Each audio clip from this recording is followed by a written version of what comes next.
night, they sacrificed another soul. Even the dead tremble before them.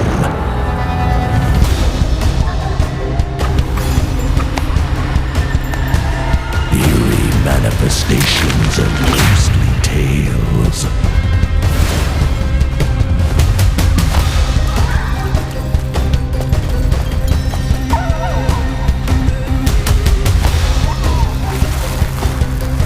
Wolf-headed greeters of the departed.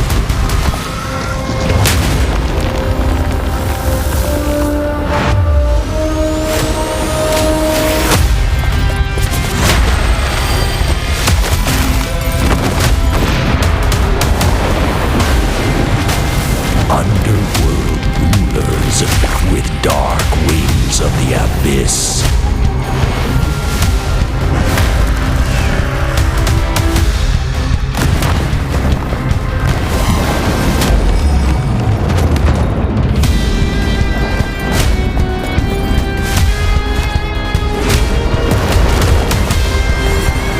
The judges who decide over life and death.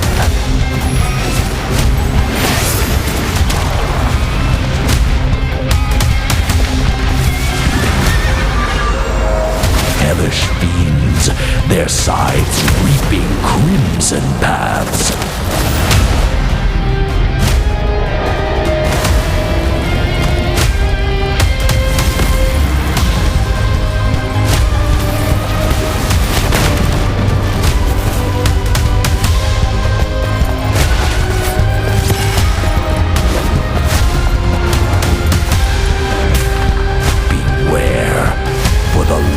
Of soul stir. You ready for a show?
knows no mercy.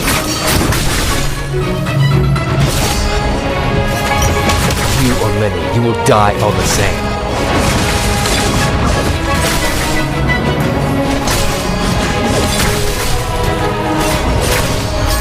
Tired of living? Leave it to me.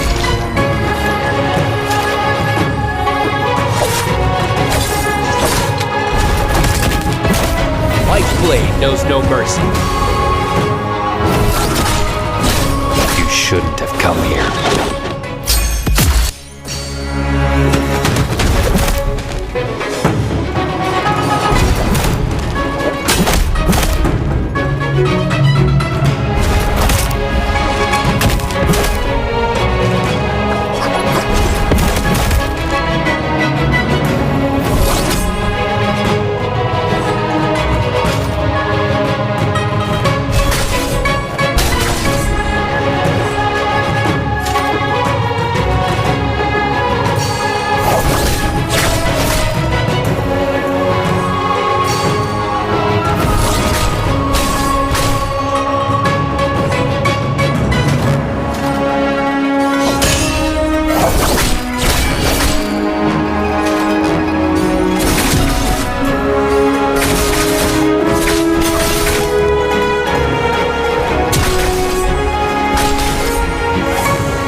last night, they sacrificed another soul. Even the dead tremble before them.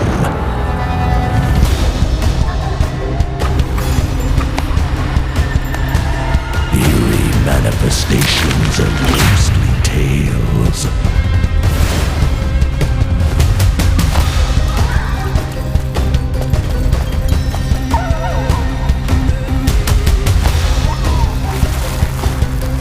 Wolf-headed greeters of the departed.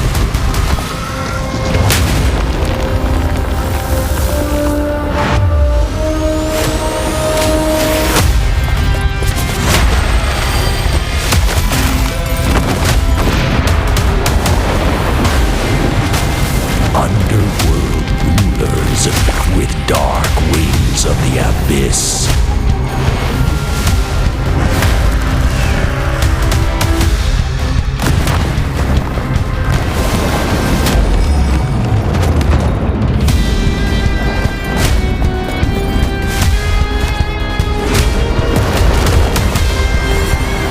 The judges who decide over life and death.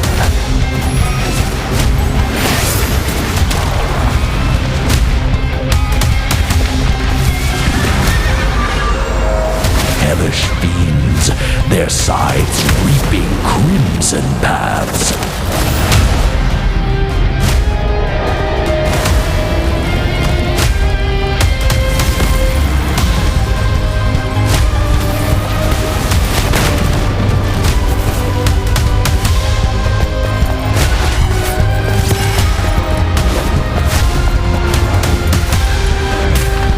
Beware, for the lords of soul stir. You ready for a show?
last night, they sacrificed another soul.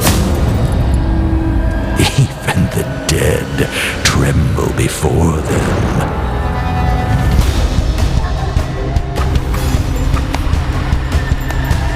Eerie manifestations of ghostly tales.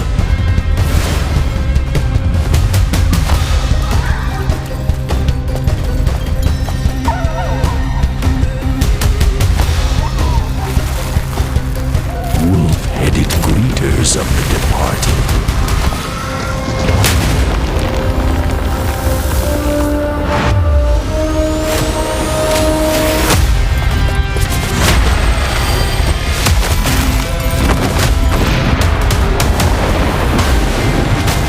Underworld rulers with dark wings of the abyss.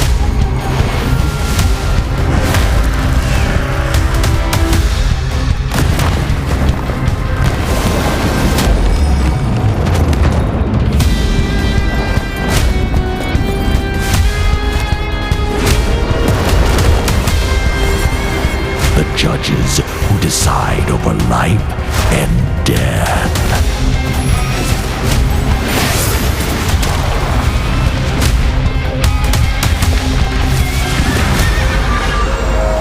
Hellish fiends, their scythes reaping crimson paths.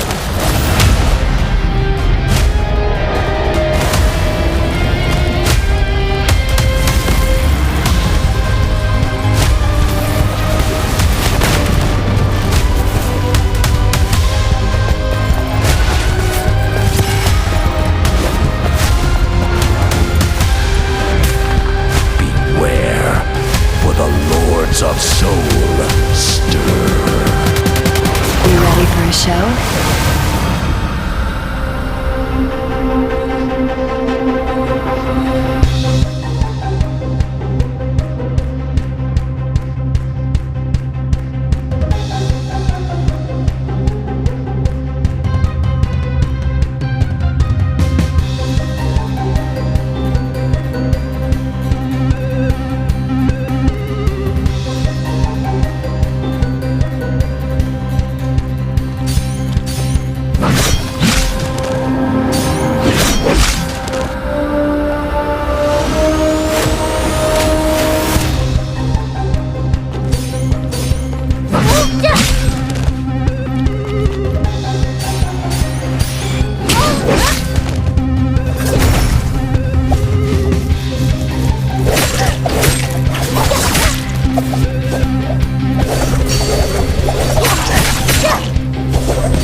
ladies and gentlemen, and welcome to today's bi-weekly trios final. I am one of your casters today, Dunkin' Donuts, alongside the lovely Moxie. How are we doing today, Moxie? How are we feeling about today's games? Because I am certainly excited.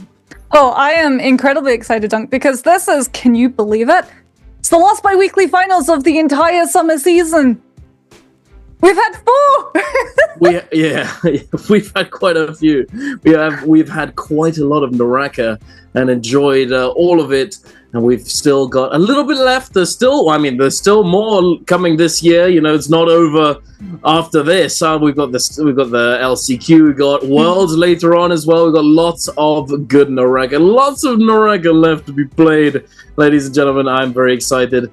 We were, let's just jump right into the nitty-gritty. Obviously, we'll be running through a few things in a moment, but, I said earlier that I'm almost certain that we're going to be seeing Valda today, as we are playing on the newer patch, not the most recent patch, not the one that we have, not with the nerfed Kylin and the nerfed Hardy. However, we're playing on the patch before that with the Valda buffs and all of that good stuff. So I reckon we probably will be seeing some Valda today, as I do think that she has something to offer. I mean, personally, I thought she had something to offer before, but I think she does even more so now. What do you think we're going to be seeing today, though, Moxie? I mean, GG definitely, because they were able to MVP of the Valda composition all the way back in the spring season, more than likely going to be bringing her back into for something akin to that Cannonball composition. But that being said, let's look into the future. Let's have a little bit of a look at the past to see just how this regular week has gone. 不畏浮沉，大泽清源，恭喜猫打！恭喜猫打获得了第3双周的3排周冠。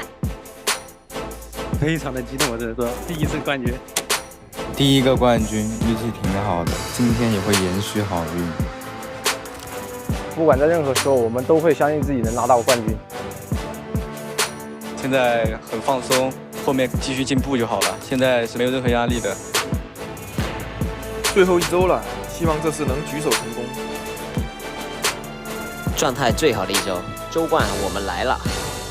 这个地形很难回到安全区，但是小鱼的几次空刀比较致命。后续的话，自己这边麒麟暴雪可能已经出发了。是的，但是小鲤鱼掏出了自己的喷火筒，结果在疯狂之后还有个震荡，让这波再加夺魂，让我们恭喜茶碗拿下了本局的不朽荣光。这边冲突狼队过来做劝架，2个人都中了个迷魂影，3个人中了，直接开个1，想把所有淘汰分数全部收下。看周围还有其他队伍在看，是这边的521长魂引爆，再加1脚，结果拿到了一个淘汰分数。 这边狼队对上了金弓，现在人数已经有缺口，再收下。那现在是一个3打1，别等他第2个奥义好了之后被他拉扯出完一个双阳就难受了。应该效果给的真的还不错，这段集火也做得很好，以丝血前后直接倒地。这边劝人好像没打过呀，这边利用也是直接倒地了。无常锁也是直接交了，但对面封印解除，再加一个左键波云龙，没有任何流操作空间，前滚滚倒下。是 GX 面对到封印解除，误导怎么面对自己的老师呢？还有一段腰弦，再加一个连戳，这波有个震荡，夺魂没有出来，因为有封印解除帮推。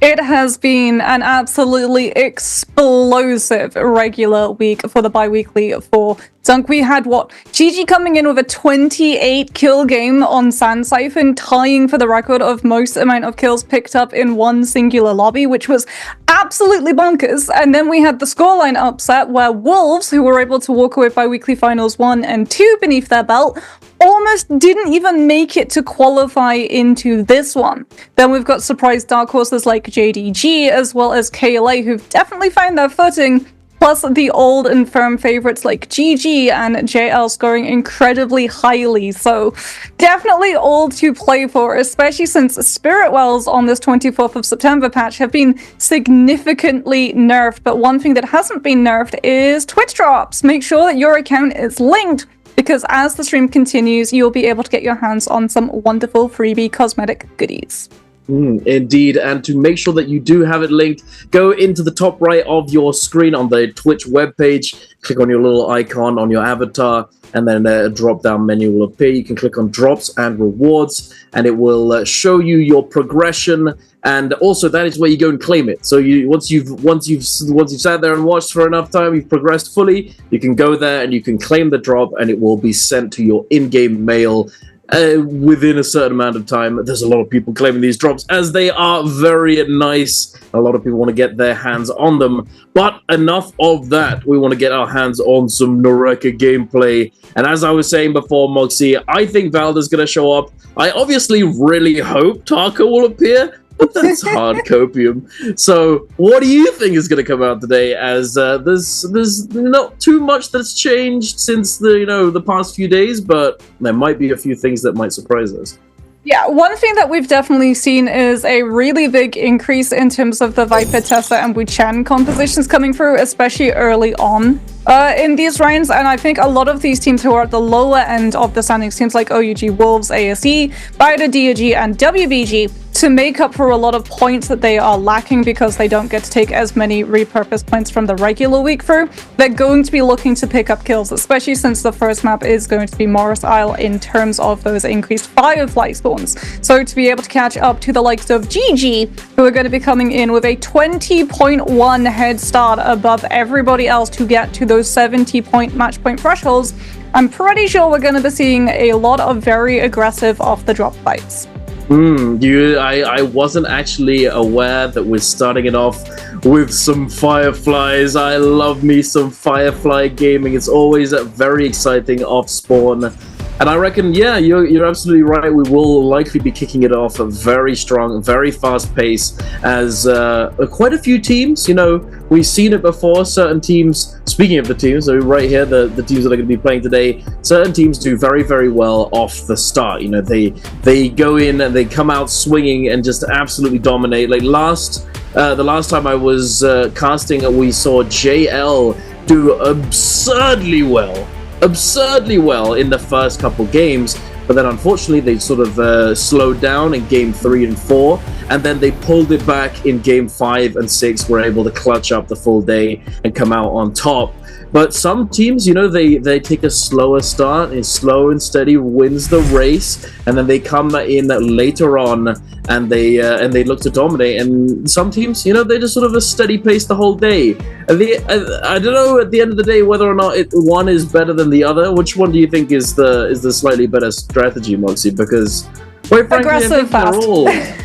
You think the aggressive fast? You want to get aggressive fast because you want to get to that 70-point match threshold as quickly as you possibly can. True. And if you look at the day-night cycle that we have going into these games, we're going to be getting incredibly aggressive, incredibly fast for the first 3 games. We get back-to-back-to-back Fireflies before we go into Morning Dew and Sunny and Midday, and then to end the day off, we also have increased Fireflies over towards the second half of the day. So for a lot of those teams to hit that 70-point match threshold is definitely within reach. We have seen it done. Wolves were able to finish the bi-weekly finals in 4 games. They hit 70 points in under 3 games and then came through on that 4th one to MVP. That, however, was when the Spiritwell and White Tiger's prowess was not tinkered with. This is the 24th of September patch. So we do have a couple of changes coming to the Spiritwells, and that has definitely impacted a lot of teams, Wolves especially. Like, one of the reasons that they struggled to make it into the bi-weekly finals this time around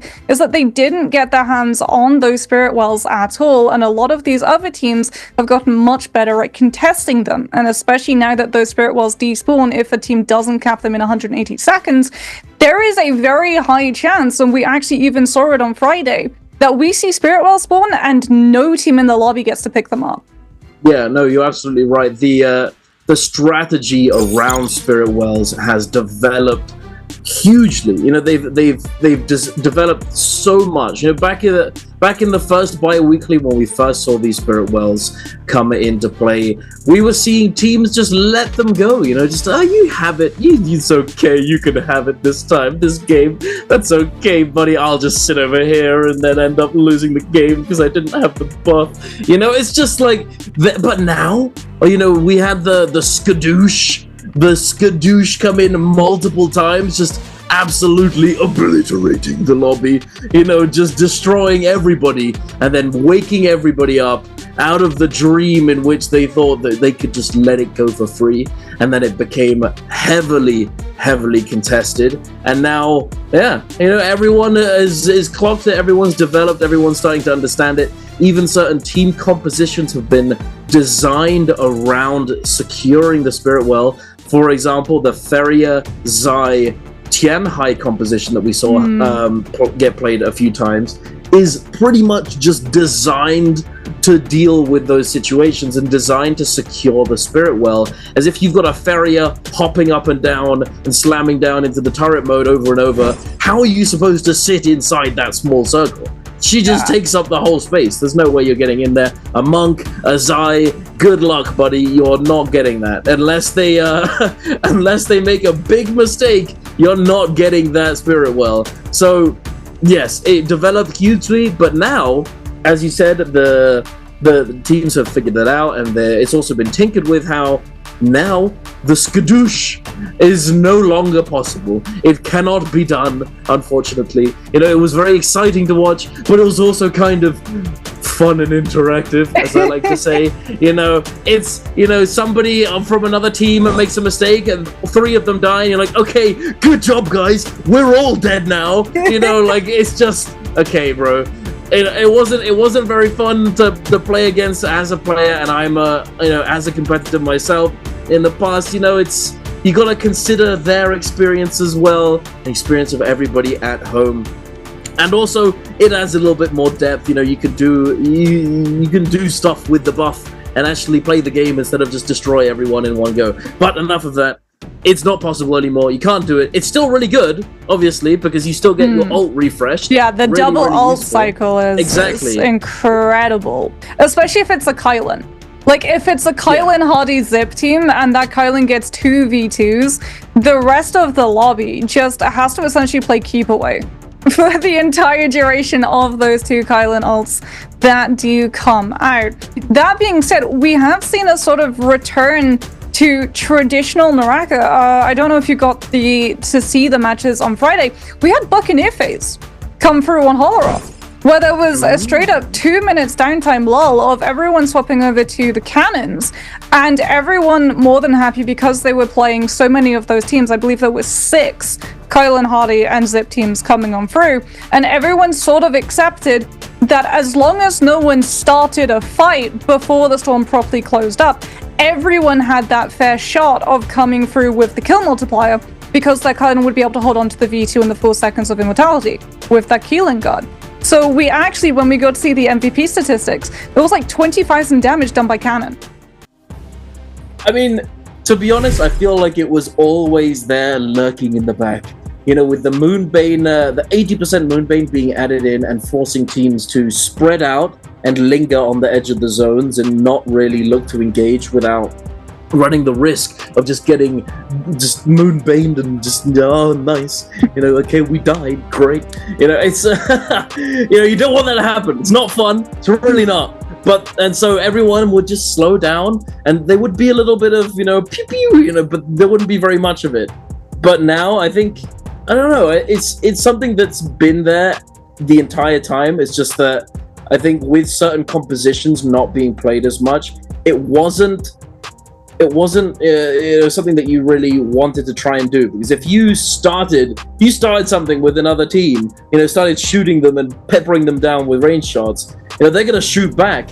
And the days of Tumulk and certain things which allowed you to protect yourself more easily aren't as prevalent. You know, it's not as possible. But yes, carry on with that. Oh, Moxie, take it away. That is Viper Tesla We Chen picked in phase 1. I get to feel incredibly smug.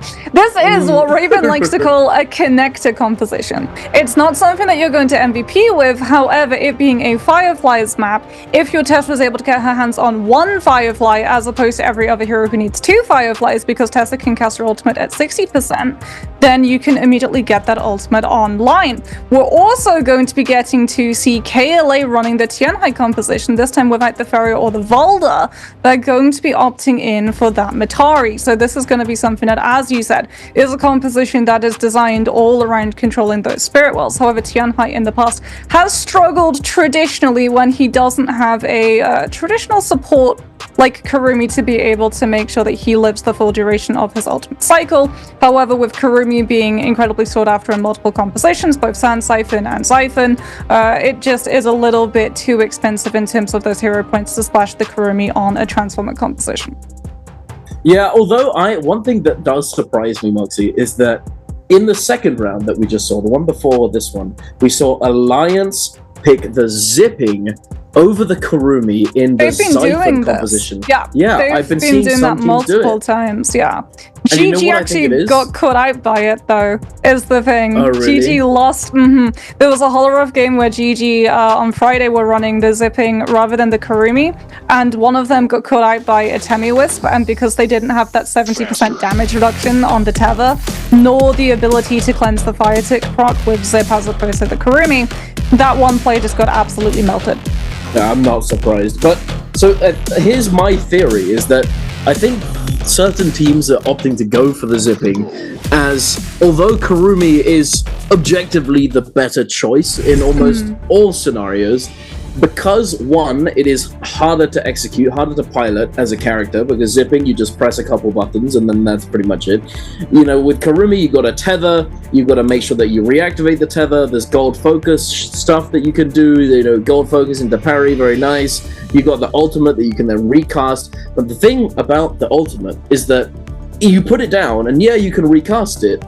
If you're getting knocked around and just sent flying by a character like Kylin, which is still meta, is still in its strongest state right now on the patch that they're currently playing, it's very hard to stay standing and stick inside that Kurumi circle, and I think that might be one of the reasons why these teams have been opting to go for that Zipping instead of the Kurumi, as you can just activate the ultimate, and no matter where you are on the map, your full team is going to be receiving that healing, and is certainly helpful, you know, not having to worry about standing in the circle. But of course, the potential upside from Kurumi is higher, so, you know, it's a bit of give and take, you know, which one would you rather?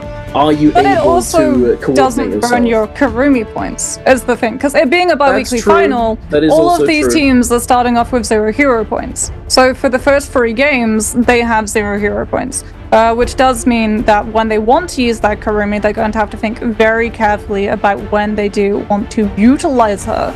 As we're going to be having a look to see where these teams are going to be dropping. No surprises, GG are going to be dropping over towards the backside of Eventide before trekking on over to Secret Tunnels. Wolves also going to be dropping near their favorite location on the map, which is Sunwings. Barrett are going to be landing a little bit away from everybody else, but my interest is where KLA are going to end up, because KLA on that Tianhai composition are going to be incredibly vulnerable at the very beginning of this round. Tianhai has always been a composition that hits its power spike towards the later stages of the game and struggles in the early stages of the game, because even if you have your ultimate online, since so much of the damage and health sustain available for KLA's Tianhai is going to be around the gear that they're able to pick up. Starting off with Graze is not going to do you any good, even if you get your hands on some of these Fireflies that both KLA and JDG are going to be vying for. Speaking about JDG, they're going to be directly jumping onto that Tianhai. The F1 was burned, and immediately that Monk is vulnerable. Tutik, however, is coming under fire from QGG, who was able to get his hands on 2 Fireflies and thus build into that Zai V2, which automatically gives you a weapon, so he does not have to worry about looting up and can go straight in for the kill. But Wolves coming through with a lovely timing attack third party on the Viper test from Wuchan, coming through and picking apart both of these two teams. Indeed, the timing attack, one of my favorite strategies. You know, okay, we're gonna get the loot, and then we're gonna go and third party these guys who are just oogly boogling, fighting each other without a care in the world, and we're gonna fully take advantage of this. And that is exactly what happens. They're able to do so very, very well. But heading on over to just outside of Celestia, we have WBG and DRG scrapping it out with a Moonbane now in play for on the side of WBG. Walker dancing around the edge of this Tumulk ultimate, trying to create openings for himself and his teammates. Dongxing taking a hit there, losing a lot of his health, and somehow surviving, able to break out of this area, break out of that dangerous spot that he was in, and survive with a sliver of HP. Very surprising. I'm not gonna lie. My guy is Houdini. He's just out of there. He's just disappeared. Puff, out of. He's just gone. He just disappeared. Very nicely done by him. But again, we got the timing attack from the Viper composition. OUG diving in with this Viper comp. Don't have all that many grapples. Do have their ultimates online very, very soon. They're gonna have to try and make short work of these players as they need to do something before they break too far away from them. Wu Chen taking a lot of damage now. Jinyu popping that Viper ultimate. Is he going to be able to lock down any of these players? Jing makes it around the corner. A bit of a miscommunication there between these players. Not able to decide which player they're going to focus down first. And they break away and they don't get the value from the Viper ultimate. But thankfully for them, Wu Chen was able to place down that teleport in a nice spot, breaking line of sight, allowing them to disengage just for the moment.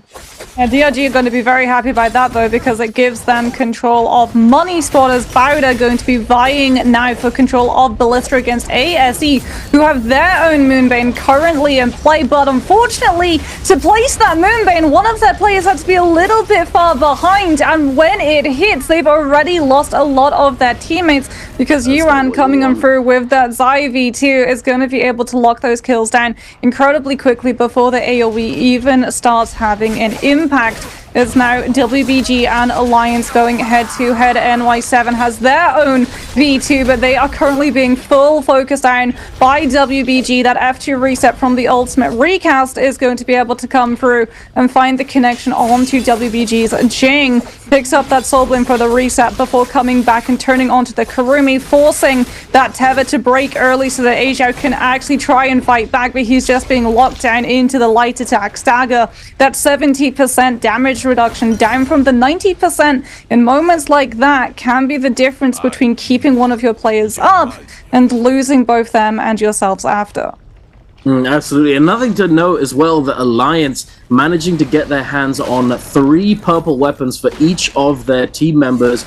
Extremely well done. You might think, oh, they just got lucky on the box, the RNG carried Lamel. But no, they likely were able to go and get their hands on some money, on some Darktide coins, and go and purchase themselves these purple weapons. And they probably got one out of a box somewhere, but being able to get yourself these purple weapons this early on is one of those objectives that you want to be achieving, as with certain characters, as they are playing that Zai Matari zipping comp. They are going to be able to capitalize on it very, very well, as Zai scales with the weapon rarity, and I do believe that Matari's F ability also scales based off of weapon rarity, so you're going to be getting a lot of value. If you're able to secure them, you are giving yourself a massive advantage early on. But heading on over, we have a fight between Wolves and KLA. XCM getting hit in the back here. The Wu Chen teleport coming through. NHQ very low HP now. The teleport taking them over to that 3-ban zone, to the no ult zone, allowing them to ice off this pressure from KLA, as they were immediately going to be following up. But unfortunately for them, not able to do so, as they don't think it's worthwhile to try and contest this team without their ultimate advantage, as they'd created it beforehand. But we shall see if they just, they could have tried, but they're so reliant though on the spacing to come through from that Tianhai when the ultimate comes out. Like, it was a really lovely kiting path, and that's actually something that both KLA and OUG and WBG, all the teams that this current NBPL season have been trying to bring the Tianhai back in, have found themselves pitted up against and haven't been able to break through that wall. Whenever a team has engaged them inside of Forbidden Seal, they've lost, and it hasn't even been close. And I think it's definitely spooked them. It's sort of conditioned them into just avoiding fully fights like that. But going back to your point about just sometimes playing it a little bit slow and picking up things like purple weapons and purple armor off of the box, that's one advantage that GG has to their name right. Yes, GG don't have any kills currently, but they're already starting the day 20 points ahead of everybody. And because everyone knows that GG always lands Secret Tunnel, you have the choice of either leaving them to their own antics or going and trying to contest one of the strongest, if not the strongest current team in the world.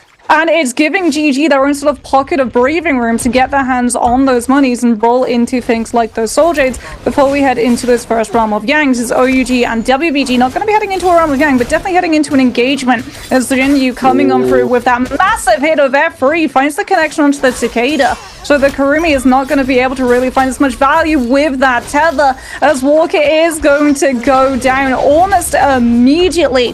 The King with the Wuchen wall, making sure that everyone's armor is kept refreshed before swapping on over to that fan with the charged RMB, grabbing these players, separating them further away from their teammates so that they can't try and find that lockdown 2 1v1. As the Tesla ultimate, they're not taking any chances. They know that there's a lot of Viper Tesla Wuchen teams running through. They're going to use their Tesla ultimate to connect onto WBG's Asia so that the Kurumi does not get to utilize that umbrella utility and try and warp away to keep the fight going long enough for another team to be able to intrude. But returning back to that GG point, look at how stacked this team currently are. I'm pretty sure they also already have jabbing on that staff because I saw them pick up more than a couple of purple Soul Jades. So keep your eye on that one because we don't know whether they have jabbing, nor do the players who are fighting against them know whether they have jabbing until it comes on out.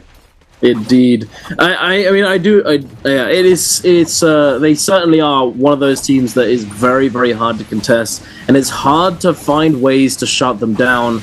But I have to say, I feel for WBG. That was rough. They were doing extremely well early on. But they kept sort of running into teams and struggling. It was very difficult for them to actually, keep the ball rolling as they kept getting jumped by different teams, kept getting just hit in the back, and then because they got timing tagged for the third or fourth time, and then they end up in this fight, in this engagement, they don't have the reses, they can't resurrect at the altar, and then end up in a disadvantage because the opposing team did have a rebirth available. But we're jumping into this realm of Yang real quick. GG up against JDG. GG, as we said before, very scaled up. CJS diving in with this Kylan ultimate, cleaving through the team, trying to lock them down and to capitalize on all the damage they managed to get onto the enemy Kylan early on. They might be able to take him down here, just going wide there, but they do trade out regardless. They do still take one of these players down. 3 versus 2 situation. The Hardy ultimate is in play as well. And it's already over. That was very quick, Moxie. Very quick indeed. I mean, they were able to punish that Hardy cube so easily. That skill rush into repeating crossbow swap to catch onto those players utilizing the Hardy's combo break from that ultimate setup was absolutely clutch and incredibly clean, and also very GG-like in terms of identity. This is one of the best teams at utilizing those ranged weapon swaps. They really do look incredibly accurate with those particular weapons, as we might have a look at X1 coming out of a realm of Yang with a Vermilion Birdsmite in a matter of moments. One of the teams that was definitely impressing in the regular week, who've been looking better and better as the season has progressed, thanks in large part to picking up LYD, one of those TE World Championship players. GG, however, going to be taking a fight immediately out of their realm of Yang up against DRG. CJS going to be coming in through with that Kylan V2, looking to set those dashes up, putting them onto the cliff to make sure that they can get knocked as far out of this fight as they possibly can. Kurumi is going to set down that ultimate so that the Sand Siphon can try and stabilize after that Kylan ultimate has ran its course. CJS, you can see that zip utility coming on through, but is not going to be able to pick it on up as he tries to come in with the meter dump on those nunchucks, but he's just not given the spacing to be able to do so. Puts himself onto the rooftop. They've already lost 3-3-0. He's gonna have to drop down into a 2 versus 3. The combo breaker already going to have been invested. Now he's gonna get to utilize that Hardy's cube that had been set up earlier in the fight, hoping that LXM with that ultimate is gonna be able to cover him, as here comes JDG with the third party. This is a team on Yang Depletion who needs the Soul Blooms, who are coming in with fresher ultimates than the two teams already fighting, and they've had a massive advantage in terms of damage ultimate that they can burst through because of this. 2-tick with those dashes, so accurate in being able to catch these players of GG mid-air, and that is going to be a very fast Soul Bloom cleanse coming through from this team. Very nice to see. That's exactly what you want. Being able to cleanse this Yang Depletion as soon as possible. But oh my goodness, another thing, exactly what you want for the side of OUG. Jinyu absolutely obliterating JDG's Kiki here. That person just exploded. They disappeared into thin air.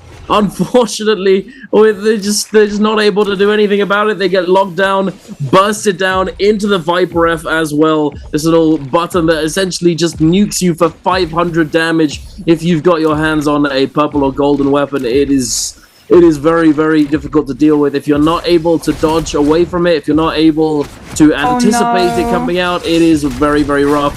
Speaking of a very, very rough, JDG in a very sticky situation here, getting fully engaged upon by DRG, and DRG, as they have that Vermilion Buzz Might, they don't have to really care about this. They can just take this fight in the zone, let themselves die to that zone tick, and then go and resurrect themselves elsewhere. However, they will be giving over an elimination if they allow themselves to die within just a short time of having taken damage. But still, you know, they're pretty happy about that one, making it out like bandits into the night and just disappearing into the soul realm.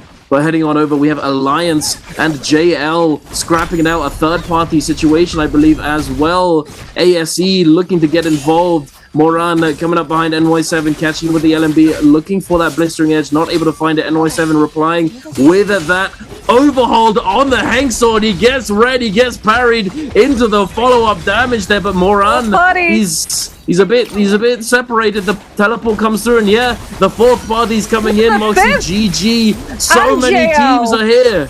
Yeah, GG and JL now both showing up late. TXJ coming in through with that Hardy ultimate has 36 seconds to be able to pick himself up a Soul Bloom. Well, he is out of this lobby prematurely.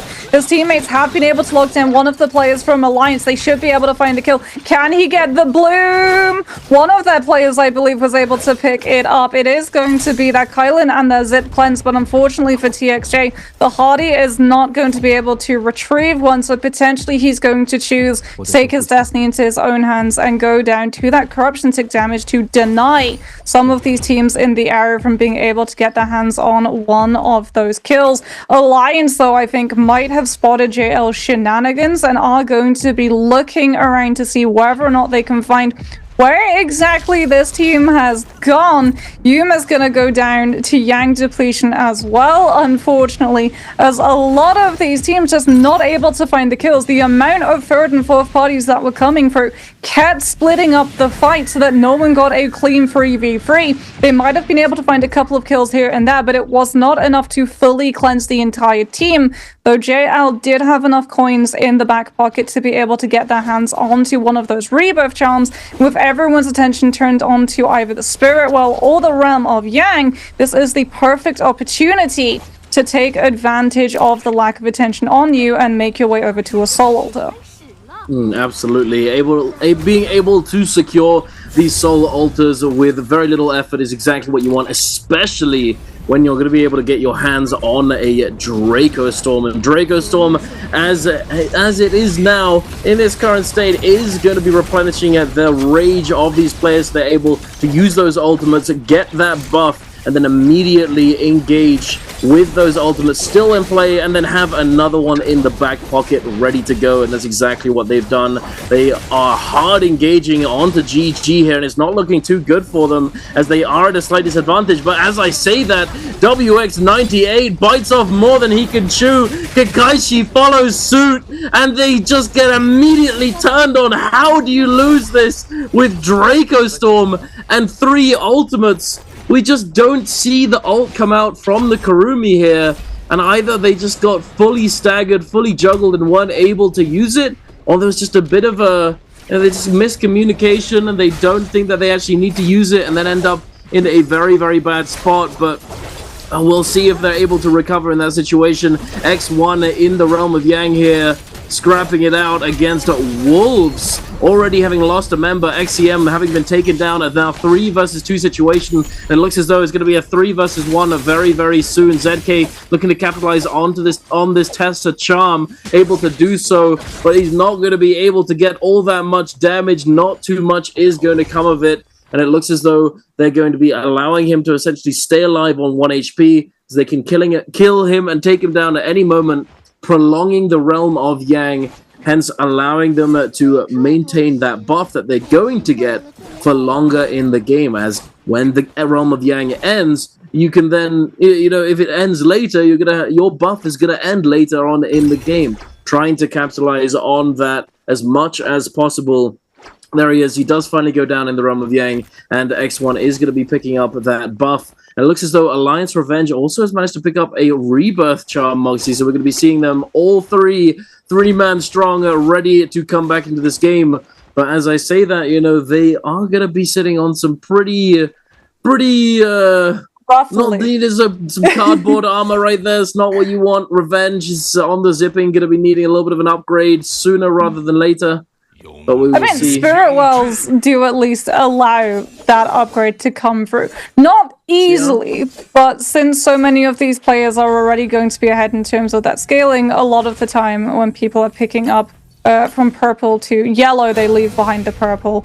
And Alliance might be able to get their hands on one of those. However, Wolves, having just lost the realm of Yang, going in with the Wu-Chen, Viper, and Tessa, and unfortunately losing their Viper as the first player. Viper, one of the most important in terms of being able to find engagements against your enemies, as well as holding on to that F3 to shotgun blast through with all of that damage, but also the healing reduction is absolutely crucial at being able to shut down the Kyle and Hardy and Zip compositions. They're going to run directly past Alliance. I will check the purple bush, figuring out that there are players inside. However, XCM on his lonesome currently is not really going to be wanting to take the full fight until they feel comfortable in terms of that positioning, as well as checking to see whether or not there are any other teams in the nearby vicinity, as we can see that KLA are on the minimap and could potentially have come through for the third party. So Alliance not going to have to worry about taking a fight. KLA very much going to have to worry about taking a fight, and they're playing things incredibly slow. They've only got 1 kill. They're playing for that end game power spike, but now they're going to be forced to take a fight. 17S with the drop down of the charged R&B on that pulse sword will be able to avoid the Tessa ultimate. Throws out the second, manages to bait out that Tessa combo breaker on the F1, but he's already lost QGG, who was the target of focus that Wolves were looking to shut down. 17S now going to go for that transformation. X1, who was showing up to the party with the Draco Storm, thinking about third partying, going to be thinking twice, because more players involved in the fight means more opportunity for those double grabs to come on through, as we are actually going to see that KLA de-ult that Bashra early so that they can reposition and break away from the other team showing up. Unfortunately, CXE had a bounty over his head, and it's from Wolves, so they knew exactly where his position was because it was no longer moving. They go past one of the... Yeah, they went past was one of the players, and 17S is immediately going to punish for that mistake. Comes on proof the charged R&B on those dual halberds to get the pressure onto the Viper, but does put himself into a position to be hit by the F3 engagement, and Wolves now have a target that they can collapse onto. That's the F1 from the Tianhai going to be invested. The parry comes on out as well. There is absolutely naught that KLA 17S can do because he was out. His ultimate did not have that health reset opportunity available, and unfortunately for KLA, they can't even play to try to recover because they run directly into the team of X1, who picked their last teammate off with a musket shot. Indeed, that is that's a feels bad for KLA, especially considering that they were only on one elimination in this first game of the day, and considering that they were only on 17-ish points to start off with. You know, they definitely want to be getting a little bit more off the bat than that, but it is what it is. We will see whether or not they're able to come back in the upcoming games, come back stronger. As you know, perhaps the win from T225 yesterday might bolster them. Who knows? We will have to see. Congratulations to him as well yesterday. You know, our boy T225 finally breaking the curse. Good to see. Glad for him, absolutely. But back to today, back to this Spirit Well that is currently taking place. We have a White Tiger's Prowess buff in this Spirit Well, and we have a JL scrapping it out, trying to get their hands on it as they just now are able to. BVV in this Kylan ultimate, looking to try and push this issue, push onto these players in the vicinity. Alliance very close by, X1 as well, also very close. A little bit dangerous. However, as I say that, I realize that X1 has double gold armor, purple armor, and this is some gold fist 10 kills, gold spear, and 10 eliminations, and they're looking pretty scary right now. JL decide, you know what? But maybe not. Let's go the other way. We got one kill. Got one blue armor. Let's just chill. Yeah, that's probably they've got one blue armor, and not only that, look at the terrain that we're going to be fighting on. We have 3 teams that have that Viper Test Wuchen composition, and we have a lot of very, very tall trees. I think we're going to be getting that traditional Viper V1 drop-down final circle, which a lot of these teams are going to have to be incredibly wary about how they go about trying to handle. It's like you said, X1 looking incredibly scary right now, on a very good composition to be able to win that heal off with either the Kylan V2 and that immortality that it provides, or the Hardy being able to utilize that ultimate and push a lot of those players into the zone, as we're going to be seeing them checking all of their angles, making sure that none of those Viper Test and Wuchen composition teams are going to be close to looking to engage onto them until that White Tiger's prowess has worn off. There's GG also going to be going for a slightly slower start to this final zone positioning. Everyone just wanting to get much more of a read on their surroundings before they properly take those engagements, as we are going to indeed see these teams positioning themselves up onto the high ground away from the low ground, making it harder for those ranged weaponry, especially the cannons with that flame breath Rupture Gale Orb combined Purple Soul Jade, making it infinitely harder for these teams to be able to hold on to their resources the longer these players are all stacked on top of each other. As ASC's Jiangdong, you know it, I know it, we're all waiting for it. That Viper V1 is going to be coming in a matter of moments, especially because the Bane's Breath has forced his hands. Is he going to be able to hit anyone? No! There's so many trees for him to drop down from, but unfortunately that just means the park hides every single player from LOS. That's not what you want. That's a bit of a fail. It's going in the fail clips for the week. Unfortunately, Jiangdong, you're getting clipped, buddy, caught in 4K, hitting absolutely nobody with that Viper ultimate. Unfortunate. It is what it is. It happens to the best of us. And yes, indeed, it did just happen, unfortunately. But they will probably be able to kite away, get their ultimate back online, and attempt it another time later on, as we still have 5 minutes left of this lobby. GG and X1 all trying to position themselves around this Spirit Well, as it is going to be coming up very, very soon. GG got 1 gold armor, double purple. X1 on double gold, 1 purple. You know, they X1's definitely the most stacked so far. However, if they slip up, if they make a mistake, they could very quickly get eliminated. So we'll have to see. But I don't think that many of these teams are going to full commit for this one. As although the White Tiger's prowess has still been has been nerfed and it has had its skadoosh potential reduced, it is still very, very good, and so it's probably the more contested buff in the Spirit Wells in the later moments of the game. However, Mystic Might, it's still it's not the best. It's nice, and to be honest, I feel like in this sort of end game with lots of trees, being able to know exactly where all those Viper players are might actually be beneficial, and perhaps it would have been better for more of these teams to look to contest this, as it will give them that information moving forwards. But looks as though not many of these teams, if none at all, are actually looking to secure this and deny it from X1, and would much rather just maintain their positioning and look to wait and bide their time moving forwards, as a few of these teams aren't looking too good, as I see quite a few blue armors still. Alliance definitely has one blue armor, one or two ASE, even quite a few teams still not fully stacked up, so they are still a little bit hesitant to aggress onto these more scaled up teams. With here comes the lumberjack as well. And yes, indeed, VVV climbing up this tree, scaling up with that pulse sword, looking to try and knock off any of these players.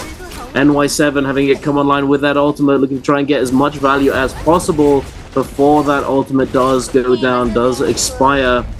Ooh, very nice little dodge there coming out on that Tessa ultimate, denying the charm coming through. And now pushing the issue a little bit further. Tessa taking quite a bit of damage. The cannon shots coming through now. They are making them, they're making them the targets of the lobby. GG definitely looking to chime in and get involved. And now pressuring them from both sides is not looking too good for the Moxie. I mean, it's the Viper Tessa Wu Chen team. It's in everyone's best interest to try and just force out the ultimates before the zone fully collapses, and Jinyu can hit 5-second pause on everybody in this lobby. They're trying to chase everybody out away from the LOS breakage of those sceneries from those trees. As the Wu Chen teleport going to come through so that Jinyu gets to the top of the tree that has now been freed up from that space, does have that V1. Do we see the drop down? Is it going to come through now, or is he going to wait for the other Viper to cast their ultimate first? 1v1 is going to be coming through. All of these players having to break LOS and position around it accordingly. XDI on this Kylan though with that V2, still finding those dashes, going to be able to connect onto OUG Jinyu. So one Viper has been removed. In fact, the entire team of OUG in one fell swoop just absolutely disappear as X1 go up to 11, make that 12 kills. These players are just picking one singular target and all-inning all three of their players, just absolutely eviscerating one particular person. They do it again! LYD manages to find the finishing blow into ASC's Moran as JL's TXJ is able to collapse onto Xiao Wen, taking advantage of everything that X1 have currently set up. In fact, you can see that every single other team in this lobby has essentially tried to just maneuver away from X1 as far as they possibly can, but this zone is not giving them any space to be able to do just that. DRG going to have to get aggressive with this Zai V2 that has been forced from them. ZDI going to be coming through with the Kylan V2 to make sure that the Zai is disrupted and does not get to sit into that fire tick.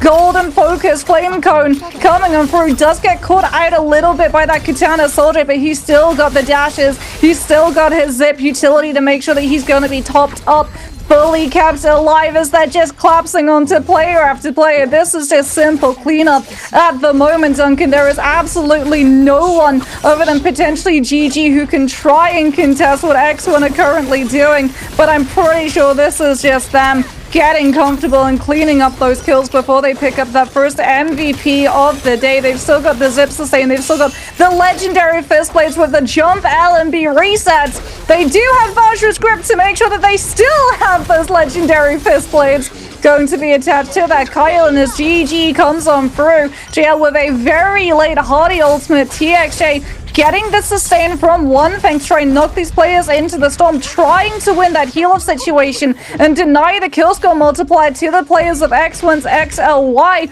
Who is going to win the heal-off? We've still got a Zai available on Alive from Alliance at the same time, and it might be the Zai that walks away the last one standing because of the Soul Room reset she's able to pick up from the play she drops with the V2.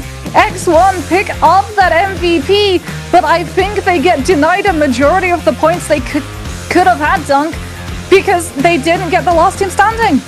Yep, they did not. I believe that Alliance was able to do that and deny the kill multiplier for X1. Very sad to see. However, that being said, they still had quite a few eliminations under their belt, and they're probably still pretty happy about that one, considering that it's going to shoot them to the top of that leaderboard. I think it might even be the very, very top there. I think they're first.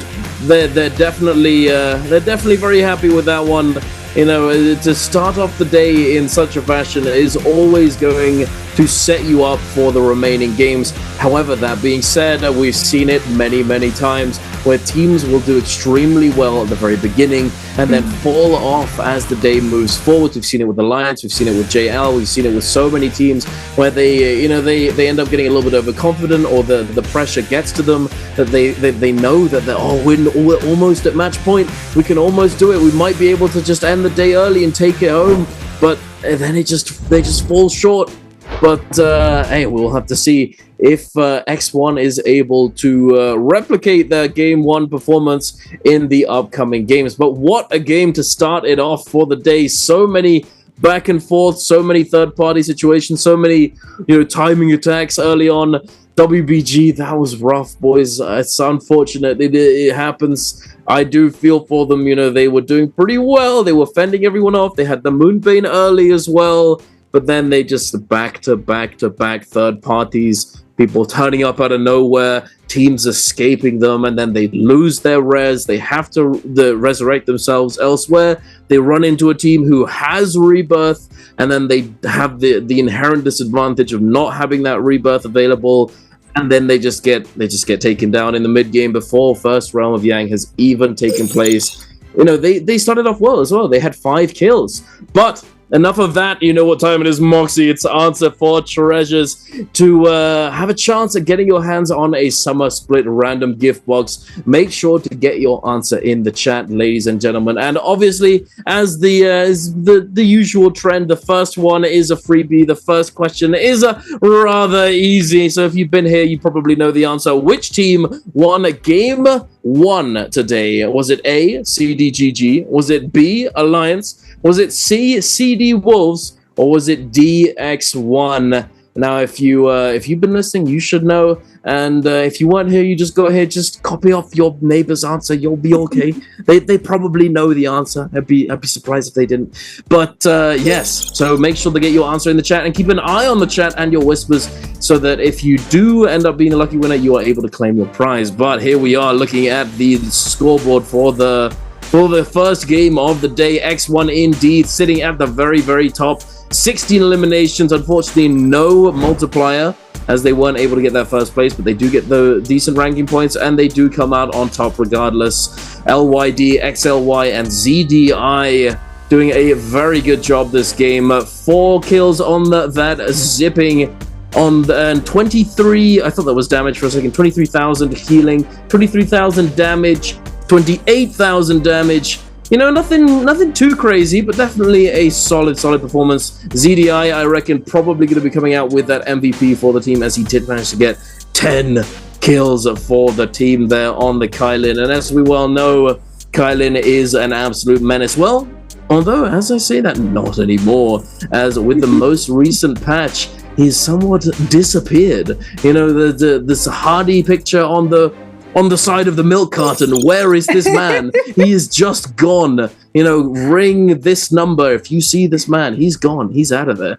As I think I've seen 1 since the most recent patch, which is kind of crazy. And I wonder how that's going to change when Nbpl and all of the competitive scene heads over to that patch, as you know, as we can still see today with the previous patch that they're playing on, Kylin is extremely strong, and this Hardy Kylin zipping composition is extremely prevalent. Yeah, one of the reasons why we didn't see like all that much in terms of bonkers damage numbers coming from X1 as well is if you look at how they played that final zone, they picked one target and all of 3 of their players just perfectly executed. Their synergy was absolutely insane. The Hardy had 9 assists. The Zip had 6. So like you can see that a lot of the damage on the players that they targeted and just absolutely minced within seconds, all of that was shared. They didn't really let any other team come through and start stealing away some of those kills. But speaking about stealing away, Alliance have a pretty good game score thanks to their Zai being able to stay alive and steal away with their kill score multiplier. Yes, they're only able to tag 6 kills, but they're still able to walk away with an 11.2 game score, which is absolutely nothing to scoff at. Unfortunately, I was really worried when I saw what KLA were coming in with. I was like, this is a composition that we've seen them have success with in the past, but it's basically meant that they've had to play as quiet as a mouse up until those 2 last Spirit Wells.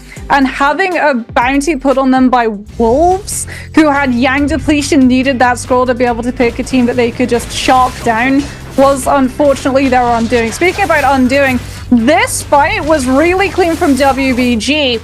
But the Moonbane gave their position away to every single team in the area, which is why they were third-partied by as many Viper Tessa Wu-Chang compositions as they were. So yes, it backed them that fight win, but it did mean that they got knocked out of the lobby pretty early on afterwards.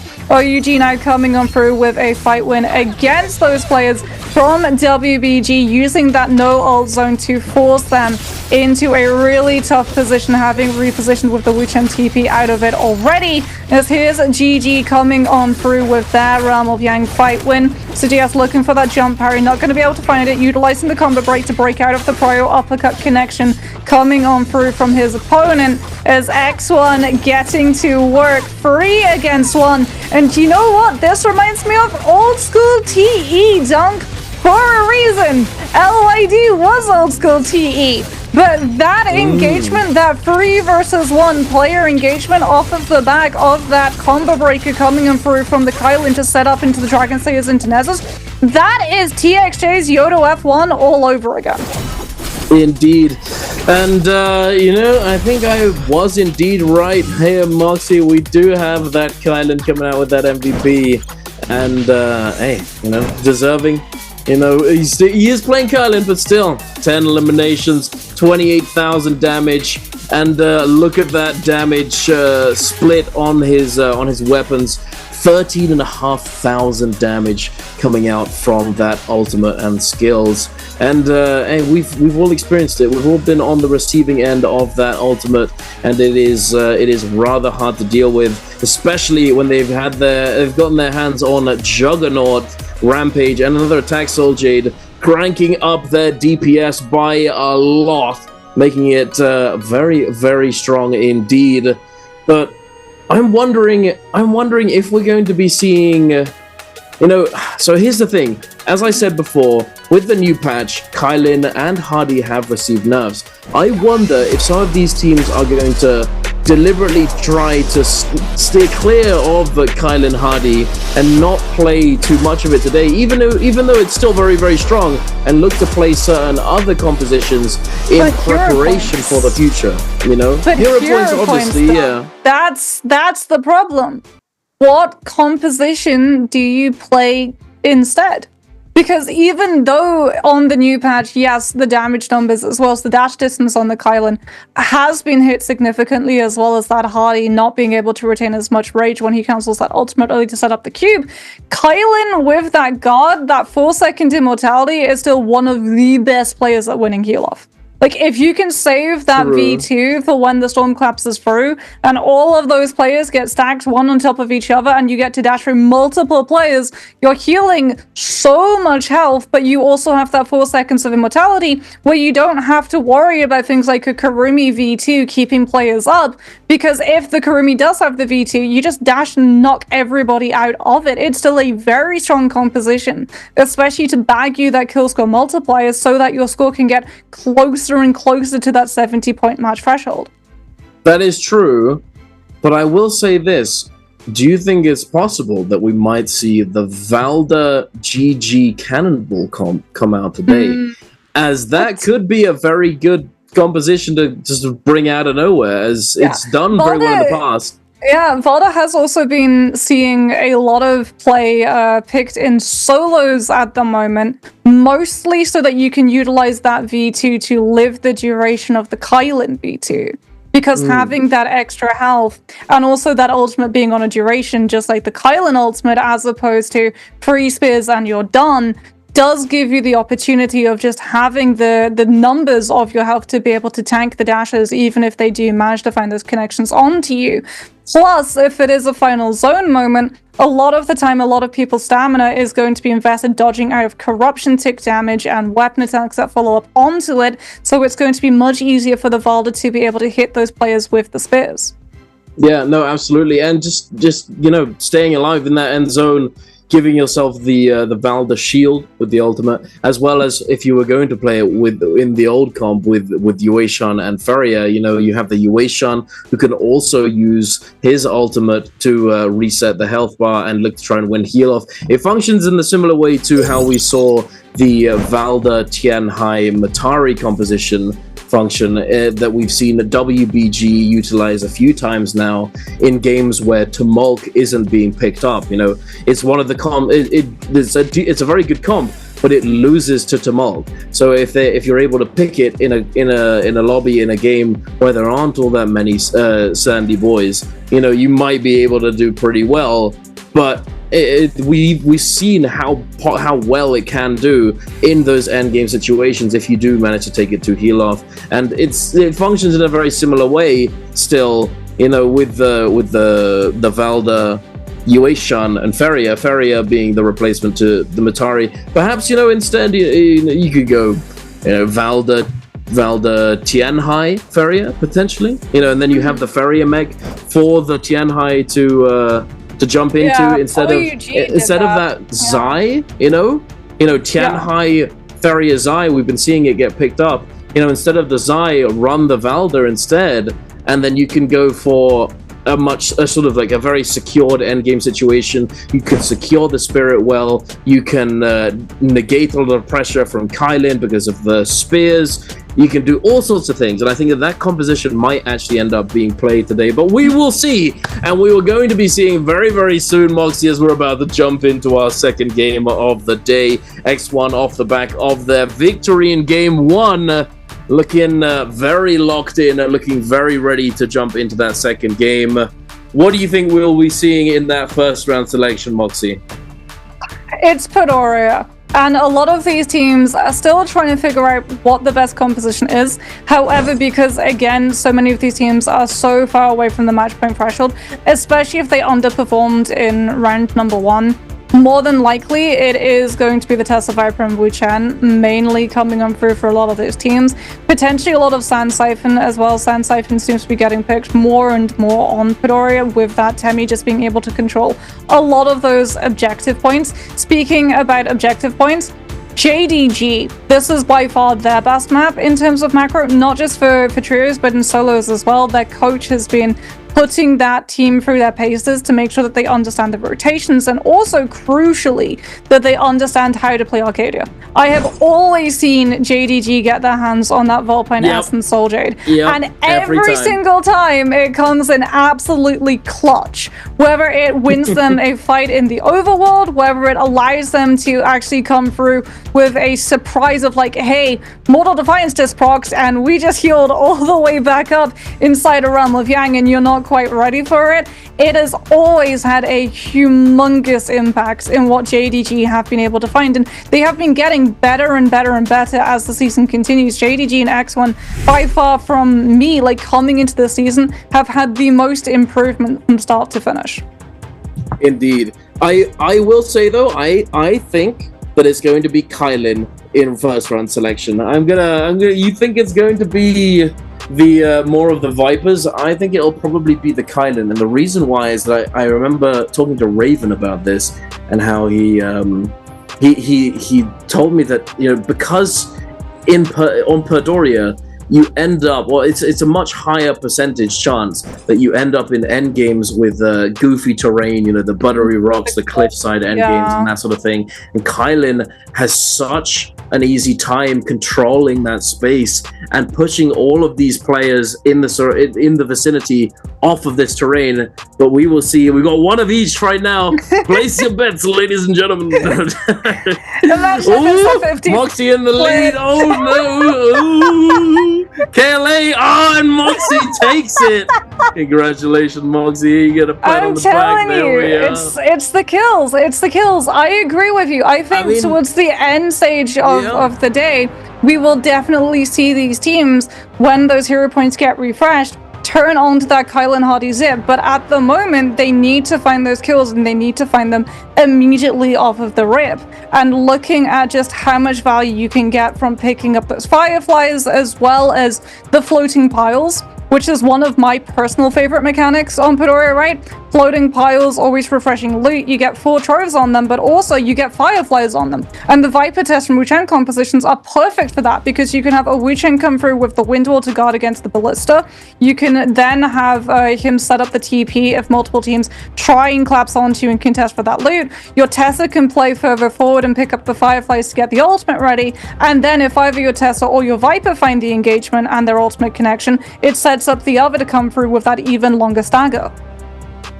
Indeed. I will say that I think perhaps one of the reasons why it's the Viper teams being picked here off the start in first round selection is because of the fireflies. Because I remember now that when I casted last with Raven, he was saying that he was expecting the Vipers to be picked early, right? And it was going to be Vipers across the board. But then it wasn't the case. It ended up being the Hardy Kylin, and then we theorized that it was likely to do with the Fireflies not being played not being in play at the time. But now, with that being flipped around, having the Firefly games early, we're seeing all of these Viper teams getting picked up very, very quickly. And as you said, being able to get those kills early on is going to net them a lot of value if they can get that much closer to that match point threshold faster and earlier on in the day.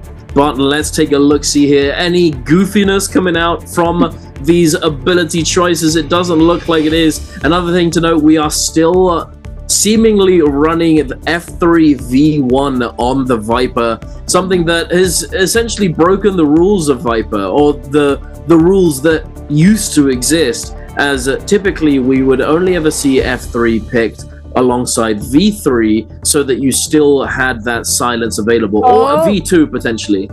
He's doing it again. VVV is running the F2. VVV, he is. So goofiness indeed, we're still seeing it, ladies and gentlemen.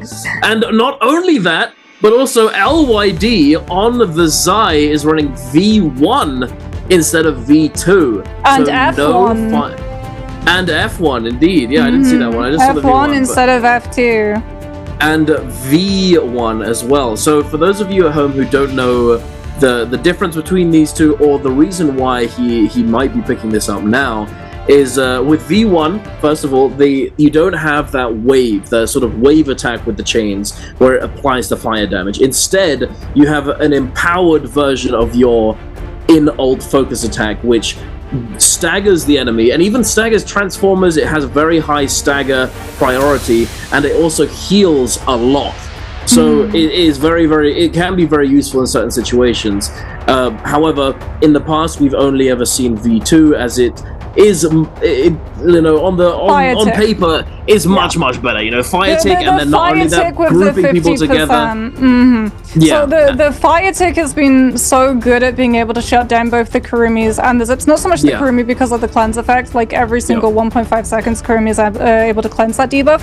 But for Zip especially, basically whenever you get hit by that fire tick debuff, you're taking 50% reduced healing for everything. That includes Mortal Defiance, and crucially, that also includes Vol Point Essence. If you are under the fire tick debuff when either of those soul jades pop, that healing that you get from both of them is halved. And it is absolutely massive. It's another reason why you're always going to be seeing those cannons attached with the Flame Breath and Eruption Gale, not just because, hey, it's a purple soldier, it's super easy to pick up in a Mortal War because you can decide that you want to go for it and roll for it specifically, but also because it is so crucial at being able to foresight a lot of those utilities, either forcing the Kurumian team spending that tether a little bit earlier, even sometimes throwing in her V2, but also the Zip teams just do not get to stand up against it, even if Zip's ultimate is currently going through, as we might get to... No, there's not enough teams. I was going to say we might get to see the red longsword. We've seen it in solos. We've seen it in solos twice. Arana was able to pick it up, and Zhuan Yuan was able to pick it up, and then it got parried out of his hands in a Realm of Yang with like 5 seconds left. And it just played past the parcel for the lobby. That being said, I did see that JDG and Wolves were both landing in Arcadia. So JDG are definitely going to be contested in that spacing to be able to grab that particular point of interest to control the Volpine Essence, as well as KLA attempting to grief out GG. We're not following either of those teams, though.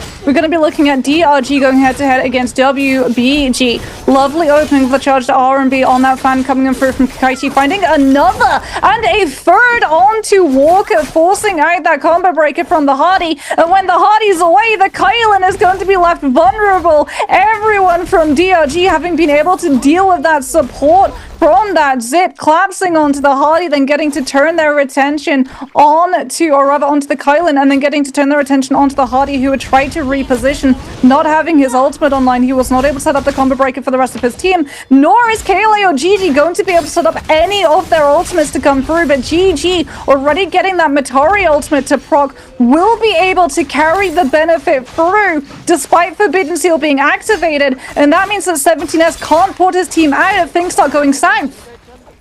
Yes, indeed, but it looks as though it's not too... It's all right so far. You know, we've got the back and forth, we've got the trade. GG has lost a member alongside KLA, and they are lurking on the edge of this no ult. So 17S keeping CJS at the very edge, able to lock him down with that stun, and following up and getting that elimination. 17S now securing that parry into the Dragon Slayer, following up as well, able to pick up that Soul Bloom. GG seemingly having resurrected here. 3-3-0 is going to go down as well. KLA are fully dominating this engagement, but it looks as though we might have a third party coming through from JL, diving in, looking to lock down this final member of GG. CJS trying to disengage as best he can, but it's not being made easy by this team chasing him down. TXJ grappling after him. CJS managing to get enough distance away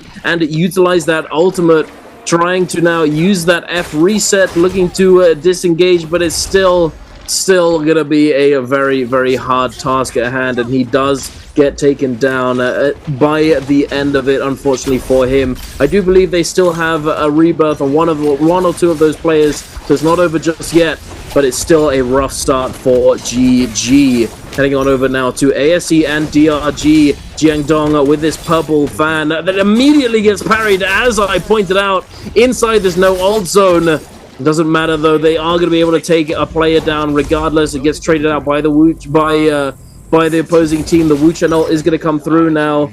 The reset for Moran. Are they going to look to try and chase down this team? It doesn't look as though they will. Oh, the KLA saw. The KLA jumping in. Yep, we're trading out the Wu Chen port. Oh no! The Wu Chen port was in the worst spot imaginable. And DRG get the full 3-man stun into the follow-up. Oh my goodness, that is not what you want. That's a Wu Chen. Oh, that's a Wu Chen's gonna be yelled at a little bit later. I don't know about that one, bro. That's rough. It's the Wu Chen's job, the worst job in the game, because if you make a mistake, you're gonna kill your entire team. Unfortunate, buddy.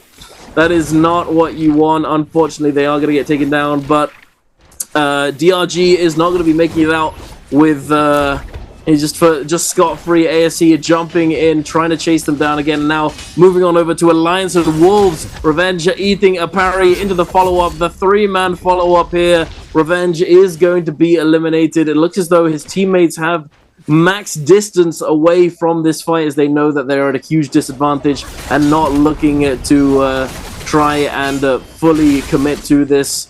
X1 over here on the edge of the map up against OUG. LYD having used that Zai ultimate, the V1 now coming out of it, still in huge advantage. Jinyu trying to disengage, trying to tap dodge roll away. LYD changing targets to the zipping. The King in a bad spot. It looks as though it's all good for X1. They're going to be able to finish off. Another member does get traded out, but it's not going to net them the victory for OUG. They are going to be taken down here, and I do believe they have rebirths. Okay, they have rebirths. Yeah. And one more thing, just because I wanted to finish this, just quick note that the reason why V1 might be getting played now is because it did receive a buff, and the buff was that with that empowered focus attack in Ultimate, you know, before you could only send the light attacks in Zai Ultimate omnidirectionally. Omnidirectionally being, you know, in any direction, up, down, left, sideways, wherever you want, you know.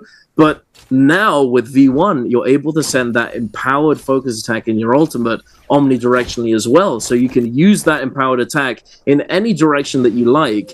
And it is actually, although it's, you know, it's a nice, it's more, it feels more quality of life than anything else. But I think it does definitely have value.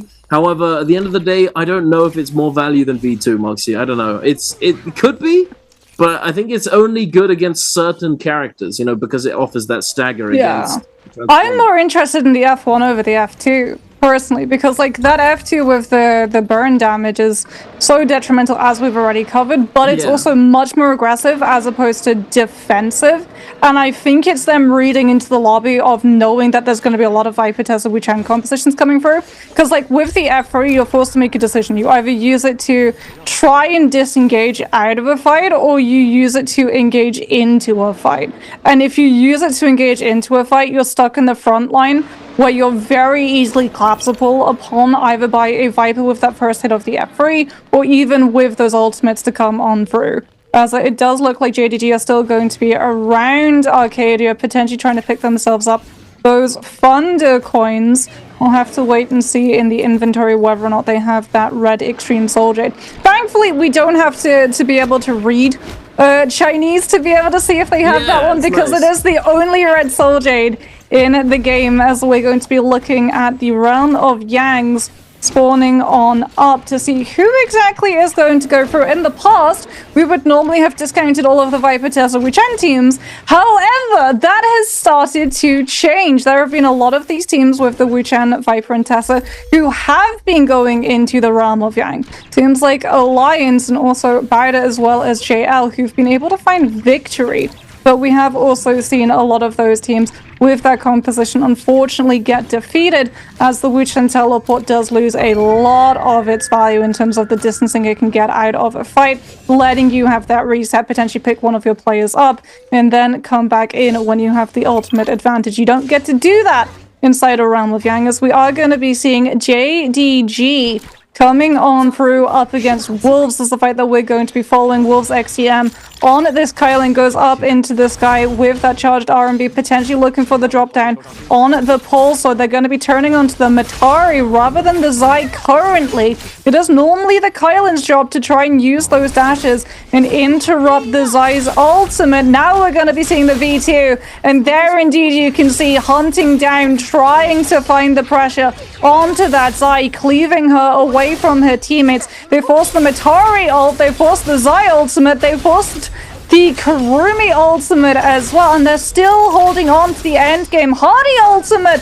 massive dash from Wolves connects onto multiple players on the side of JDG, managing to collapse onto them against the pillar, knocking them out of that heal AoE as the charged RMB on that pulse of bonk comes on down on the player mid-flop state, so they can't find the parry, and we full commit to the charge LMB after the flop state finishes as well. Crossing over now to look at JL going head-to-head against ASE. Charge RMB from VVV is going to get interrupted now with the Cavalry Bloom coming on through as he goes for the overhold on the blue to not get light staggered, throws in the F2 and finds the immediate value. And I guarantee you, ASC are scratching their heads a little bit. They did not expect that F2. They were thinking it was going to be the F1, and that has turned the fight on its head entirely. VVV, the off-meta picks, JL's old TE players still keeping to their traditions and managing to just absolutely absolutely topsy-turvy these fights in ways that no one expects. So speaking about unexpected, JDG inside the realm of Yang, away from Arcadia, free the space for Wolves to be able to walk in and pick up the Red Soul Jade. Indeed. Surprising that they didn't have it for, you know, a minute into the game, as that's been the trend in the past. Every single time I've watched trios, casted trios, I've always seen JDG have that Vulpine essence within, you know, a minute of the game starting, but seemingly they're looking to change up their strategy as they didn't opt to go and do that. They were contested by Wolves. They dropped Arcadia, but Yeah, Wolves also contested contested Arcadia. And what probably ended up happening was that the Thunder Coins that spawned got cannibalized by both of the teams. So they weren't able to pick up all 7 of them and solve the Soul Jade.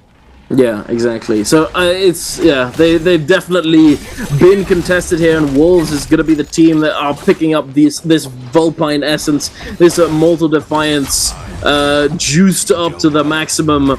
But enough of that. We're heading on over to a fight between X1 and I believe Bowder. Bowder's kiting away now, the cube having already been utilized by Bowder. LYD getting that F3 buff, that damage reduction buff from the Kurumi. Gonna be taking no damage whatsoever, but it does expire. And speaking of damage, that's a lot of damage coming through. The single hit focus attack from those nunchucks, parry follow-up, excuse me, is going to absolutely obliterate X1 there. And now they are definitely on the defensive, on the back foot, as Bowder is pushing the issue here, using all of the ultimates, pulling the trigger on that Kylan ultimate, looking to try and push these players out of that Kurumi circle. The Hardy ultimate also in play, knocking these players around like ragdolls, making it extremely hard to stay stood up straight. It's not to be. Another one gets taken down here. XLY is just a formality at this point. 3 versus 1 situation. A lonely Kurumi is not going to be able to do anything, and they managed to cleanse that Yang depletion. Heading on over now to Imperium. We've got another fight going down. A 2-tick popping at that Zai ultimate. The chains come out. Dongxing able to pick up that Soul Bloom, I believe. 2-tick trying to make something happen with the Zai ultimate, locking down a few members of ASE and a JL, all mashed together up against the wall here. 2-tick sends out the F2. Jiang Dong now on the receiving end of the chain sides, does manage to use that cube to disengage, but only for the moment, as 2-tick is hot on his heels. Moxie. Ooh, we're kiting. We managed to kiting over towards that Forbidden Seal. JDG though, so with that Matari ultimate, are going to be able to come through with that Siphon as well as that attack boost. 2-tick with the F3 tries to put himself into a better position before finding the isolation against that support player from ASE's end, before just pushing back to be able to get a little bit of a reset off, as they have to turn now onto ASE's re-engage. But a Tessa ultimate from outside the Forbidden Seal catches onto 2-tick. He's going to go down even before the 3-second enchantment window properly starts on up. JDG with the timing attack saw that Forbidden Seal pop up. That blue dinner bell dome was wrong. This is a team with Yang depletion that had to take a fight. They have been able to get one, unfortunately, but it is going to be probably that Kurumi now just having to just reposition. Will go down to that Yang depletion as KLA showing up to the party. Another Tesla ultimate going to be setting up the kill onto ASE's Jiangzhong. CXE absolutely brutal with the charged R&B hits off of this blue pulse sword. Now potentially turning their sights onto JL, but they have spotted the difference in terms of loot between both of those teams. The Wuxian Windwall did come down to make sure that JL did not interrupt that little bit of scavenging that the team was doing off of the fallen body, and JL are going to just keep on their merry way, repositioning potentially into a fight against X1. They do have the better loot. They're going to see the lone Matari. Are they going to take the engagement, especially now that the Kurumi has come through with that Tether and the 20% damage reduction? It does seem like we're going to have a little bit of a lull as JDG. Oh my goodness, this is a gamble. If this pays off, they're going to be able to get a rebuff charm. If it doesn't, they're going to be stuck in a 1 versus 3. That is not the position that you want to be in, especially because JL are right on the outside of that portal, and you know they're about to go in, and they're going to find a lone Matari. Oh, this is going to be absolutely horrible for JDG unless X1 decide to try and grief this portal entrance as well. No one wants to be in. Poor guy. And there it is.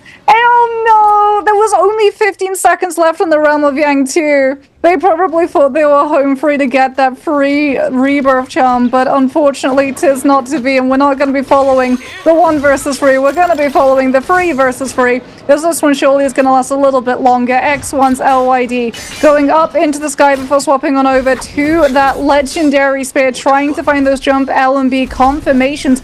Putting pressure onto the hyper carry, already burns out that F1. Are we going to see the V1 finding value? Is he even going to be able to get the ultimate off? Because the Kylan V2 just cut his health in absolute 2. That's crazy how much damage LYD was just on the receiving end of. Thankfully, he did have that F1 as we discussed earlier. The F1 and V1, oh my goodness, takes so much damage yet again, and no Kurumi Circle is available to cover for him. Unfortunately, just trying desperately to tap those roll away, but it is not to be. Wolves are going to take him down regardless. XCM coming out of that cube, going to be picking up that zipping F and immediately going on the offensive. XLY, unfortunately, struggling to stand strong and hold blue focus into this jump LMB slaughter. He is on the receiving end, and there it is. That is all she wrote. Wolves are going to be picking up their Realm of Yang win and securing themselves another legendary weapon. Oh, Dunk, that's so very happy cool. with themselves. What JL is? only now just killed the Matari.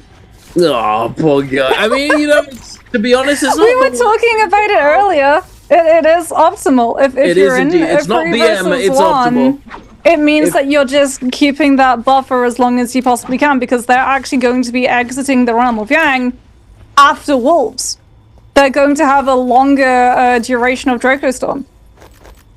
Yeah, exactly. And I do want to point out that here we have it, ladies and gentlemen, the Draco Storm being picked up as the Yang buff of choice, as now on the patch that these teams are playing on, Draco Storm has been buffed so that when you do pick it up, it gives you that full ultimate regeneration, as beforehand, you know, you take this buff usually when you hadn't actually fought somebody in the Realm of Yang. You didn't need to use your ultimates at all, as you weren't going to be getting your ult back while picking up Draco Storm, so you have your ult, and then you've got that buff. And this being one of the best combat buffs in the game, being extremely hard to lose a fight while having this buff.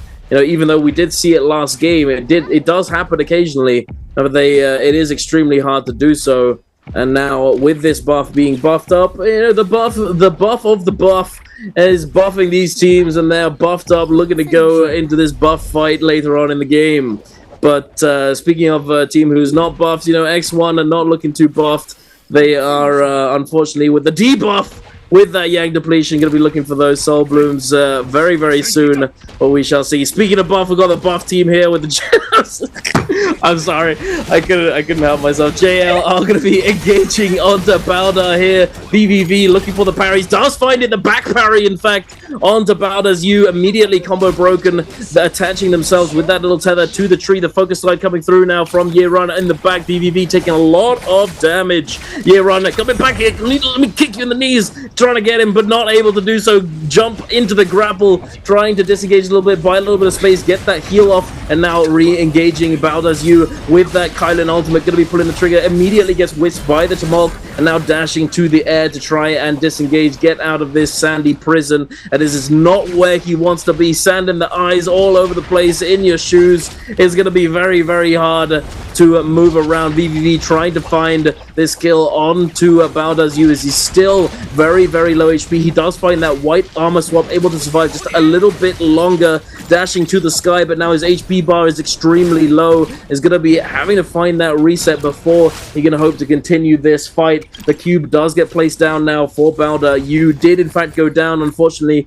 Perhaps the assault smolder is what finally eliminated him, But Bowder, now with a member down, is going to have to try and disengage, lick their wounds, and try and recover and come back later in the game. But are they going to be able to, Moxie? As JL, they are hungry. They want these kills. They want to get the big game, the big MVP in this second lobby of the day.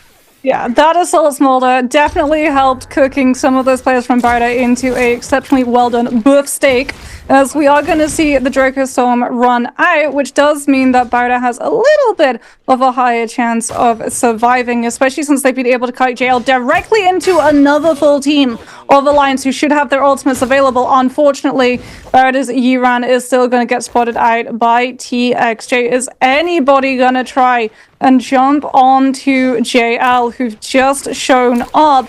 Looks like everyone doesn't really want to make that first move because they know that they're going to get turned on to. Alliance very aware of all of the teams around them, just going to be coming on through with that hip check of a Viper F3 onto X1, who are trying to put the pressure onto them. Bane's Breath going to be cutting off a lot of those teams from moving forward, though, and that's going to mean that they get boxed into each other and have to take the fight. Ultimates immediately coming through, but the Forbidden Seal gets hit. Some of these still going to be in play, but unfortunately, it looks like every single one of the heroes that was currently in an ultimate was actually the ones that got immediately cancelled by the Forbidden Seal. Both the Kurumi and the Zai going to be losing those no Temis in play to isolate out those fights and give their players the sanctity of sitting inside those sandstorms, as KLA taking advantage of all of the chaos as well as the Aurora Burst they have in the back pocket. One of the best Souljade's at contesting these spaces of Spirit Wells to make sure that they immediately see Wolves out the door. They will huff, they will puff. You will absolutely not blow this Spirit Well down. KLA are going to be able surely to get their hands on the buff, but instead they choose to go for the kills. They've got ZK up against the wall. The Tessa ultimate is gonna come through. They're trying to find the kill before she can run directly into another team in the air, as it does look like some of the other players from Wolves are unfortunately getting jumped onto by everybody else in this lobby. But Dunk, that begs the question, who's actually capping Spirit Well right now? True, as it is going uncontested for the moment, seemingly, as we haven't immediately cut over to a fight taking place in the area. We do have OUG the King lurking around it, trying to see if he can get his hands on it, but WX98 also hiding in that bush, trying to stay as inconspicuous as possible, as he's currently surrounded on all sides by OUG. However, Jinyu might be looking to try and find himself a fight, but oh no! Oh no! Poor WX98 does get spotted out, but thankfully is able to put down the Wuchen teleport and disengage, teleporting away, teleporting forwards. However, he's safe for the moment. He might find himself running into another team very, very soon, as I believe X1, KLA, GGJ, all of these teams are lurking around this building. This, however, you know, as I say, that this building is one of those areas that's very hard to kite around in. I mean, you can kite effectively. However, if you make one mistake and get stuck on one piece of one piece of fence, you know, you might be it might be over. But if you're able to flawlessly navigate this area, it can be extremely hard to chase you. As I said, it's, you know, if you're trying to chase someone down, if you make a mistake and you get stuck on something, again, it's gonna be very detrimental to that chase down. But not only that, there are lots of little nooks and crannies. Yeah, WX98, he's clutched to that ceiling. He's by the Bane. If he tries to disengage, he's got to go through the Bane, and KLA are going to be able to see him rotate. Is the bell He's gonna not there? know. I mean, it should be.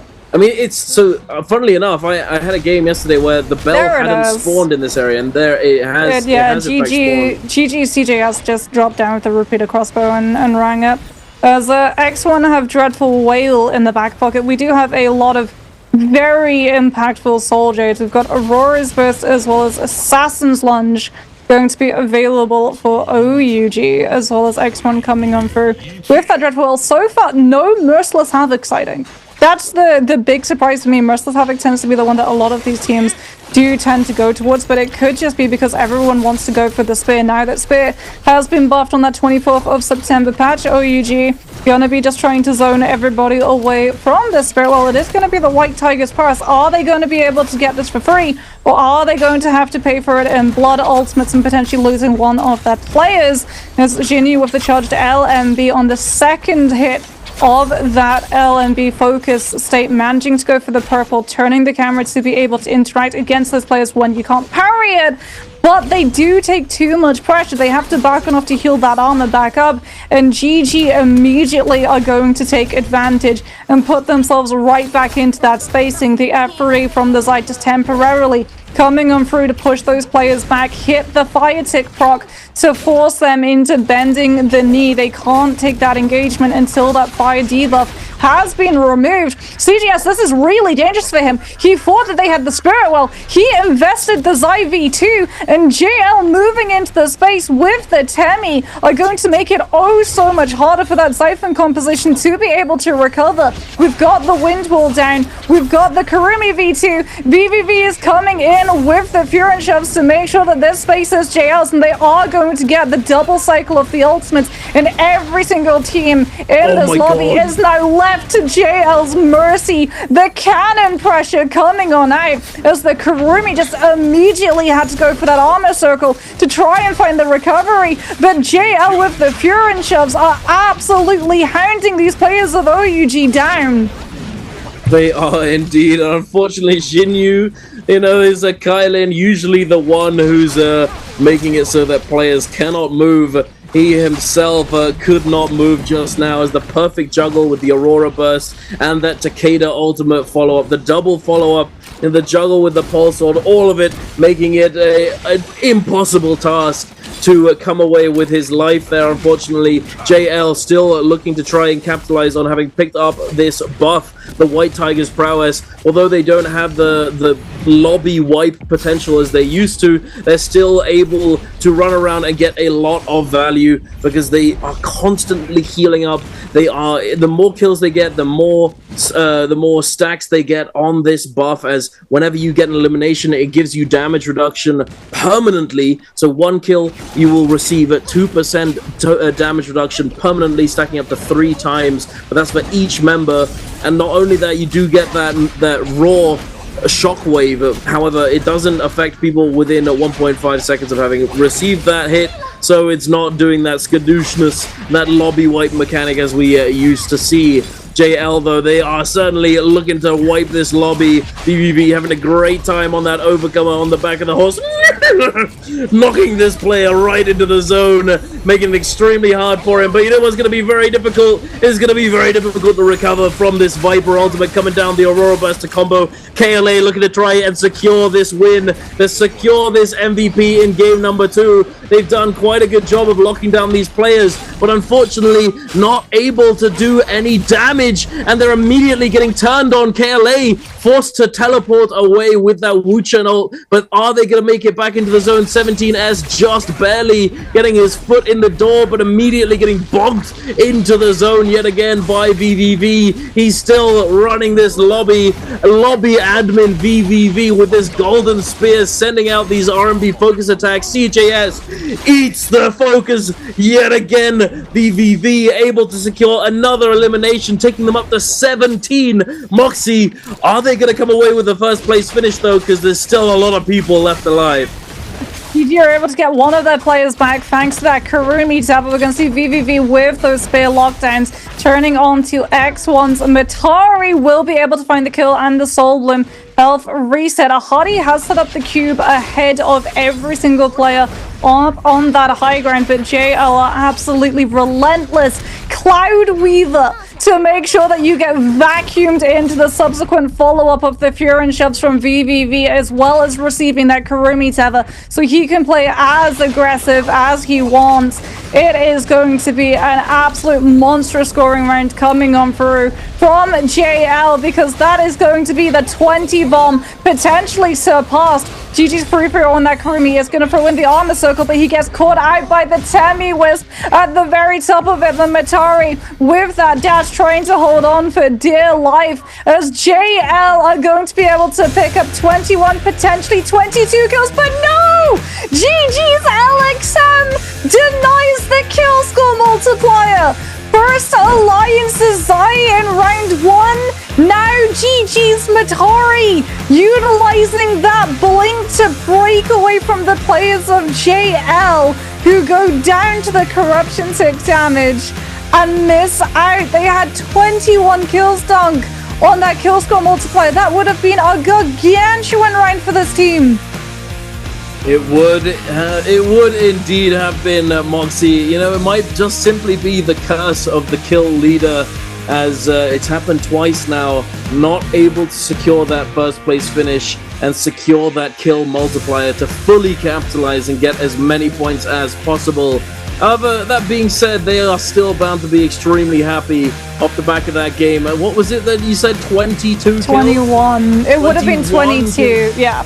It would have been 22 if they'd been able to get that last player onto GG. And a part of me feels, especially now that we've seen it happen multiple times, this is a strategy designed and devised to combat these teams that have high kill scoring rounds from accessing their kill score multipliers so that it can bounce the score up even higher and get them quicker, closer to that 70 match point threshold. Like, if you know that there is a team that is absolutely dominating everybody, and it was very easy to see that JL were the team because they were the only Sand Siphon team in the lobby, everyone could see that it was the Sand Siphon composition that was, 1, coming away with the buff, and 2, coming away with all the kills. The plan sort of changed in terms of not just getting kills for yourself, but from just denying the last team standing being available for that Sand Siphon. Really smart stuff coming through from a GG. But speaking about smart stuff, are you going to be the smart one, chat? Because it is question number 2, and that is historically the harder one, and this one is, a little bit trickier.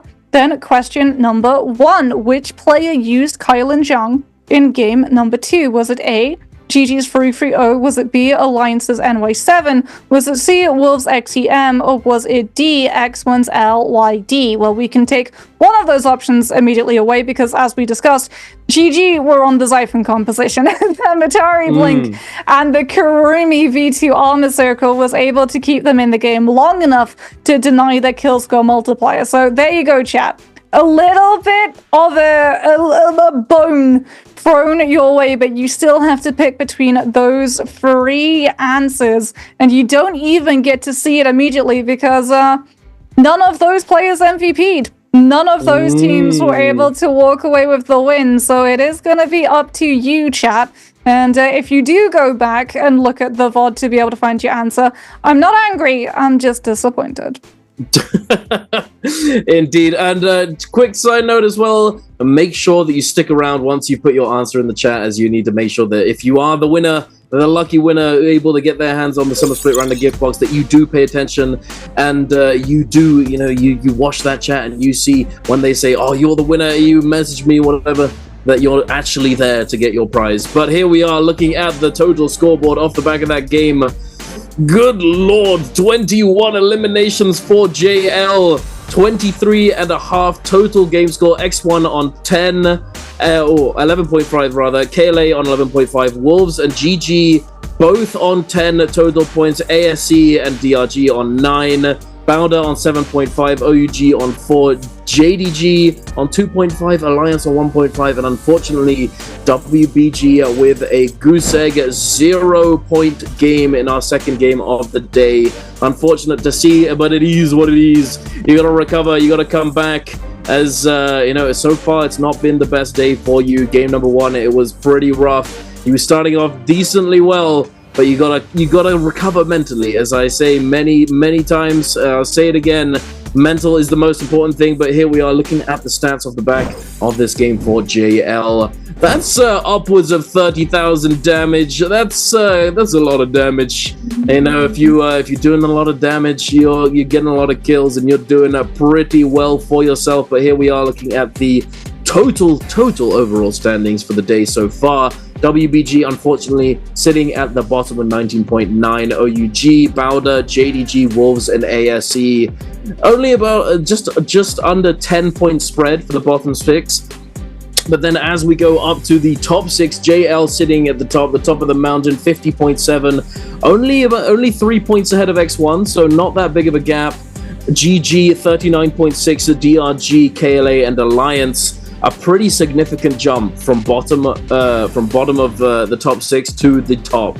You know, that's a considerable number of points. That's 22 points that Alliance would have to make up to have a chance of catching up to JL. However, we've seen it done. We've seen it happen. Certain teams, they do well and then they fall off for a little while. They let it get to them. The pressure, the mental. So important. A chain is only as strong as its weakest link, Moxie, as we've seen time and time again that players can suffer mentally and lose their stride, lose their momentum. Think about losing momentum. Look at all that momentum lost immediately because BVV has the F2. From BVV F2. I saw it as F2 value. Let's go. Goodness. You know, like he's been an F2 warlord on the Takeda. The last time he played the Takeda was the FVP MVP. So I would not be surprised if he's able to do the same over and over again. This is all of the important moments. This is after JL were able to get their hands on that White Tiger's Prowess. This is poor OUG getting absolutely bullied in the Mercury River.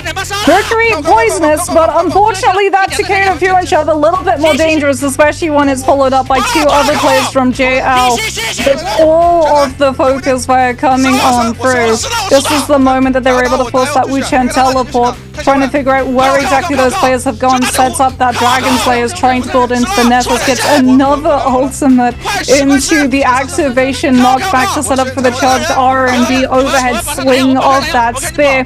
There's GG getting the revive on one of their players. It does unfortunately cost them one of them, as we can hear all of the comms coming through. And I would wager that is them saying, I've got one locked down in Clyde Weaver. Absolutely bully them with the spear once they've been grabbed in. This is the moment, unfortunately, for JL, where it goes a little bit pear-shaped. They're able to find a lovely wisp onto the Karumi, but that Mitari just able to blink fully away from it. And the Poison Splash indeed adding to the health bars, just slowly starting to move further and further down, allowing LXM to outlive absolutely all of them. And there it is. It is going to be JL's VVV. How many MVPs of the season has he picked up by now? It must be getting close to the double digits. Oh, I mean, there's 6. I mean, it's definitely on the higher end. You know, it feels as though all 3 of these players have gotten multiple MVPs so far this split. But taking a look at this specific one, we have VVV with 32,000 damage, 10 kills, 9 assists, and the majority of his damage coming out from the pulse sword. Secondary spear into the third with the fan, but no surprise there with that golden spear. He must have pulled that out later on, and you know, he was making short work of those players. You know, if you don't need to have a lot of damage on the board to really be impactful. As quite frankly, if you are efficiently taking down your opponent, you know, they don't have all that much health sometimes. You just bonk, boom, done, they are dead. And you get that kill under your belt. But, you know, we're not done just yet for the day. It's only the second game. Feels like we've had a lot of NARAKA, but there's still plenty more NARAKA left to be played, as my boy Raven would say. And I am certainly excited for what is to come. Because, I mean, there's still got a lot, you know, there's a lot left on the table, a lot of meat left. I mean, you say plenty more, but JL are 20 points away from hitting match point threshold. If they have another pop-off game, and JL traditionally have been a momentum-based team, like when we see them pop off in one game, they pop off in the next game as well. Potentially, we see yet again another team hit match point threshold after only 3 games, Raven. That being said, we will have to wait and see whether we do hit that match point threshold, because game number 3 will be right up after this.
Hello, everybody, and welcome back to what could potentially be a pretty short day of the NARAKA BLADEPOINT Pro League bi-weekly 4 finals, Dunk, because JL, they are 20 points away from hitting that match point threshold. However, in the past, we've seen when one team starts racing ahead of everybody else, everyone in the lobby takes it upon themselves to make sure that that progress does not keep going for long. JL are about to have a lot of people after them, and them being one of the best teams in the league, you better believe that everyone has been studying their strategies as well as their rotation paths. Yeah, absolutely. It has certainly been made much harder to tell which team you're fighting and which team is which, as the the names and all of that sort of stuff. You can't actually tell who you've taken down. You can only really tell once you've been fully eliminated by a player who is who. Can be very difficult to tell. However, we have heard from certain players, that they've gotten very, very good at reading the kill feed and understanding who's still in the lobby, who's doing well, who's got ultimates, etc., etc. But here we are taking a look at the highlights and the replays from the previous game.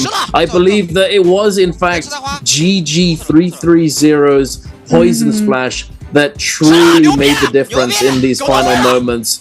You can hear them just like, yeah, let's go, we did it, we griefed them, let's do it. With the Poison Splash value able to prevent JL from securing that kill multiplier, giving them that little extra boost along with those placement points and getting those placement points for themselves, as GG certainly want to be coming out with the dub today. However, it is not going to be easy, as plenty of these teams that are sitting at the top of the leaderboard are fighting tooth and nail to make sure that they are giving it their all and putting up those numbers on the board, as we've seen X1 doing extremely well in game number 1. They did all right in game number 2, not as well. However, it is what it is. JL only got 6 points in the first game, but come out swinging in game number 2 with 21 eliminations and almost winning it all with that placement multiplier. But we're going to be going over to Holleroth for our game number 3, Moxie. We're going across the sea to the deserty land of Holleroth with Fireflies still, I might add. So it's still going to be pretty oogly off rip. But I asked you last game, I'm going to ask you this game as well. What do you think we're going to be seeing in that first round selection for this upcoming game? Sandsiphon. Sandsiphon? I mean, I kind of agree. So we're both agreed on this one. It's not going to be the 50-50 split of, like, maybe it's the Vitessa, maybe it's the Kyle and Hardy. I think it could be, but at the same time, as we talked about earlier, kills are so important now. With this new rule set, you only get that kill multiplier with the first place finish. So perhaps not. As Sandsiphon, it's the kind of composition that needs a little bit of time to get the ball rolling. It doesn't do insanely well off spawn, as the F abilities. They're good, but they're not. They're not Viper level. They're not, they're not Xiphon level. So true, and like the difference between like the Xiphon and the Sandsiphon is that Xiphon, or as a lot of us sort of like call it, the budget composition, it hits its power spike a lot faster than the Takeda composition, because with Takeda, with the V3, it's not just scaled off of the Takeda's loot, it's scaled off of the entire team's loot. It's not a case of get a purple weapon on your Takeda and you're going to be doing the max amount of Vi with your ultimate, as opposed to the Zai, where it's get a purple armor on your Zai because she's very squishy with a total lack of damage reduction on all of her golden frames of focus, as well as get a purple weapon on her so that her weapon ultimate damage can be scaled up significantly. Like, it's very easy for that Xiphon composition to find its feet. And as opposed to the Sandsiphon, the Xiphon, you don't have as much of a chance of going for the overall MVP. It does struggle into contesting the Spirit Wells, as we saw coming through from GG, where they had a really good position. They were able to force like one other team with the F3 coming through from the side to proc that fire tick and make the other team back on off to wait out the duration of that hit. However, then JL came through and they had the Sandsiphon composition, which in the past, whatever composition Temi was played in, was called the box composition, because Temi Ultimate would just be so good at giving you those objectives, things like the Morris Blessings, for absolutely just the value of one ultimate. And it does seem like we have that sort of 50-50 split on what composition people want to go for. X1 is going to be opting for the Sand Siphon, but both JDG and GG are going to be prioritizing getting those kills, as well as JL, and JL for good reason. They are just going to be looking for enough kills to bag them 20 points. They want those 20 points. They want to be able to come in with that third party. They also want to go for a composition which is a little bit harder to read into in terms of where the ultimate is sitting at. When you aggress onto a Tessa team, you always have that constant voice in the back of your head asking you, is this the first cast of the Tessa ultimate, or is this the second cast of the Tessa ultimate? How much space do we actually have to be able to work with her? So I'm somewhat surprised that, you know, although Sand Siphon is extremely good, you know, I'm surprised that we're picking it in the second round selection, having just seen Viper, Tessa, Wu-Chen have their cost increased, which inherently tells the players that the majority of the players in the first round have chosen to pick up that Viper comp.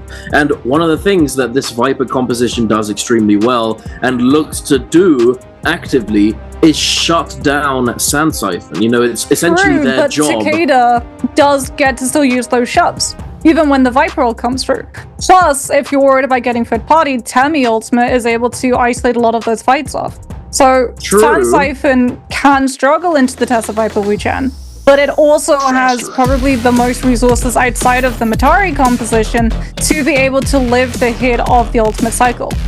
See, but that's what I'm thinking. Like, if it would make more sense that you choose to go for the Sand Siphon, or perhaps the Hardy Kylin composition in third round selection as opposed to second, and then look to secure Xiphon in second round to inherently counter the Viper compositions, you know. But there's a lot of thought that goes into these character picks. I'm sure the coaches have gone through it a million times. They've got those thick binders in the back ready to go, and with all the calculations, all the spreadsheets, this is the most optimal pick, etc.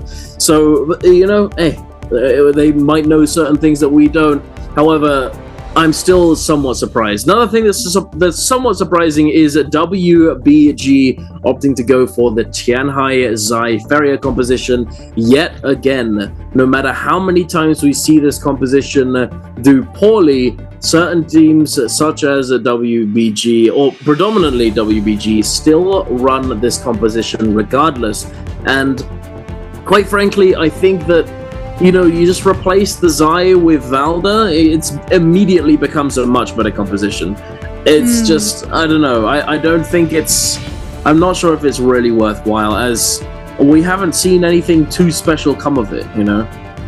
Can you really remember, can you remember times where this composition is actually done well? Yeah, I mean, KLA were able to win with it. KLA, they had to play for Spirwell though. Like, they had to do far more times legitimately, they had to legitimately do almost absolutely nothing, like hide inside a purple invisibility bush every single time there was a fight going on, I'm talking about. And then when it got to that Spirit Well, they picked it up so that they could have two Farrier mechs. One for their Zai and then one for their Farrier, running around at the same time, because one of the problems that Farrier has, one of the reasons why we don't tend to see Cannonball as much, is that everyone would see a Farrier mech and they would just melt her out of the lobby with things like the Fire Tick and the Poison Splash on the repeating crossbow from the Venom Tip Soldier. No surprises that it is going to be GG dropping over towards Imperial. What is a surprise though is that that's JL also dropping onto GG. In Imperial, Alliance going to be looking for the timing attack. Usually it's Bowder who can test GG, but JL going to be going right off of the rip to try and take this fight. TXJ entirely weaponless, does have those slaps available until he's able to pick up some of that loot. GG almost immediately getting to spot out JL. Behind them, going to be rotating out of Imperial, their usual hunting grounds, not even getting to kite over towards Waterfall.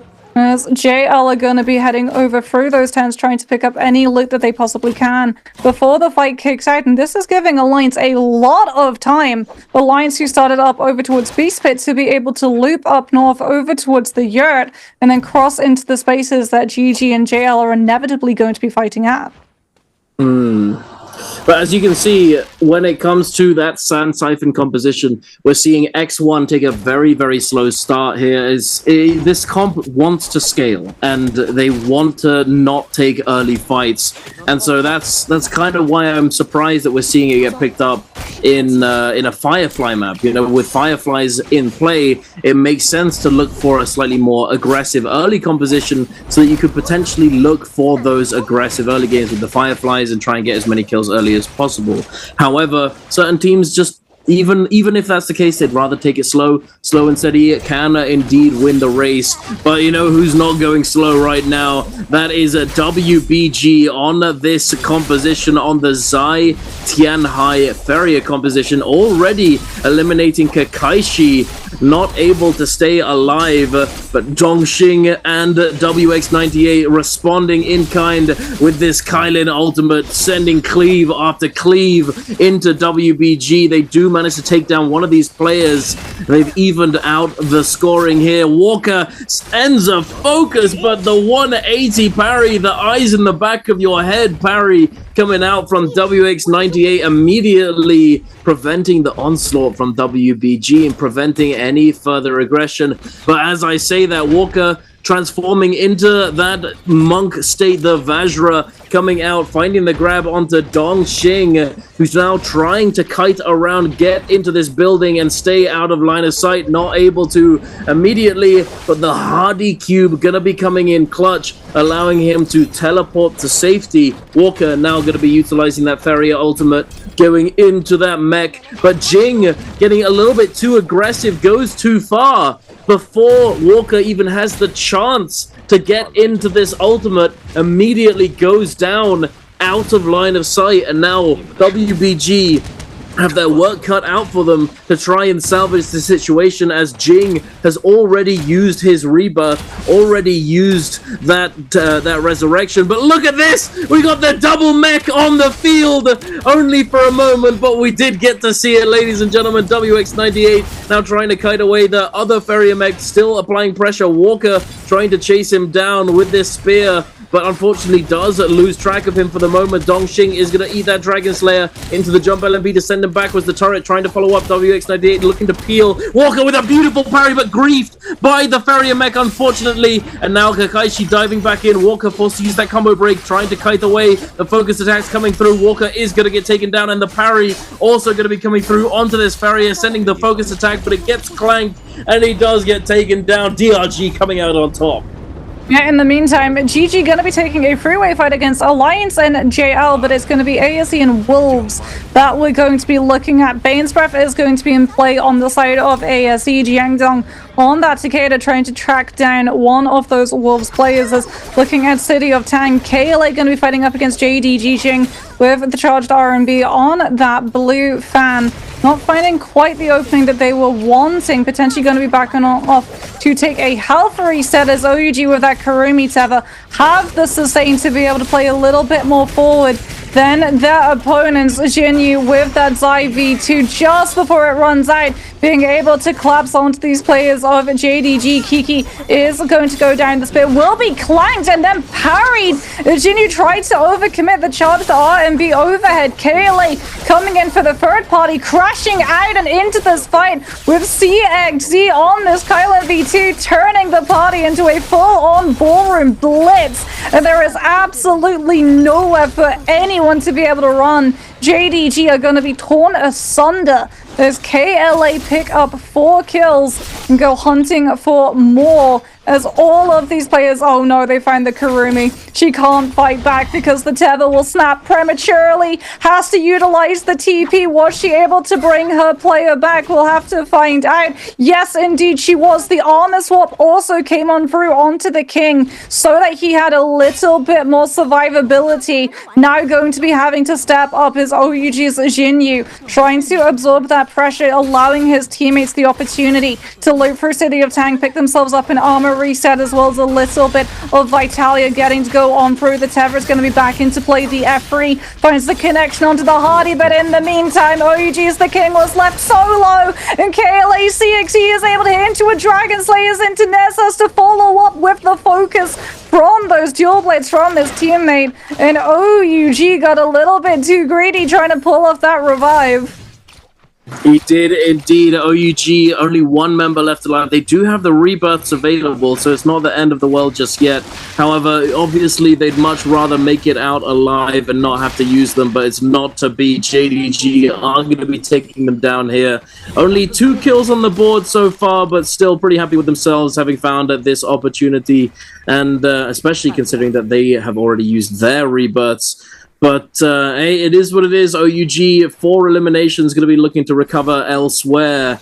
DRG, on the other hand, looking very happy with themselves. 2 purple armors already, and 4 eliminations under their belt. Very decently scaled. Looking to go into these realm of Yangs that will be coming up very, very soon. But before we have that taking place, we do have an engagement taking place between X1 and KLAXLY with that blue fan. The parry comes through from CXZ immediately, using that Kylan ultimate, pulling the trigger. The Tamog ultimate coming out. Oh my god, the damage! The instant burst coming through.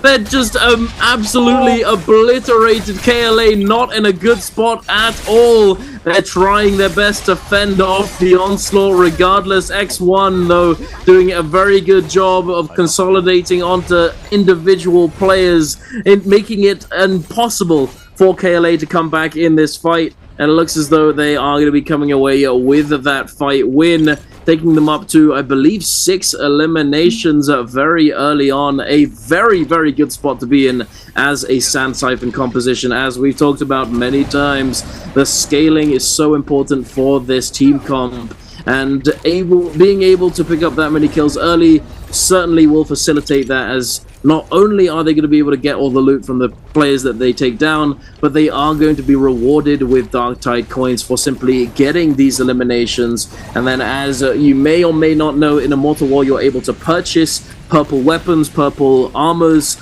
all sorts of goodies from the shops if you have the money to do so. And that's exactly what I imagine has just happened, as XLY is now gone up to that purple armor and preparing himself to potentially go into the realm of Yang. No, it looks as though they're circling around a cave instead. Instead, we're going to be seeing Alliance and ASE going head-to-head in the realm of Yang. Moxie, who's taking this one, though? Well, it is going to be Sand Siphon versus the Siphon composition. Do Alliance have that Karumi, or do they have the Zip? We're going to have to wait and see whether or not it's going to come into play, lacking that damage reduction, as Jiangdong is already coming on through with that Cicada ultimate, shoving onto the Zai. It is going to be the Zip. We just saw the F managing to find the connection to give that little bit of sustain through the Zip's ultimate. Jiangdong is going to get hit by the V2 fire tick, but he's been able to find the isolated fight with his support up against the hyper carry. The Matari ultimate has coming out from the side of Alliance. Jiangdong now going to be utilizing that Cicada F, trying to come on through and punish the fact that Alliance can no longer throw out the blues, but he's going to be interrupted by the gray charge of that skill rush. However, ASE played the long game. They held on to that Kurumi ultimate. The parry is going to set up the Dragon Slayers into Nez, as they're holding them in position for the Timmy to come on through with that blistering edge on the pulse. So Jiangdong trying to come through with the charged RMB on those dual halberds, but he is going to be interrupted, clipped in place by the blue charge skill rush coming out from NY7 with his own pulse sword. Jiangdong's had enough of it, goes for the F. No longer can he be interrupted and staggered out by that blue charge skill rush. However, they've lost Moran in the meantime. The Kurumi is down. He dodges out of the F3. The Temi managing to find the spacing onto the Zai, and ASE will be able to walk away with the win and the buff and the loot, which is absolutely massive. As we've talked about, it is so important for these Sand Siphon compositions looking to lock down into that late game that they're able to hit that power spike of the V3 yellow hit of charge. As in the meantime, X1 did indeed put themselves into the third realm of Yang and just triumphed over OUG, and that has done enough. They are 1 kill away from double digits, but Dunk, what they're not away from is the top spot. They've overtaken JL and are looking to be able to eclipse potentially that 70-point threshold if they can make it all the way to endgame with the Sand Siphon composition. Absolutely, making it all the way to endgame with all those goodies. It's certainly putting yourself in the driver's seat and giving yourself that boost, that momentum in the lobby to fully dictate those endgames, as we saw done so very well by VVV, by JL in the previous game, able to just police the lobby, police the safe zone with that Takeda, and make it extremely hard for any of those teams to be able to actually stand tall and fend them off. But speaking of fending off ASE and getting engaged on by DRG, or perhaps it's the other way around, trying to fend off the onslaught from these players at Xiao Wen with this golden pulse sword, looking to try and find an entry here, but not able to just yet, having lost a decent chunk of his armor. Might now be on the back foot, utilizing that Tumult ultimate to try and self-peel, and peel for the teammates, potentially shutting down this Kylin WX98, taking a lot of damage. Is going to be followed up upon by that dual halberds focus attack from the Takeda. The Kurumi ultimate is going to be put down in place. All of the ultimates from all of these players have been utilized now. The Hardy ultimate is in play. WX98 and Xiao making it extremely difficult for these players to do anything. But looky here, Moxie, we've got the third party coming in from Alliance. It's exactly what they needed. They needed to find some soul blooms to cleanse this Yang depletion, and that's exactly what they've just been able to do. And it looks as though they've managed to cleanse all 3 of these Yang depletions. Alliance are going to be cleaning up this fight. DRG, you know, they're not too happy about it, but they're not all that upset either, as they do have that Vermilion Bird's Might in the back pocket to keep them going in the Ballista. Who is on Ballista? I think it was JL, given the fact that JL are now starting to swarm into this fight for that third-party opportunity. XLY is going to be going incredibly low. That is going to be X1 losing their Vermilion Bird's Might. Ballista still going to be in play, and this means that all of these teams are going to be hugging that cliffside like their lives depend on it, because they kind of do with the amount of damage that Ballista is able to do. As the CXE is going to be held in position by the Wild Windspout coming on through. JL with the third-party Viper V1 drop-down intrusion, going to be sending all of those teams into full panic disengage mode. KLA trying to zone them away with that Wild Windspout. TXJ does get hit into by one of those blasts, and that has been able to buy them the spacing to come on through with the Wuchen teleport. They burned the Viper ultimate. They weren't able to sort of stir the pot and force some of those other ultimates from the teams already fighting, nor were they able to find an isolated target and go for that immediate kill. So the fight got a little bit too hot for their blood, and they decided to just pull out of it entirely, as OUG, unfortunately, entirely away from where the rest of the lobby currently are. They'd kited over towards Plumed, anticipating to be running into multiple players, because that is traditionally where everyone runs when they have Yang depletion and are looking to third party in this fights, even if they don't have it. But unfortunately for OUG, the fights are just not there. It is what it is. It's just a struggle. Sometimes you just can't find it. OUG certainly in a bit of a rough spot, as you said. You know, 2 players with Yang depletion is going to make it extremely hard to recover, as I don't believe they... well, maybe they do. If they're running some discount, they might have enough to buy both of these rebirth charms for these players who are about to get taken down by this buff, or by this debuff rather. But we shall see if they are allowed to do so, as KLA are lurking in the vicinity in the Plumed Castle, trying to get their hands on this Spirit Well. And I believe they did just ring the bell, so they may have spotted them out, but I don't know if they're really interested in looking to chase down a player, especially as they don't actually know how many players there are. You know, they might reveal one and think, oh, perhaps the other 2 are simply out of range of that bell. But we'll have to wait and see. For the moment, we're going back into the realm of Yang. DRG up against ASE. WX98 grapples to the sky. Look at the grapple enemy on this spear, looking to drop down now. Skywalking, but swapping it to that musket, trying to create some kind of advantage for himself and his team before they drop down into that close range positioning and go hand to hand. It looks as though they've managed to do so.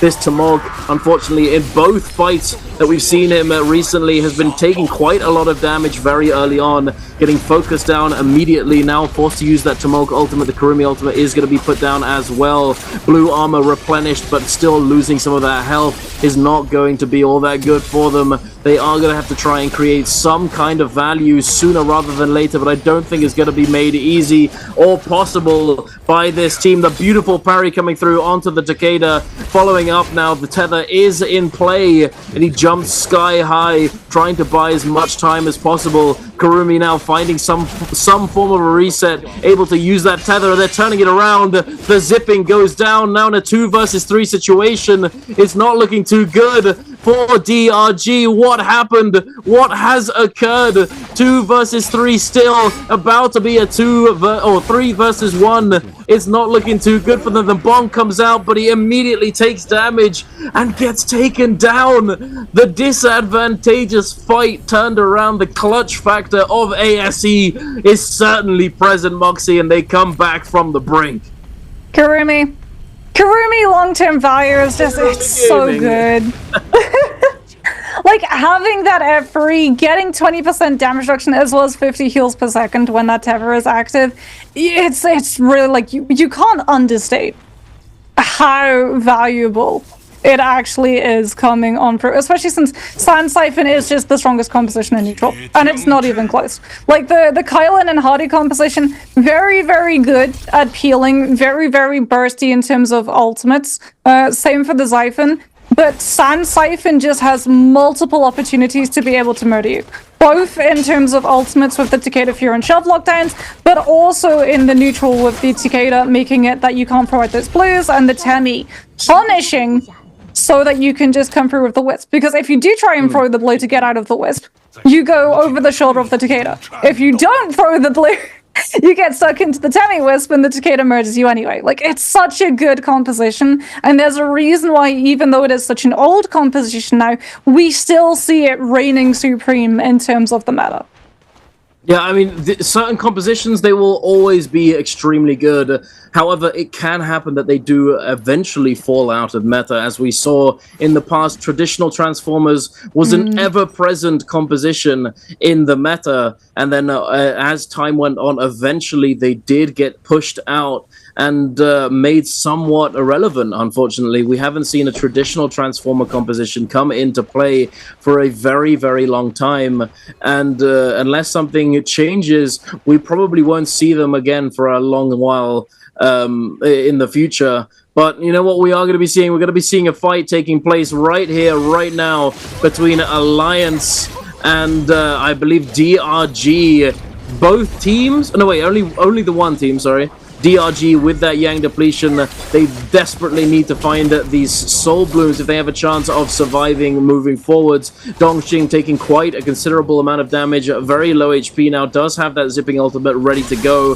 Hardy ultimate also in play, the cube utilized to save Dongxing's life and get him out of danger, with WX98 trying to find some kind of opening with these Kylan dashes, but not really finding all that much. Does get a stagger out of the air, catching this player, dropping him down, but the buttery rocks, the poor terrain situation, usually an advantage for Kylan, not doing him all that many favors as his teammates are not able to follow up, unfortunately. DRG still on the chase, looking to try and close the distance. However, these players, they know that they can smell the desperation. They know that this team desperately needs to find this fight and that they are willing to fully commit.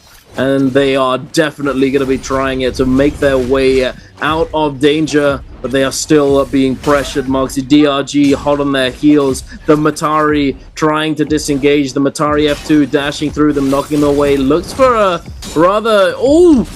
As I say, you know, that was a pretty optimistic reset, but it was all a bait. It was all a bait to try and pull these players in as he immediately turns back around. The F2 now from NY7 tries to find something but not able to. DRG actually on the front foot. NY7 forced to try and get back into the zone, but he's going... Oh, no, wait. He's going the other way.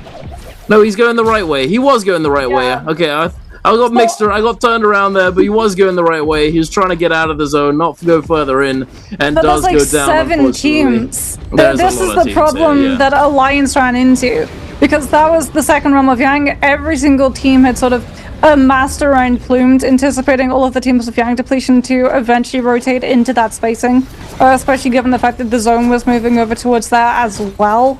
And it just meant that when Alliance tried to run away from the team that was after them with that Yang depletion, they got split between multiple. They got split between the team that originally was chasing them. They got jumped onto by Wolves, by X1, by every single team in the area, and unfortunately we're also just taking so much damage from the corruption as well. As ASE will be able to get their hands on a White Tiger's prowess from that Spirit Well, no one else really wanting to contest a Sand Siphon composition with all of those teams in the vicinity. If you use your ultimates and you do not get that Spirit Well, you are the one that is vulnerable. You are the one that everyone is going to turn on to, and everyone prioritize getting into a position to live the aftermath of the Spirit Well capture on places like Ballista, which you can see ASE taking extreme care to navigate around without taking too much pressure from, as they're trying to figure out whether or not there are some of these teams that are a little bit behind in terms of either numbers or loot, that are trying to keep themselves out of sight, out of mind towards the outer edges of the zone, hoping to just play for survivability and a potential late game turnaround off of some of the drops that these higher stacked teams leave behind the scraps of when they pick their late game Spirit Wells up. As we're going to have a look at a replay. This is X1 versus OUG inside that realm of Yang. XLY coming in through with the Phantom Step. Soldier, the charged RMB on that fan, scooping them up and depositing them into the Temi-Wisp.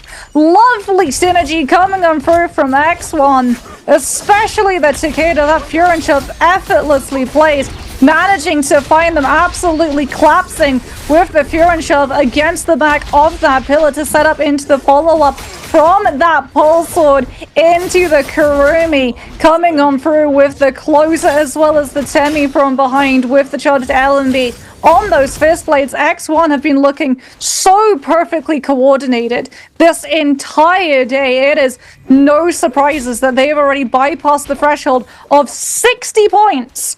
They are so close to hitting that 70-point threshold necessary to be within MVP eligibility after 3 games. The only time that we have seen this done was when Wolves walked away with the MVP on bi-weekly finals 2. Are we going to see the same thing occur with X1 on 12 kills? It's definitely looking within the realm of possibility, as Ballista is still going to be in play. KLA going to be commandeering that one. As you can see, all of the teams in the surrounding vicinity just going to be playing stack on the side of the tower and wait for the corruption to force KLA's hand in rotating. Indeed, looking to try and secure this optimal terrain, this little bit of real estate, you know, to call home, a nice little spot to call home, and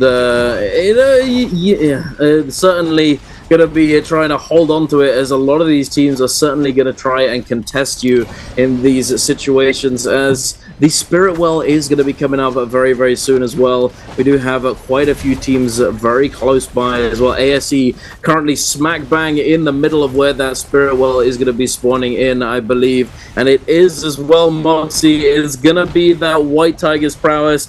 It doesn't have the crazy potential it used to, but it's still the prio buff. It's still definitely the one you want to get. And ASE certainly want to get it, as they are smack bang in the middle. X1 very, very close. However, above ASE, we have JL, KLA, all of these players are waiting to drop down at any moment. If they smell any kind of weakness, I believe they might actually stay safe. They might actually just get this one for free. as none of these players want to give up their positioning. You know, as I said, they secure themselves a little bit of space, a little bit of real estate. They don't want to give it up. They you know, hey, it's a good market. You know, you don't want to be giving up. You don't want to be selling either. Yeah, exactly. You don't want to be giving up that ballista and creating an opportunity for somebody else to come in and steal it away from you, as it is definitely a good spot to be in. But look at this, so many players, they want to get in to that real estate game. They want to get on top of the tower. TXJ trying his best to stay alive, does finally have to drop down and utilize this Viper ultimate to stay on his feet, only getting it one stun here, and it immediately is just fully negated by that F3 from the Kurumi, making it impossible to really follow up with any sort of damage, unfortunately. But as wait, no, he still went down. Wait, he used the F3 but still died. Yeah, he used the F3. ASE unfortunately get griefed out of the revive temporarily by the pillar dropping down from the Farrier coming on through.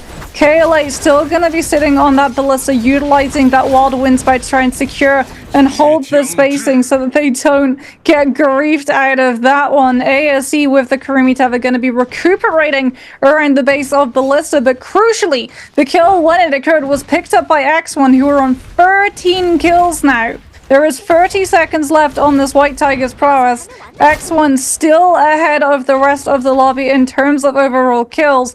Will they be able to walk away with the kill score multiplier, or are we going to see the same thing as the previous two games occur? Teams noting that the Sand Siphon composition is the one in the lead and playing to deny the Sand Siphon, having that end game multiply. KLA just managing to get a little bit of damage off towards ASE's players before they can get into blindside of that ballista. 100 meters range unfortunately does not account for all of that space below the ballista itself. As ASE's Jiang Zong just puts himself onto that tower, we know that there is going to be jabbing attached to that particular staff, as everybody is just waiting. No one wanting to go out towards the center in fears of KLA with that ballista, but WBG have been pressured. We can see the Farrier mech has been forced from this team. That should force a couple of ultimates potentially coming on through from some of those players, but it looks like everyone is just content to bunker down and hide around the cliffside as the zone will move in. Ballista is going to be denied. A lot of those players taking to the sky to try and break away from all of the damage that is about to occur on the low ground. The Kurumi's dropping in with the armor circles to guarantee that their players are going to be safe when the rotation comes on through. We've seen a Hepta on the field, XLY with that jabbing, trying to play keep away for his team. That Hepta finding the connection. The Kurumi LYD also creating the spacing for their team as they swap over to the cannon and put the pressure on ASE, the other Sand Siphon composition currently in the lobby. They've identified that these two are going to be their competition, but ASE see the kills in front of them, see Wolves a little bit too far out in the zone, commit the Takeda ultimate with the Fury shoves to make sure that they can bag the kills, as X1, I believe, are just keeping themselves waiting for the right moment to come through with the later ultimates. WBG's Walker with that Tianhai transformation has been able to find one grab, doesn't manage to find the double slam, however, as he keeps going lower and lower and lower. He's about to go down. They have absolutely no way of healing him because he's got the V2, but he doesn't find the players to find the sustain. And here comes X1, the Kurumi ultimate, the armor circle to give them the confidence, the jabbing into the Hepta. X1 are walking away with so many kills. They've still got the Kurumi for that sustainability. Are X1 going to be able to hit the 70-point match threshold? Because it looks like it. Another kill from the jabbing on the staff. WBG, KLA and Wolves all playing the long con, trying to outlive the Sand Siphon composition. Already finally now going to be coming on through with the V2. Gets another kill onto Zhao's One Fang, followed up by Wolves' Night HQ. WBG's A Zhao is going to go down to the zone. Corruption 6 damage. X1 are 1 kill away from the double digits. The Kurumi Terror is going to mean that they have the sustain, and they break past it. 71.1 points in 3 games. We have our first team on MVP eligibility. That's insane, Moxie. That's insane. Are we going to have a repeat of Wolves coming through? Oh my goodness. X1 are absolutely tearing through these games, tearing through these lobbies. They come in game number 1, secure that MVP, and by game number 3, they're already there at match point. That is insane, and I bet they are feeling an absolute rush of adrenaline as they've just realized that they've done it and they could potentially take home all those marbles in the next game, in this 4th game of the day that's going to be coming up after this one. But oh my goodness, what an absolute mess of a fight in those in that end zone. The Hepta, everything just packed into such a small space, making it very hard for any of these teams. But hey, X1, they managed to do it, and they clutch up. There's nothing more to really say. Good on you, but are you going to be able to keep it going? Because if you think that it's over, it's not over. Every single one of these teams who's in this lobby knows that you just got the MVP or just got to that match point, and that they are going to be hunting you down and making it damn sure that you're not coming away with the MVP in the upcoming game, or at least they're going to try. As we've talked about in the past, it can be very difficult to know who is who nowadays, as the names and all of that is hidden, and it makes it very hard to snipe out certain teams. And with this match point rule system, you know, it can be very, very important to do just that. But we shall see, Moxie. What do you think is going through their heads? Because I don't know, you know, it's just like, oh, we did it. Okay, oh, can we do this next one? Oh, it's been hard to actually say that teams who get to that match point first are actually going to be coming away the victors of it all, because we've seen it before and we've seen them not get that dub. And I don't know. It's hard to say. Pressure, mental. It's all a factor, but JL coming in second, 12.8 points behind X1, or 12.8 points behind match point. They are definitely going to be trying to have a massive game in this 4th game of the day to see if they can catch up and also deny X1 that victory. Yeah, I think a lot of these teams, JL especially, are going to be favoring the Wuchen Viper and Tessa composition just because they know that they are so close to that match point threshold, and they're likely not going to MVP with that composition because it's going to be game 4 dunk. You know what that means? Hero points refresh. X1 can choose whatever they want. It doesn't matter if they're phase 1, phase 2, or phase 3. You can make the Kurumi as expensive as you want. They're still going to be able to have access to all of the cash to splash to be the only team on that match point eligibility. And I mean, it's so good to see X1 popping off, because like this is sort of the redemption arc for LYD. Leo's had a little bit of a redemption arc over for TE. JL have always, like, they haven't needed the redemption arc. TXJ and VVV have been just as strong as ever since we saw them take Jacob back in last year's December.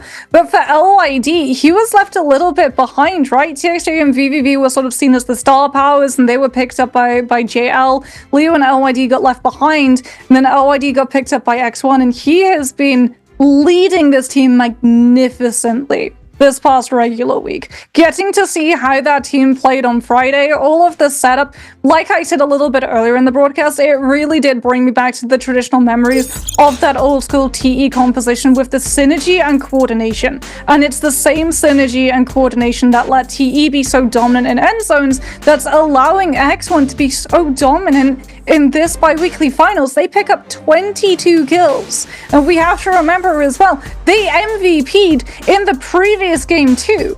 They are feeling themselves at the moment. Like, they have so much momentum at their backs. Plus, they have the additional bonus of this is a team that not a lot of these people know the rotations and strategies of, right? Like, yes, they've been around the league for a very long time, but X1 have only recently been able to put these 3 players together. They've only recently come back into the league.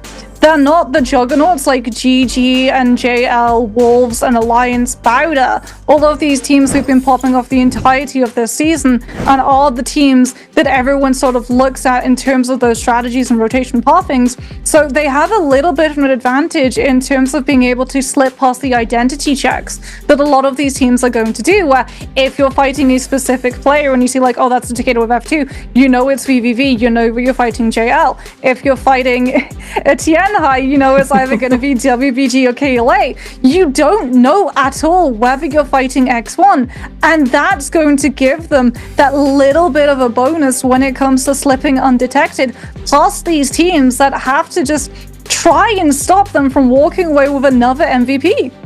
Yeah, absolutely. It's gonna be tough.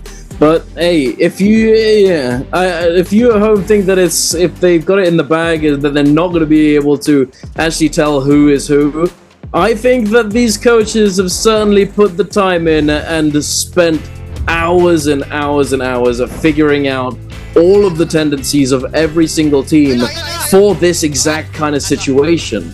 So that if they know that a team is at match point, that they know where that team is likely going to want to spawn, or where they want to do, where they want to be to rotating around, what kind of tendency they have in terms of character pick, what's their most comfortable composition, what do they think that they're going to opt to go for, and that sort of thing. However, we say that, but all the teams have also probably spent time in investing time into making sure that they're not readable, and that in those situations they've given away, little hints and that sort of thing to mislead players and mislead coaches into thinking that certain teams will do certain things. But this perfect demonstration of team play coming out from X1, consolidating fully onto singular players, able to lock them down 3 versus 1, 3-2-1, absolutely obliterate their health bars.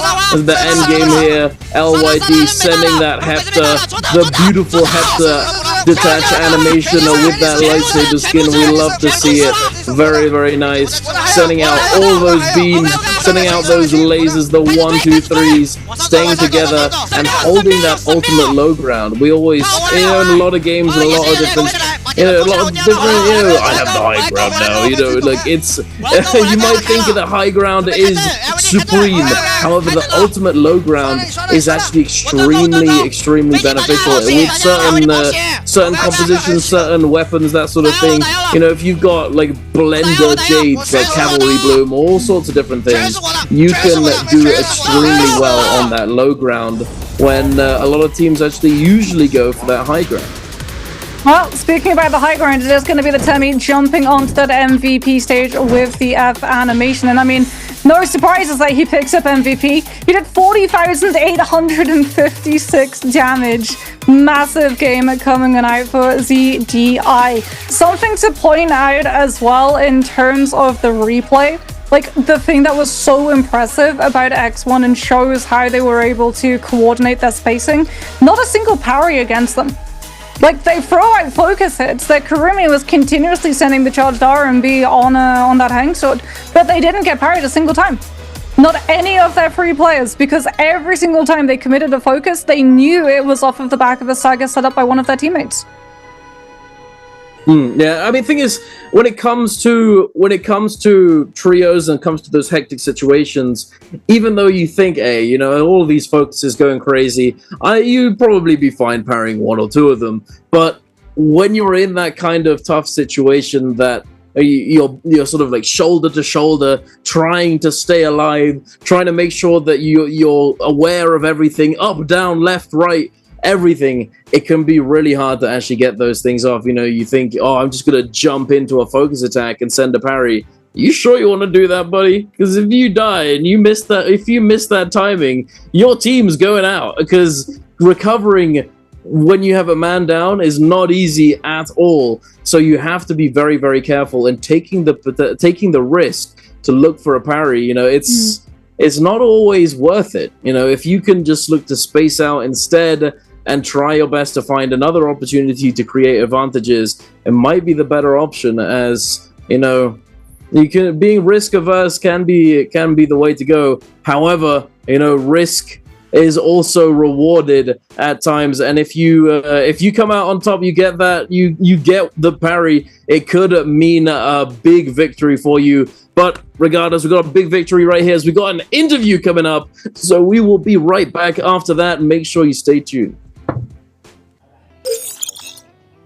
Ladies and gentlemen, welcome to the post-game interview. This is Jaeger, and now I'm standing here with Judy and let him say hello to our audience. 来吧 ，Judy 先跟我们的观众朋友们打招呼吧。大家好，我是X1朱迪。欢迎朱迪来到我们赛后采访。哇，首先我要说 excellent and good job, okay? And we would like to say congratulations. 那首先要恭喜你们，目前也是总积分非常的就整个在领先的状态，然后也是拿下了刚才这把天选，太精彩了。Okay, so we talk about I would like to know, so far, how you comment on your team right now, like your status? 首先就要问一下，目前感觉今天这个状态怎么样？队伍有没有说法？准备几把结束我们今天的这个周决？今天状态挺好的，可能就下把吧，争取下把下班。哇，讲得非常自信啊。Okay, I think we really have good status today, and for us and for me, I think maybe the next matches we will finish the bi-weekly final.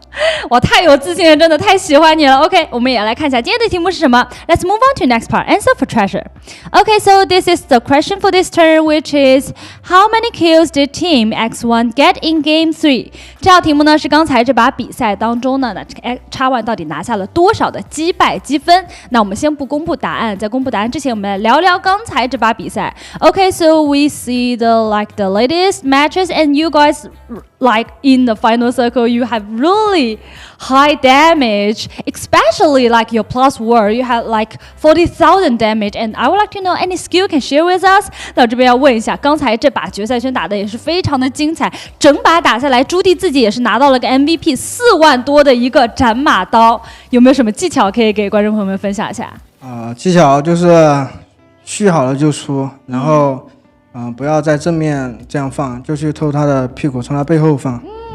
Okay, so for me, the skill for the plus word is just use the blue charge, and the skill is don't use the blue charge in front of your opponent. Maybe behind your opponent will have really great performance. Okay, and I think our players prepare, and let's start counting. 朱迪应该准备就绪了，我们接下来就进入倒计时。英文说一个3、2、1。3, 2, 1. Screenshot.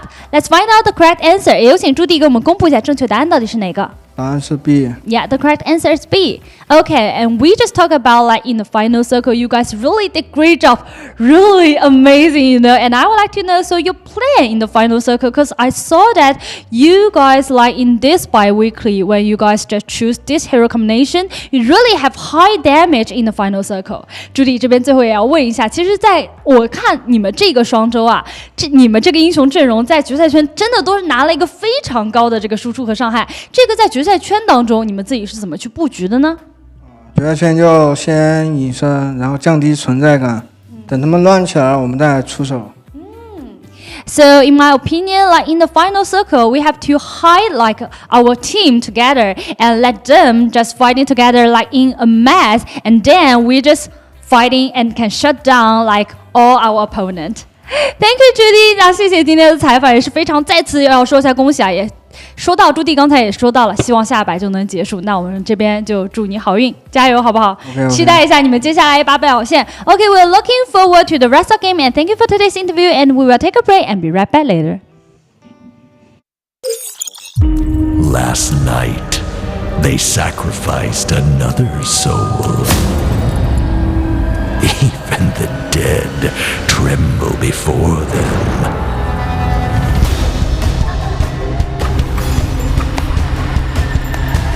Eerie manifestations of ghostly tales.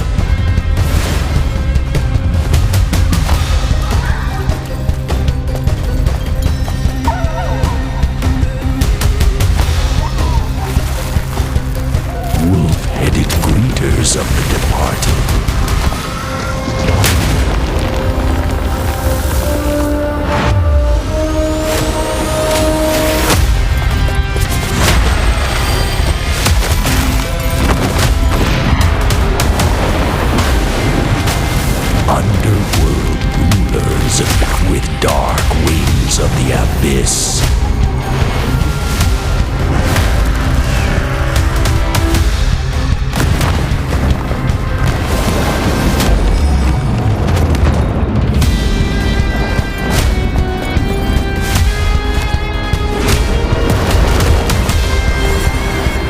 judges who decide over life and death.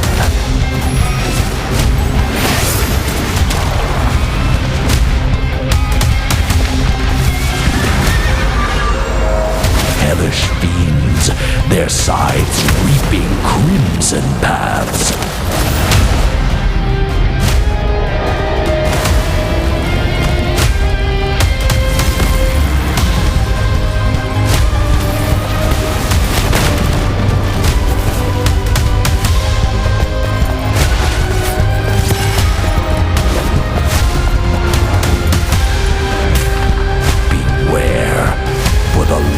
Of soul stir. You ready for a show?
Hello and welcome back, ladies and gentlemen. I am Dunkin' Donuts, joined by the lovely Moxie, and we are here to cast this oogly day of trios, the bi-weekly final, the fourth and final bi-weekly final. It's certainly starting to heat up as we had X1 make it to match point off the back of that game that we just had. The third game of the day. It's already heated up to the maximum, Moxie. Oh, X1 could come into this next game and take it all home.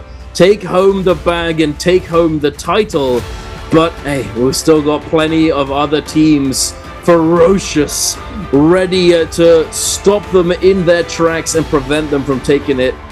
Are they going to be able to, though? Because it's a tough one, you know. X1 could be that team. They could be those guys who just, you know, once they get on a roll, they don't slow down. It would be incredibly fitting as well if we end bi-weekly 4 on the fourth game. Unfortunately, that would be a little bit of a tragedy for everyone who just tuned in, especially if you only just realized that you had not got your account linked to your Twitch, because that does mean that you're probably not going to have all that much time to get your hands on the Bi-Weekly 4 finals drop. So do make sure that you have that linked. But no, headed into game number 4, we are going to have the hero points refresh. They are the only team on match point eligibility, so all of the rest of the teams in the lobby have 2 objectives now. 1, get over the 70-point threshold themselves, especially if you're JL. 2, knock X1 out of this lobby as quickly as you possibly can. But the really difficult part is going to be in the fact that they don't know whether X1 has been knocked out of the lobby until it actually ends, because they don't see the team names anymore. They have no idea of how well X1 is doing and whether or not every single kill that comes through on the lower right side of that screen is X1 picking up kill after kill after kill and getting closer and closer to MVP.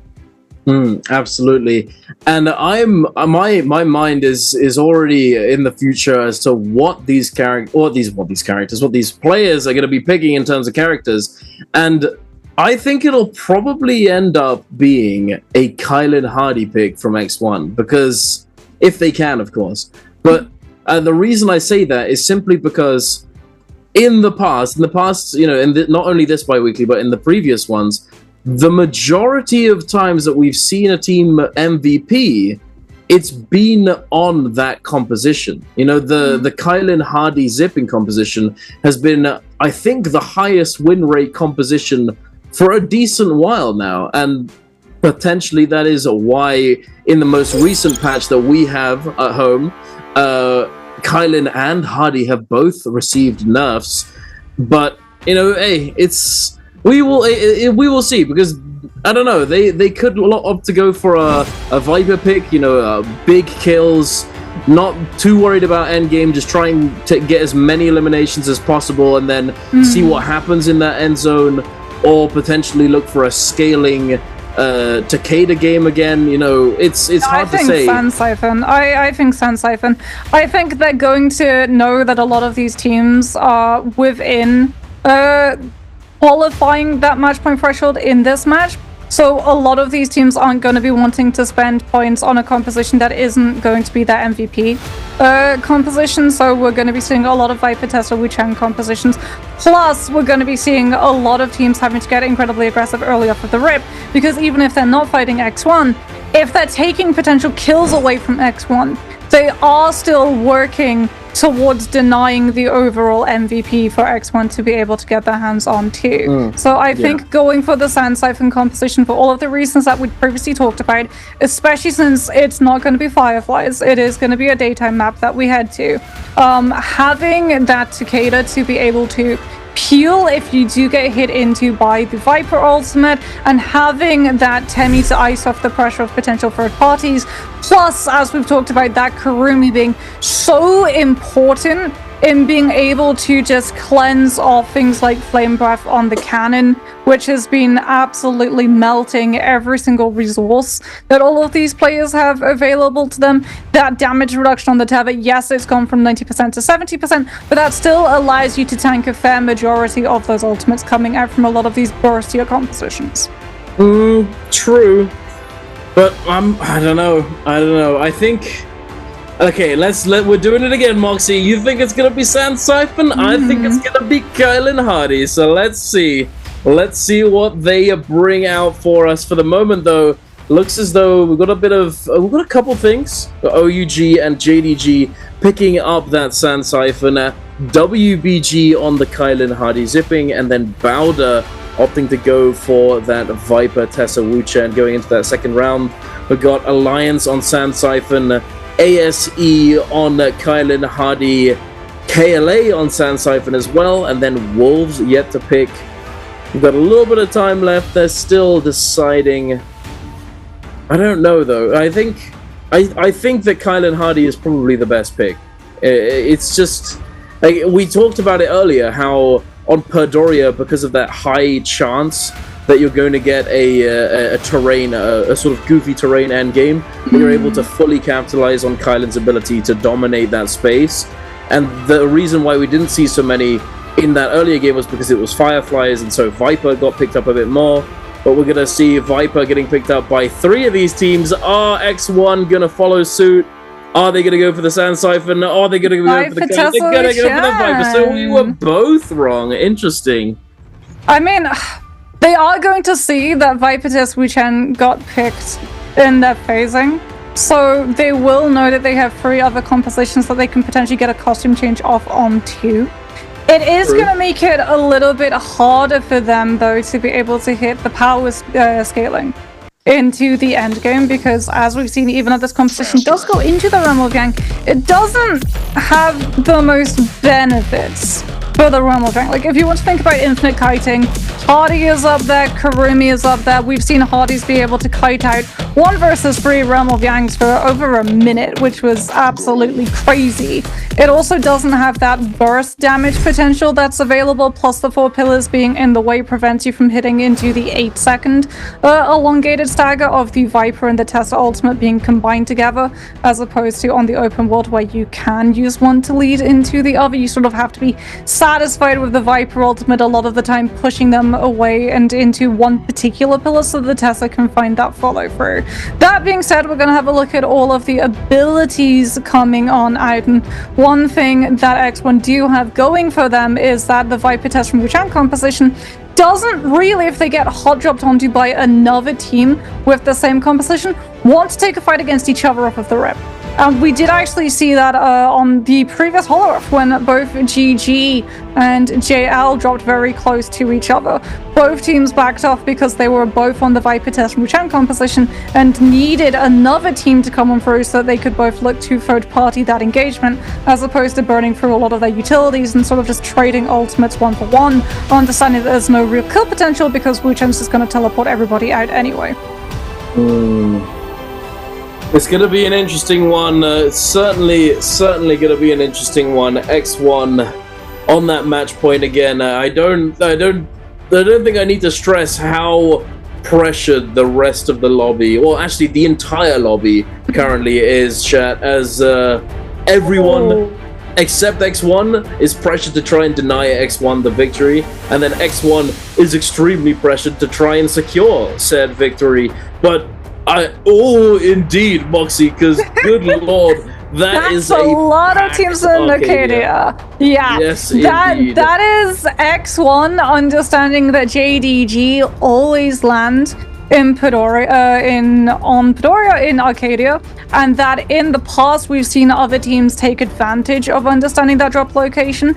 And because JDG aren't as established as a team like GG, a lot of those teams do still contest them, which means for a Viper Tester Wuchen composition, you're almost guaranteed, if you land on JDG, to find yourself into a fight that you are going to be able to third party. The problem is, they're not the only ones who had that fort. Other teams also had that fort, and it is incredibly fitting that we start off potentially the last game of the bi-weekly Final Four, and indeed the regular season of Nbpl's Summer Split, by watching X1, who have the destiny of the entire lobby currently in their hands. They've already been able to pick themselves up a purple weapon as well. That is a great sword that is more than likely going to be changed into a pole sword the next time that we see it, much to Dunk's chagrin, as it is going to be everyone just looting around Arcadia, trying to get their hands on not just equipment, but also those Thunder Coins, so they can scavenge them away from everybody else in the terrain. Indeed, it's yeah, I don't know, it's gonna be an absolute scrap right here. All of these Viper teams going head to head. XLY finding the aggression onto Yeran, trying to fend them off with that blue pulse, so sending out those RMBs. LYD getting the flank from Bauda's Peak, but Bauda's Peak immediately getting consolidated on losing all of his armor. XLY now very low on that white armor as well. Every single one of these players looking rather, he's looking rather unhealthy. They need to find that reset, and it looks as though that's exactly what's going to happen. DRG coming in to the mix as well, immediately telling these players that they need to find an exit and not look to fully commit, as they will be in a lot of danger. Speaking of danger, LYD in said danger does get taken down and eliminated. XLY also in exactly the same position, getting taken down by DRG here. I believe that X1 still has one member left alive, but they're probably looking to disengage. Or, in fact, as I see in the back, they're going for the res onto XLY instead. Kakaishi and the rest of DRG going up against Bowder. Let them get this res off and also get taken down.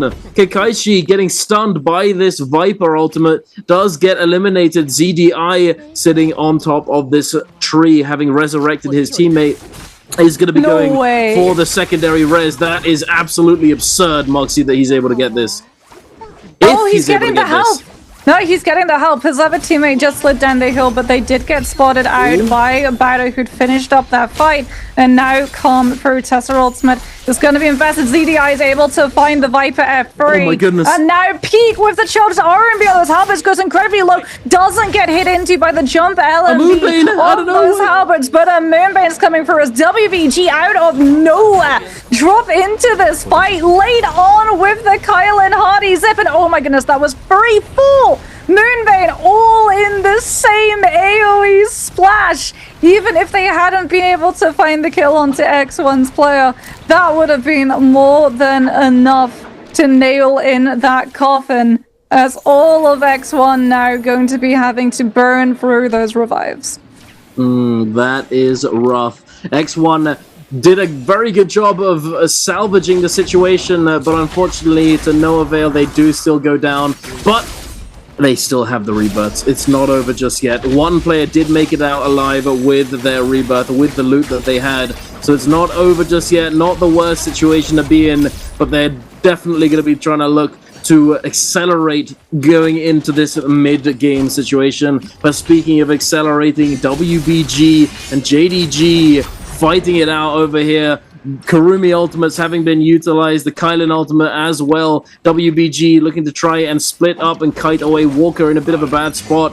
No shield to his name, does get healed up by the zipping just there, but the Tumulkle is going to be put down. Axio getting the overhold on to 2-tick.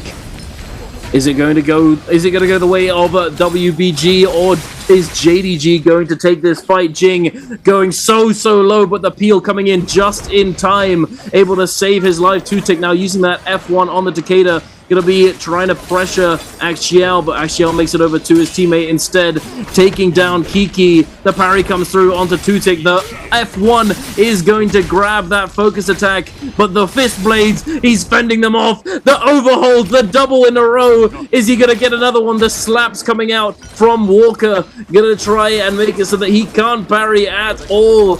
But it's gonna be the pole sword that does take him down. The giant bonk swing, putting him in the dirt and making him go all the way to the spirit realm and resurrect himself elsewhere, as all three of them have been taken down. But very nicely done by WBG, as they are now up to 7 eliminations, Moxie.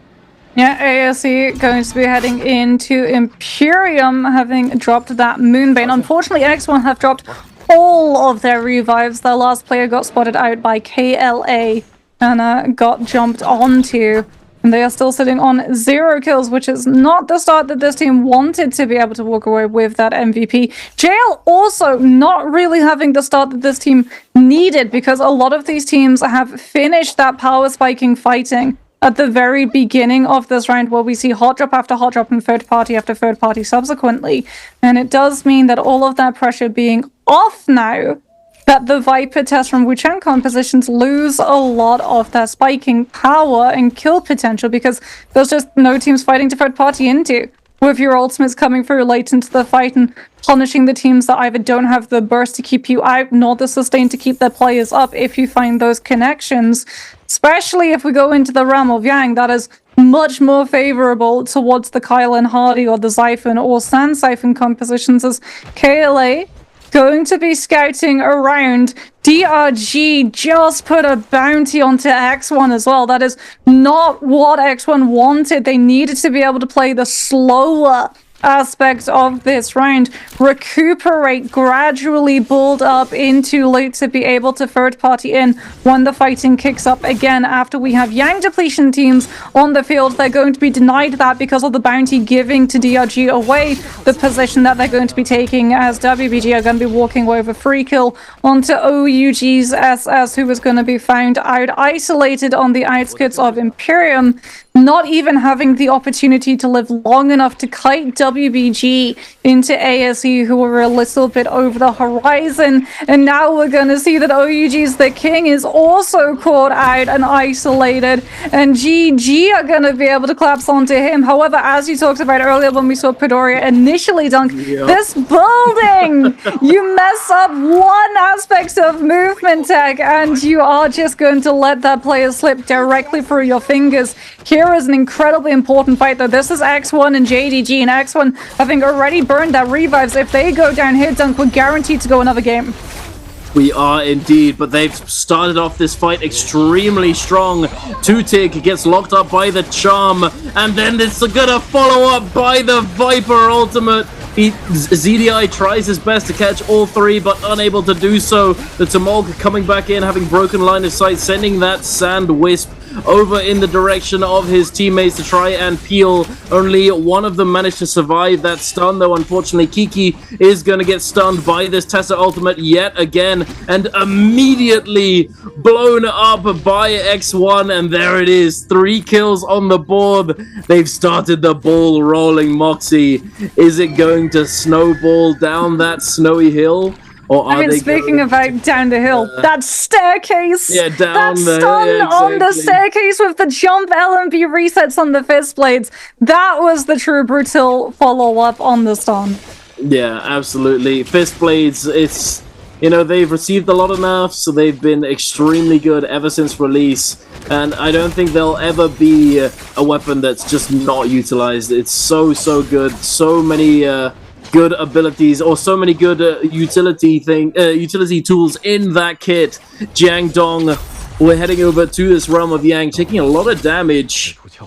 Does manage to use that Hardy Q, but goes sky high, popping that Kyling ultimate, pulling the trigger, sending these cleaves into this team, but immediately getting slowed down by this Tumulk ultimate, but he's not slowing him down for very much longer. No speed limit for Kylan. ASE are oh my goodness, they are demolishing KLA in this fight in the realm of Yang. CXZ nowhere to go, gets taken down by Xiao Wen on that Hardy ultimate. But look at this, Moxie, we've got a Viper in the realm of Yang.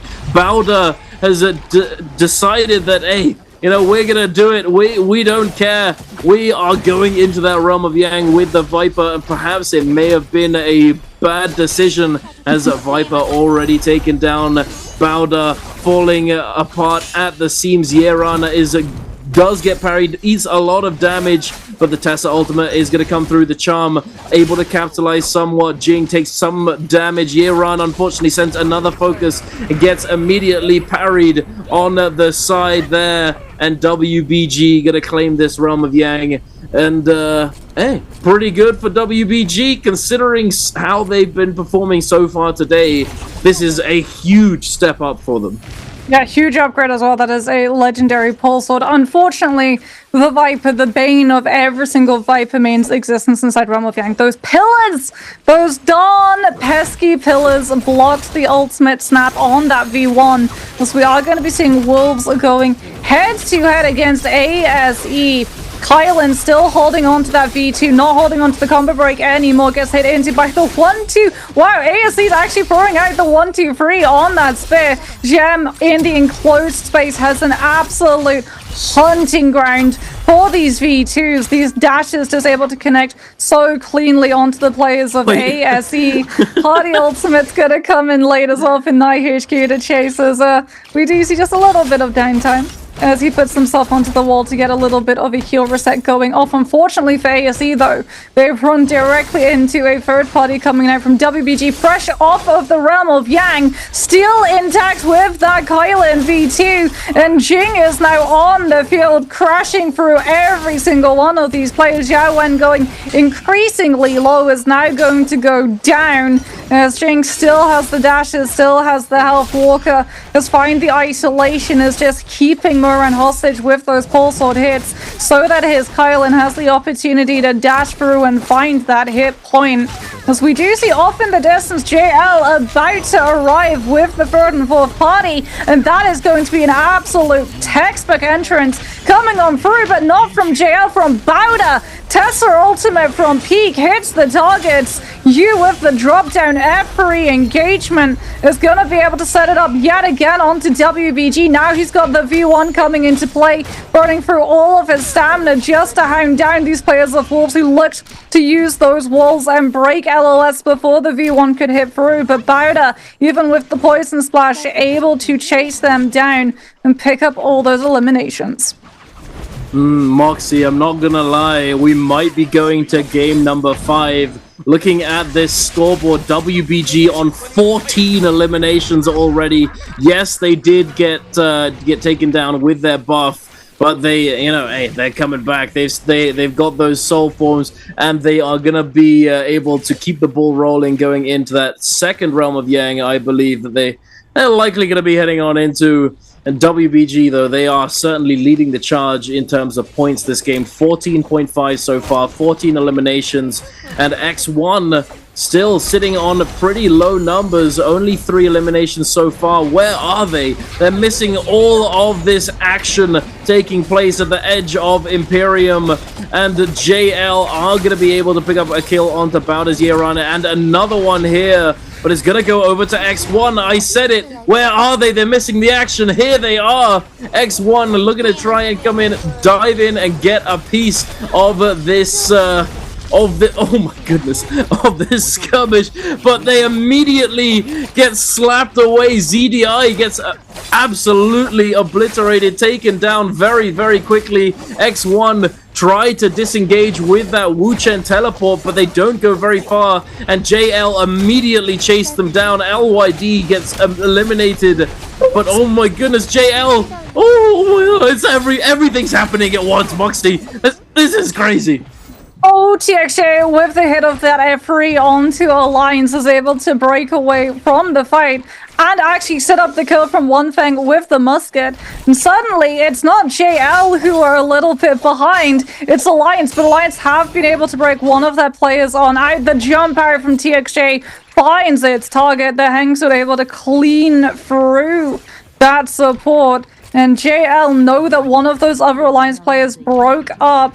They're trying to track down where exactly Revenge has gone. They know that they are so close to the match point threshold. Every single one of these eliminations is going to count massively. And there it is. TXJ with the hit of the F3 confirms the kill. As in the meantime, X1 have actually been able to get their hands on a rebirth charm. I believe it was only the one, so they have been able to find the revive onto the Viper. They're still missing LYD on this Wu Chen, but with the second realm of Yang spawning up, a lot of the attention is going to be diverted away from the open world, so they should have a little bit of an easier time trying to trek across the map and find the last rebirth necessary to get their full team back into play, as JL are going to be taking a little bit of downtime to go looting through the dealers, potentially picking up some of those crucial soul jades. As in the meantime, we're going to have KLA and Wolves going head to head alongside WBG and ASE. Absolutely, and this is a very important fight coming up now, ladies and gentlemen. WBG leading the charge with an absurd number of kills.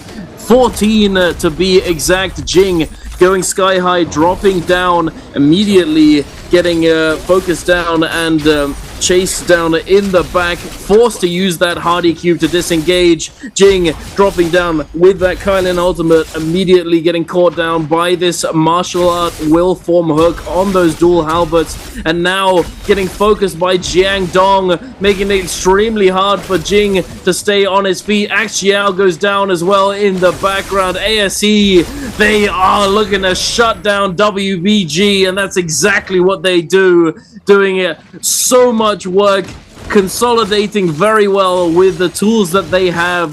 The martial art will form hook, doing so much work, able to negate a lot of pressure from that Kylan ultimate, securing them that win in the Realm of Yang. And speaking of wins in the Realm of Yang, it looks as though Wolves is going to be able to take their win over KLA in the opposing Yang.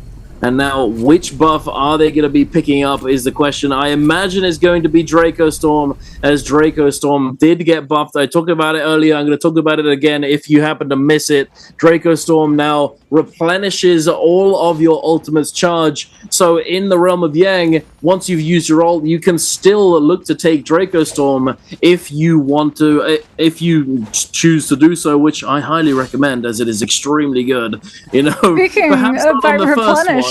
Yeah, Definitely not the first one. X1, Always Vermilion Batmite. Yeah, X1 are back because they got a Spirit Well for free. They got a Spirit Well for free, which contained White Tiger's prowess, and those Spirit Wells drop a rebuff charm. Do you want to know why I think that is? It's because we've only got 22 people alive at second year. Yeah, it has been a very brutal lobby. As we talked about, right, there is one thing that you can do where even if you don't have any way of knowing that you're fighting X1, there is one way that you can grief the potential chances of X1 walking with MVP, and that is aggressively fight from beginning to end and take away the kills, so that X1 just don't have the opportunity to grab them. So we are going to be heading into an almost immediate fight off of the rip from the Soul Altar. KLA with the Yang depletion going to be going head-to-head against WBG Jing on that Kylan with the V2, trying to find the dashes onto QGG. Tumultuous Ultimate, however, is going to come into play, but he will be able to interrupt CXC before that Aurora Burst, and Silence can actually build on up. They're chasing down one of these KLA players. They're trying to make sure that they can find that isolated fight, but he's doing a very good job of using the that Imperium provides to just try and disengage, and will be able to disengage for the entirety of that Kylan V2. Combo Break is now going to be invested on that F1. They're doing everything that they can yet again to keep interrupting that Aurora Burst build up coming on out, but the third party is coming on through from Wolves, who are crashing into the mix. They've got a Sword of Destiny in their back pocket too. We saw it in the Realm of Yang. It's the Phoenix Blast that's going to be attached to the zipping, and they're utilizing it to isolate these players and set them up to be held in place so that XCM on this Kylan can come through with the follow-up. Hardy is going to try and find the disruption, but it's not going to be enough to peel for WBG's Jing. He is going to go down.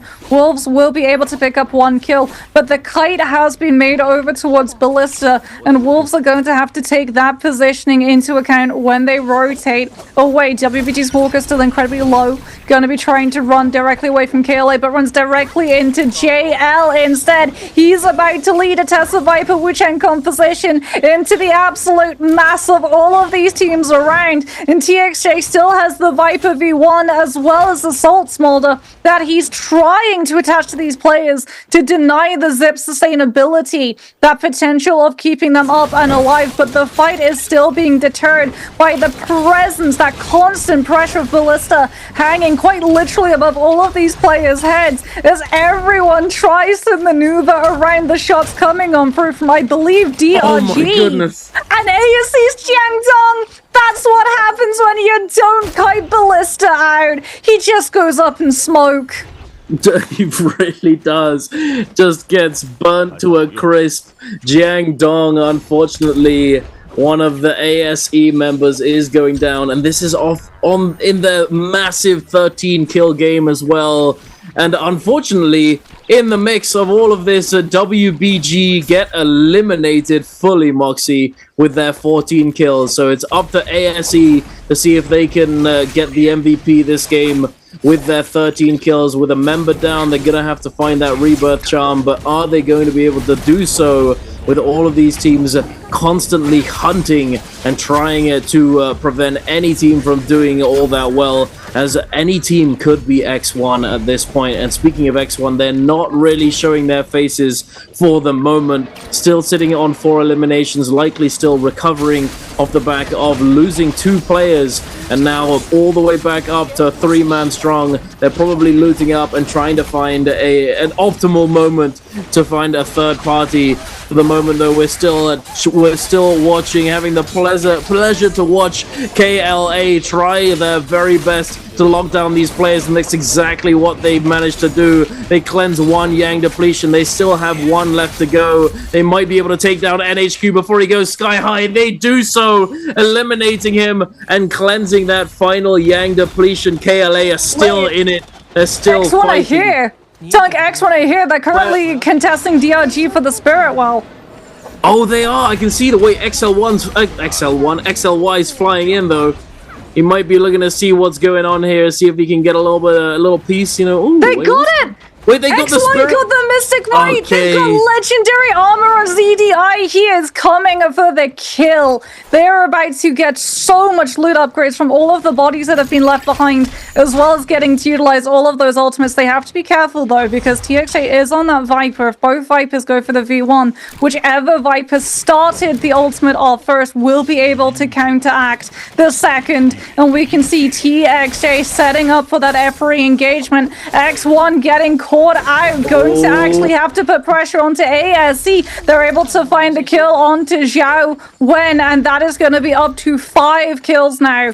Picked up on the side of X1, but look at the amount of loot. When we last saw them, they were mid-recovery. They had 1 set of blue armor and 2 grays because they had to go to the Soul Altar, not off of a Realm of Yang loss, not after a Realm of Yang win into a Vermilion Birds might reset. No, they had to go back to the Soul Altar off Rebirth Charms that they scavenged from dealers and Spirit Wells, and that meant that they were coming in with absolutely gray full resets, but because of the macro rotations that they were able to make, Dunk, they pick up the Spirit Well, that's legendary armor, and then they just get to loot off all of the bodies to pick up a second set of legendary armor and purple for LYD. Suddenly, X1 is back into the game. They certainly are. And speaking of being back into the game, Wolves, I believe, recently were able to pick up a Rebirth Charm and pick up one of their members, but it looks as though that member is going to be going down as NHQ unfortunately gets stuck here, gets locked down by DRG. DRG going up to 7 eliminations, I believe, trying at their best to get as many points as they possibly can and take down as many players as is possible. For X1 and JL, both of these teams looking extremely scaled up. I believe both of them have multiple golden armors here. Absolutely insane how stacked these players are at the moment, at this current time. And I don't know, it could go either way. JL certainly has the lead in terms of eliminations for the moment, but X1, based off of their performance so far today, I would not be surprised if they're able to pull it out of the bag. DRG now forced to use that Viper ultimate to try and ice off this pressure. ZDI gets stunned up. ZDI now forced to use that F3 or F2, F3 to send it backwards, try and prevent the onslaught coming through. He's lost all of his armor, and now the teammates are going to be coming in to peel and try and continue this aggression and this aggressive chase down onto DRG, knowing that they are in a vulnerable position. The RMB coming in from that pole sword, going to be taking Dongxing down even lower HP. The Tessa, he does have ultimate relatively soon, but not yet.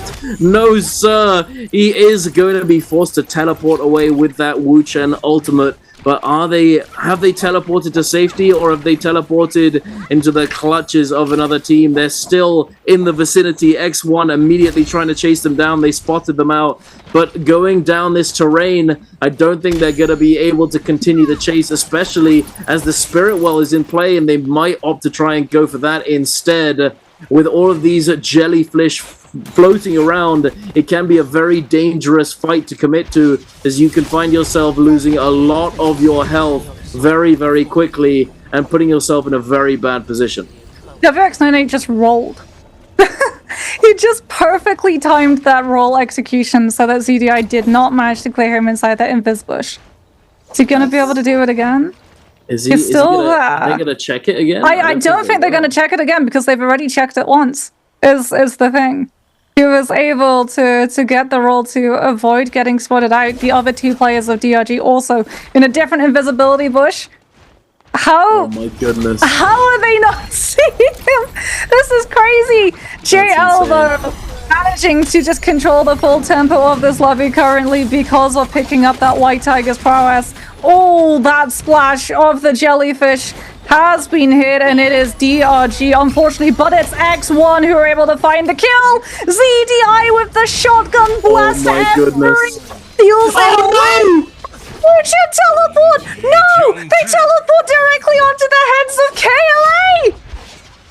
Oh my goodness, but they somehow survive? I'm not sure if they were ready for that. Yeah, the Wuchen Windwall gives them the reset. They've still got 2 sets of legendary armor. I'm pretty sure as well that XLY and the Tesla is able to come through with the combo breaker F1 so that they have just that absolute disengage. But the way that they're able to disengage is so clean. Hardly any of their health falls down. And like you said, KLA were just not in the position, didn't have the ultimates to be able to try and take advantage, because if they started a fight on that low ground, it is inviting every single team in this lobby to come through for the third party. And KLA are on Sand Siphon. They need to play for the zone to collapse, but X1 need to play for the win. Is this where they're able to find the MVP? They've got the locked in onto JL's VVV. The Tester Enchantment's gonna make sure that it's an 8-second stun, but the Wuchen teleport is there. TXJ and One Thing will be able to keep VVV standing for now, because that Tessa is still going lower and lower and lower. Had to fall into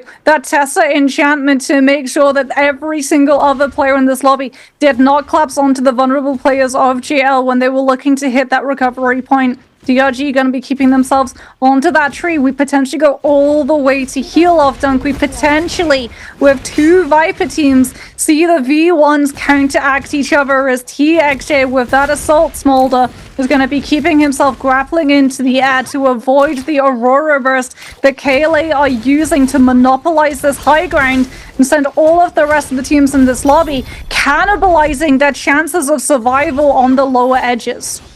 Absolutely. This Phoenix Blast is going to be doing work for XLY as well. Just the constant threat of Phoenix Blast hitting you in the face is a it's a very good deterrent, to say the least. XLY, along with his teammates, X1, now sitting on this low ground, trying to hold it down, waiting for if any of these players decide to drop down, they are going to be ready to immediately consolidate all of this damage that they have at their disposal. KLA constantly trying to desperately hold on to this high ground, but it's not being made easy whatsoever. KLA now committing that the Takeda ultimate and the Karumi ultimate. I believe the Tumulk ult has already been utilized. So they do not have it available just yet, but they're going to be having it up and running in a minute or so, or perhaps less, as there's not much time left on the clock. Moxie, it's do or die for every single one of these teams. X1 are sitting actually on the lowest, at the very bottom of the leaderboard in terms of kills. They have 6,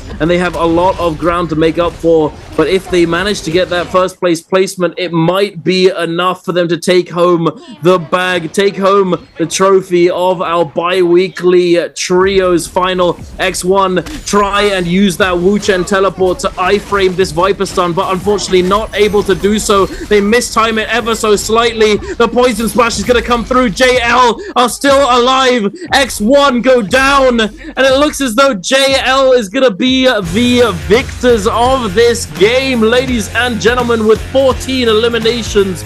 No first place finish, as I believe DRG WX98 was able to survive as well. So no first place team. However, the MVP is certainly going to be going over to JL with the massive 14 kills that they were able to get in our game number 4. We were a Wuchen TP away from seeing X1 walk away with that win. It would have been glorious if they had pulled it off, Dunk. It would have been absolutely glorious. iframing the Viper stun on that Wuchen teleport is so hard to time, especially when verticality comes into play, because you're also worrying about teleporting directly onto KLA, who have that Aurora burst, and we're just continuing to throw it out onto every single team that pressured them. But no, we see yet again that this is a genuine strategy, that if you see one of these teams walking away with all of the kills, it is better to remove yourself from the fight and just play to deny the kill score multiplier, because even if X1 had been the last team standing, I don't think without that kill score multiplier they would have been able to MVP. DRG guarantee that we would have gone another game, but crucially JL with their MVP guarantee that when we go into that next game, it's not just X1 that are on match point eligibility. JL have thrown their hat into the ring as well, and that is in some ways good for X1 because it means that they're not the only team that the entire rest of the lobby is going to have to look to shut down, but it is also going to put a lot of pressure onto them, because now when they look at the kill feed, they have no idea, if they're not the ones coming in with the kills, if JL are going to be the ones walking away with that MVP potential too. And there it is, confirmation. X1 88.5 points, but JL 73.7. DRG and ASC also all easily within distance in this next game of being able to make it over that hill and climb into the match point eligibility spots themselves, as to our KLA and even GG. We have seen GG have pop-off games where they're able to score above 25 in total. I would not put it past them, especially if they're playing their Sand Siphon composition, to be able to eclipse that distance too. But let's see, chat, if you can put some distance between yourself and the rest of everybody as an audience to see which of you will be able to get your hands on the Summer Split random gift. And this one, this is a doozy. How many players chose Wu Chen in game number 4? Was it A2? Was it B3? Was it C4? Or was it D5? I'll give you a little bit of a hint, chat. No. Let's no hints. We've been giving them. You gave them a hint last time. They always get the freebie on the first game. Let's make it. I'm a nice guy, chat, but you gotta work a little bit for this one. Yeah, you're really coming in with the Talker F2. You're really coming in with the Talker F2 on my attempted aid towards the chat. I see how it is, Dunk. I see how it is. Let the record state, I wanted to be nice, chat. He didn't let me. I always want to be nice, but I will say, considering that everybody, in the chat, there's so many people putting the answers in, and it's pretty likely that at least a few of them know the correct answer, that you're gonna be able to copy off your mate in the chat. So I don't know. I like the challenge. I've always been one who enjoys a challenge. So is a challenging one for you. But it was certainly a challenging game for all of these players, for JL, X1, WBG, all of these players. Good lord, we had a lot of kills on the board there. So many teams managed to get double-digit kills in that game. We had WBG, we had ASE, and we had JL. So many kills taking place before even Second Yang. As I said earlier, Second Yang, we had 22 people alive, and 6 people were in soul form. Now that's crazy to me. That so many people went down early on, and I think that is probably one of the reasons why X1 was able to recover so well, as it became. There was a lot more space available. There was a lot less players to run into when you're low on gear. Exactly. Plus, they were kind of delivered all of the gear they could want when they were able to just stroll up to that Spirit Well, put a little bit of pressure onto ASE, grab the buff, and then just roll over all of the bodies that had been left behind in the wake of 5 teams going at it through multiple ultimate resets. But we're going to be having a look to see which of the teams are unfortunately going a little bit through it and having a rough bi-weekly finals. Some of those teams towards the lower end of the standings really going to have to step up if they want to have a shot of making it to MVP eligibility, because if X1 and JL have their way, well, we're over and done with after only game number 5. Indeed, it could all be over of the next game, ladies and gentlemen. So strap in. It's gonna be a doozy as we've got two teams in contention, and both of these teams have been performing so well so far today. I mean, that's why they're in contention right now, but you know, still, it is kind of, it's possible, it's very possible. But again, we could see a team that's not there come in and deny it for these two teams, for X1 and JL. And yeah, this Wuchen TP, very sad to see. And hey, it is what it is. And maybe we need to fine-tune the Wuchen ultimates a little bit. But then again, you know, that one was a bit rough, because in that situation they came in and they thought that they were on the front foot and that they had the agency to third party well, but then they immediately got turned on and just absolutely destroyed. The Viper just getting 100-0 was very surprising. I think the Wuchen just didn't even have the ult placed down in that situation, and he just had to throw it down. And because of the nerfs to Wuchen from a while ago now, he wasn't able to put it that far away. It was very easy for all the players in the area to immediately tell exactly where they went, because now there's a pillar of light from where that appears from where the Wuchen team teleported to. So it's a rough one, certainly. This one as well, again, another rough Wuchen teleport to try and get off, as you're trying to iframe a Viper ultimate.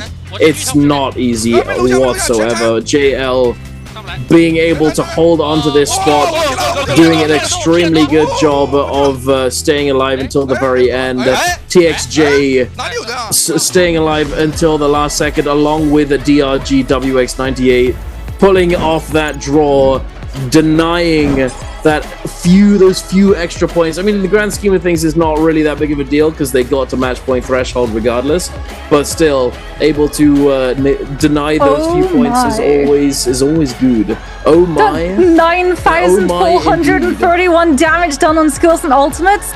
That's a lot of F3 connections. Yeah, that is a lot of Viper F3 connections coming on from TXJ.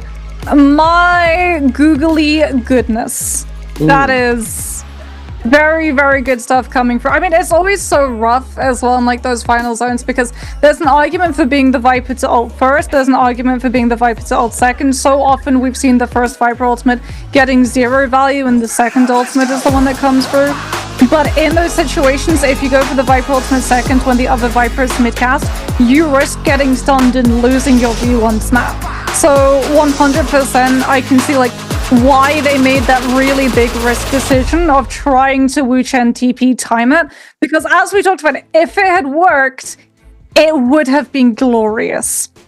But it was very much an all or nothing situation, because they would have had to have grappled up otherwise, because even if they tried to stick on the low ground, they would still have been stunned into all of the storm corruption damage as the zone moved away from them in that 5-second Viper stagger. The only way they would have been able to avoid that storm damage was if they went up, but then they face going into JL, who get the stun off, as well as the players of KLA and DRG who were still alive around them as well. So it is ironically the safest decision they probably could have made. But speaking about safe decisions, make sure, chat, that you are being safe and keeping your Twitch account linked to your NARAKA account. You do not want to be missing out on those Twitch drops. Yes, indeed. Don't be that guy who misses out on the Twitch drops. And to make sure that your Twitch account is linked to your NARAKA account, go in to the top right of your screen, go to the menu that says drops and rewards. You can go to inventory as well and make sure that you are in fact progressing your drops for all those goodies. You know, you don't want to be missing out.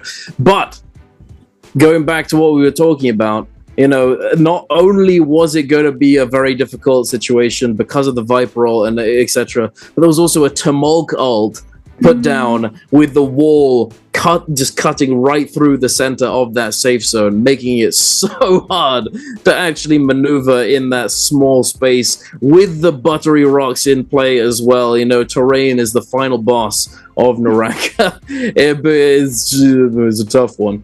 I mean, yeah, speaking of that, actually, like, it was actually the terrain that sort of griefed them out earlier, because JL, we saw it in the replay, he was able to come in with that overhead sweep of the charged R&B on that spit, and it sent one of the X1 players just absolutely careening into the corruption damage, and he had to invest so much to be able to make it out of that storm that it forced X1's hand. The only place that they could go was away from where the rest of the players were, and they were just by default forced to go onto the low ground, which then set into motion the domino chain of that position that they had to hold for when the Temi ultimate and the Viper ultimate came out above them. Yeah, no, absolutely. But enough about that game. What about the next one, as it is going to be an exciting one? We've got two teams in contention for match point. Two teams could potentially take it all home and end the day early, as usually we have a minimum and maximum of 6 games. However, with this match point rule system, it can all end early, or it could potentially go all the way to 8 games. If it does go to that 8th game, then we're in a situation where whoever has the most points will win it all, as it usually is. However, it can always end early if a team within that, or who's achieved that match point threshold, gets an MVP in a game. They are going to be able to end it on game 5, which could very well happen in the upcoming game. But speaking of, are we moving over to Morris or Horoth, Moxie?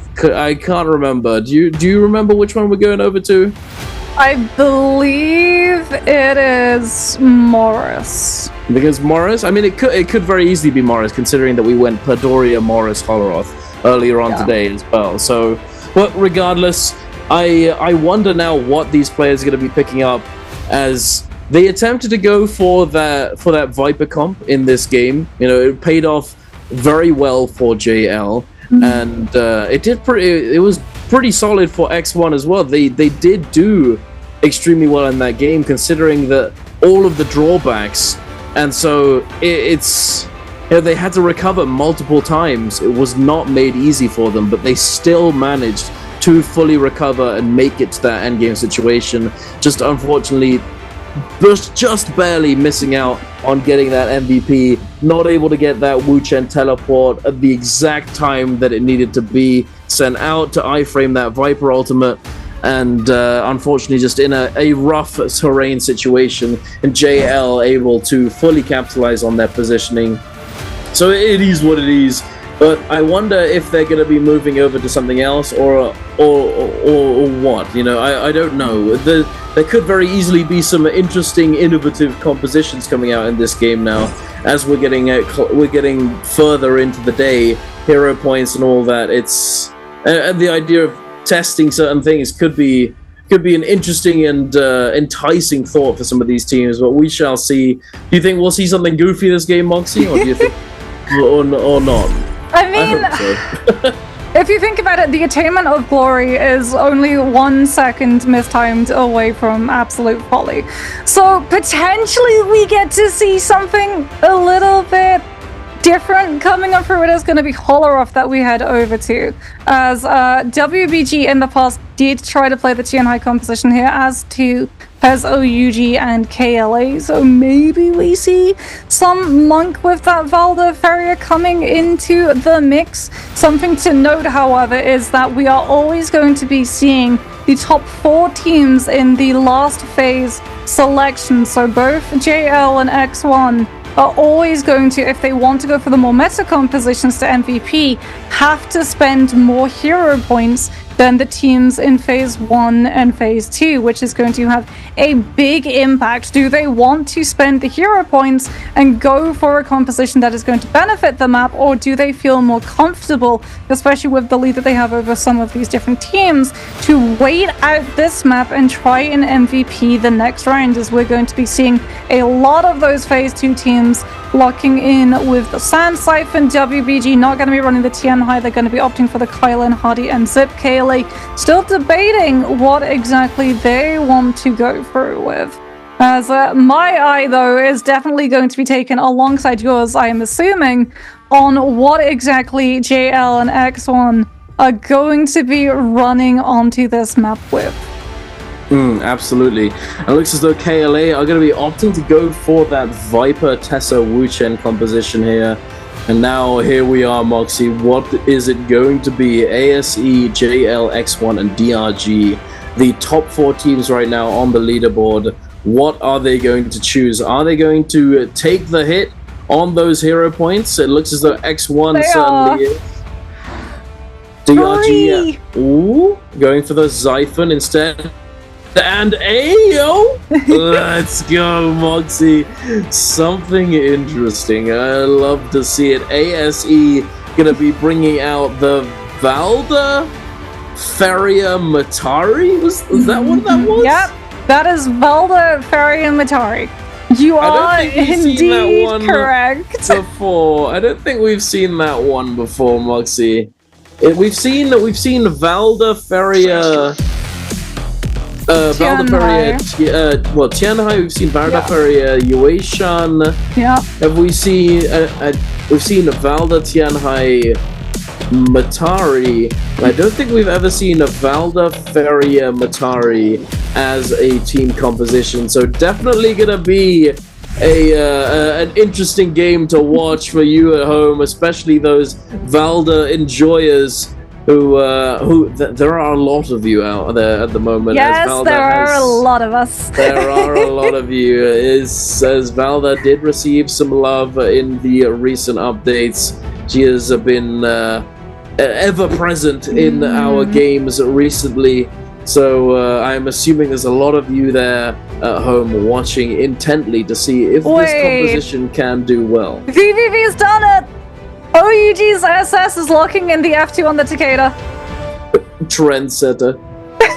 Trendsetter VVV. You'll love to see it. I mean, he generally is one of the best players at pushing the meta into different directions in terms of what ability loadouts to take on heroes. So I am not at all surprised. I'm trying to think if it was OUG that JL actually beat in the Realm of Yang with the Takeda F2.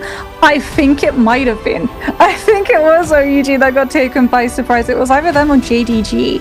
But no, this is very much all or nothing for X1. The average points in Sand Siphon is 12.9, so they do have a decent record with this composition, but it is costing them a lot of hero points to be able to field this. And right off of the rip dunk, we are going to be treated to an absolute spectacle. Both JL and X1 are going to be dropping for control over Yushan Ruins. Both teams on match point eligibility are going to be fighting each other right off of the rip.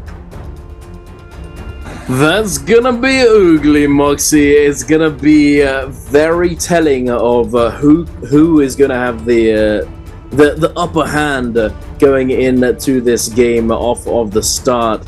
As you said, the two teams in match point eligibility, or who've already achieved match point and are now the other way around. They are in match point eligibility and they can win it all with match point. That's what I meant to say.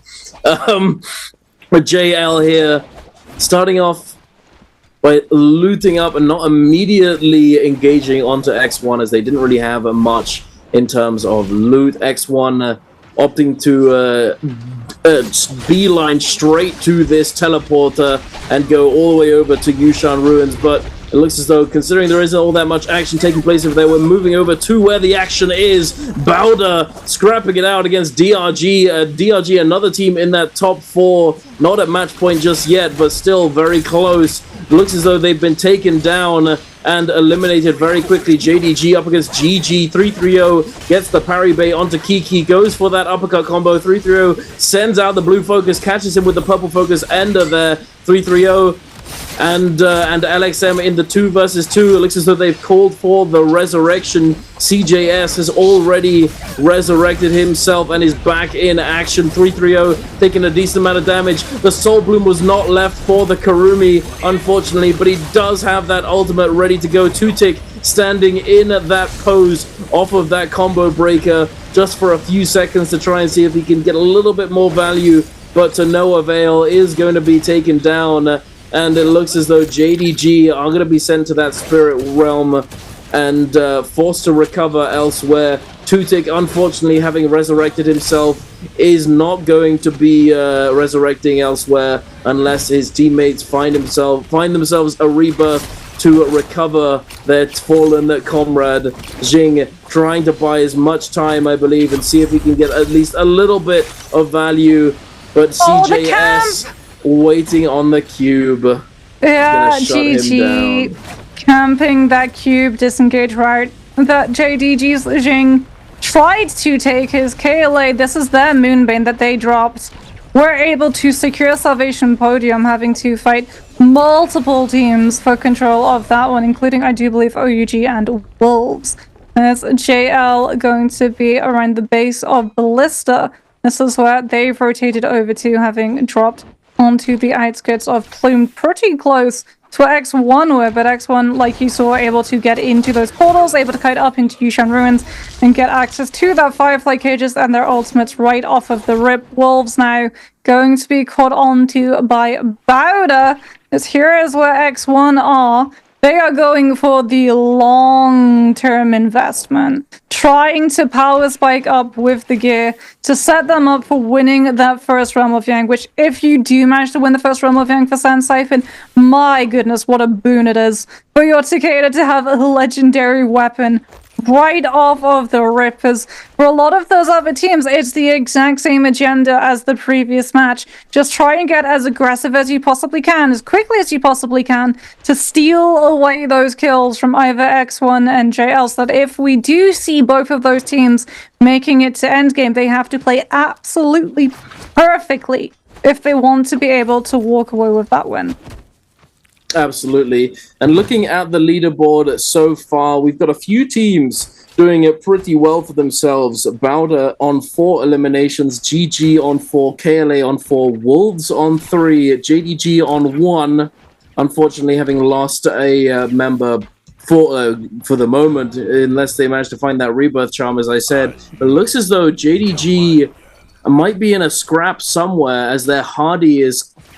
I think he's either still in soul form or he's down in chem. GG form. just put a bounty onto them as well, so he's probably gonna be sticking in that soul form a little bit longer. But here's the fight that we really wanted to see, Dunk. Let's see how well this Valda composition fares against JL. The Valda, as we talked about, with that duration of the V2, can act as a good counter in solos to the Kylan V2.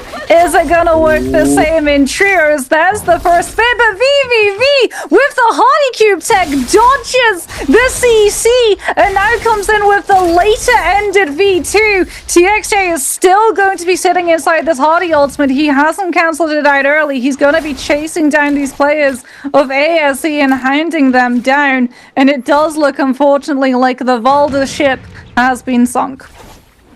It does indeed, unfortunately. I'm not sure what happened there exactly. ASE opting not to use the Farrier ultimate here, as they recognized the fight was likely already lost. No, Farrier's dead. No, yeah, no, that's what I mean. The fact that he didn't use the ultimate there, either because they thought that the fight was already lost, and so they didn't want to use that resource, or because he simply was not able to do so. But that being said, considering that Farrier's mech, the V3, you put it down and it only consumes some of your ult charge, not all of it, I feel like it's more likely that he just simply wasn't able to get it off, as that would be... Hey, arrest him! Rather stingy, so to say, to try and hold on to that cooldown, considering it's not going to use all of the ult charge. But yeah, no, they did get that res off. I did see that happening, but as Wolves have now fully committed onto JL, spotting them out, committing with this Moonbane on top of it all. One Fang managing to break line of sight and get out of danger and make it outside of that Moonbane. Now Wolves, as they've lost that pressure, not opting to chase them down, not looking to fully commit, as they don't know who's lurking around and who could be waiting to catch them slipping at the edge of the zone, as it is slowly but surely moving it closer and closer to the center. Well, X1 tracking down JDG's Kiki.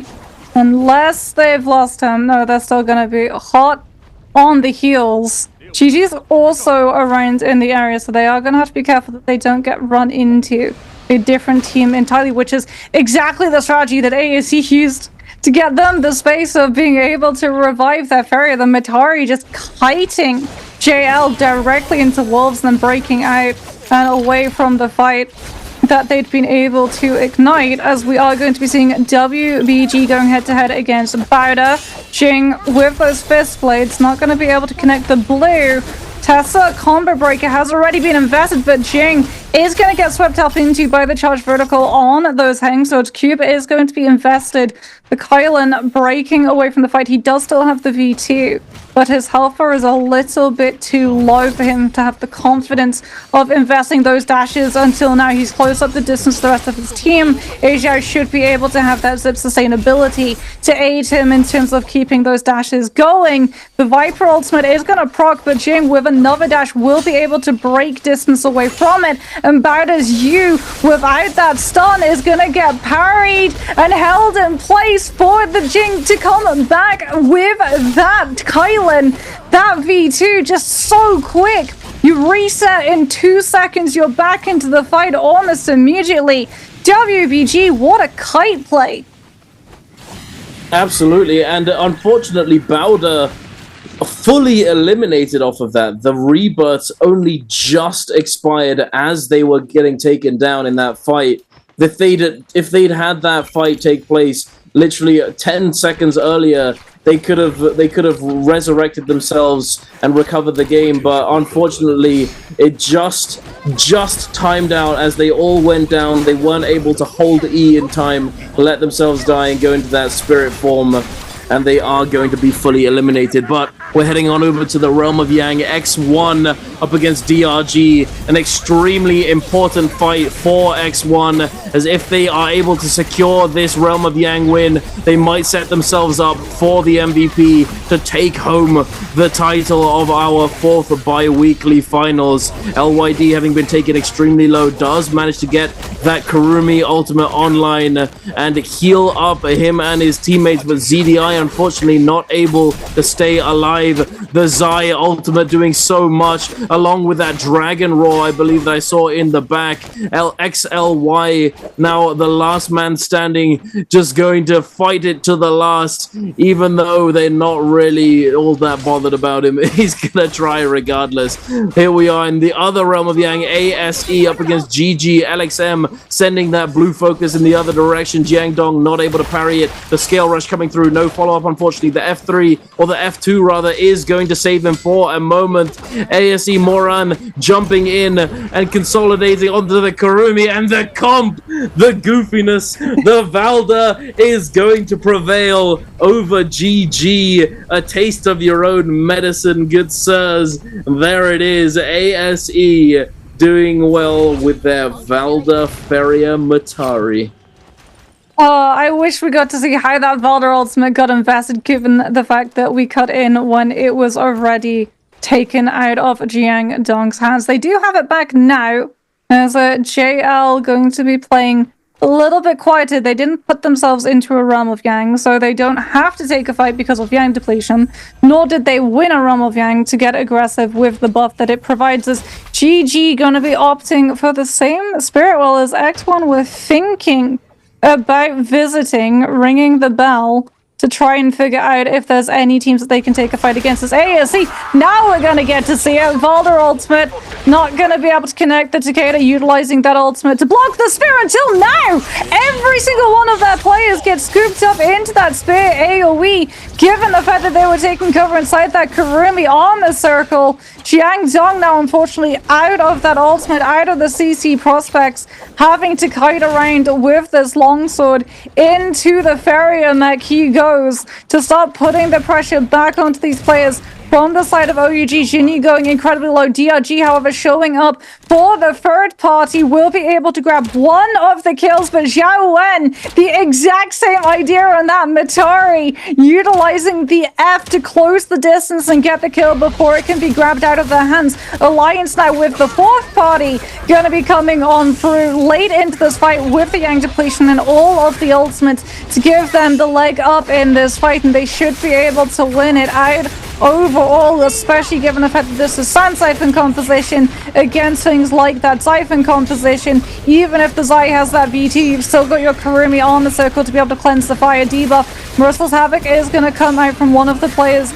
on the outsides of this fight. Yuma throwing out the charged RMBs on these halberds as JL now out of the bushes, saw the fight going on, still have the ultimate, waited for the opportune moment to strike, and are coming through trying to find these kills, but they might have bitten off a little bit more than they could chew. Oh my goodness. VVV with the back-to-back parries will be able to live thanks to his Hardy setting up that cube, but they are still taking this fight as KLA, the sixth team now, shows up to take over things with the Tessa ultimate intrusion drop down, allowing JL to break away from the fight and reset up on the high ground, and that should signal everybody backing off as no one wanted the mutually assured destruction. Yeah, that's not what you want. Unfortunately, though, we're just taking a look at the kill feed. It looks as though X1 is currently taking a fight somewhere on the map, having cleansed one of the Yang depletions, but losing their Kurumi.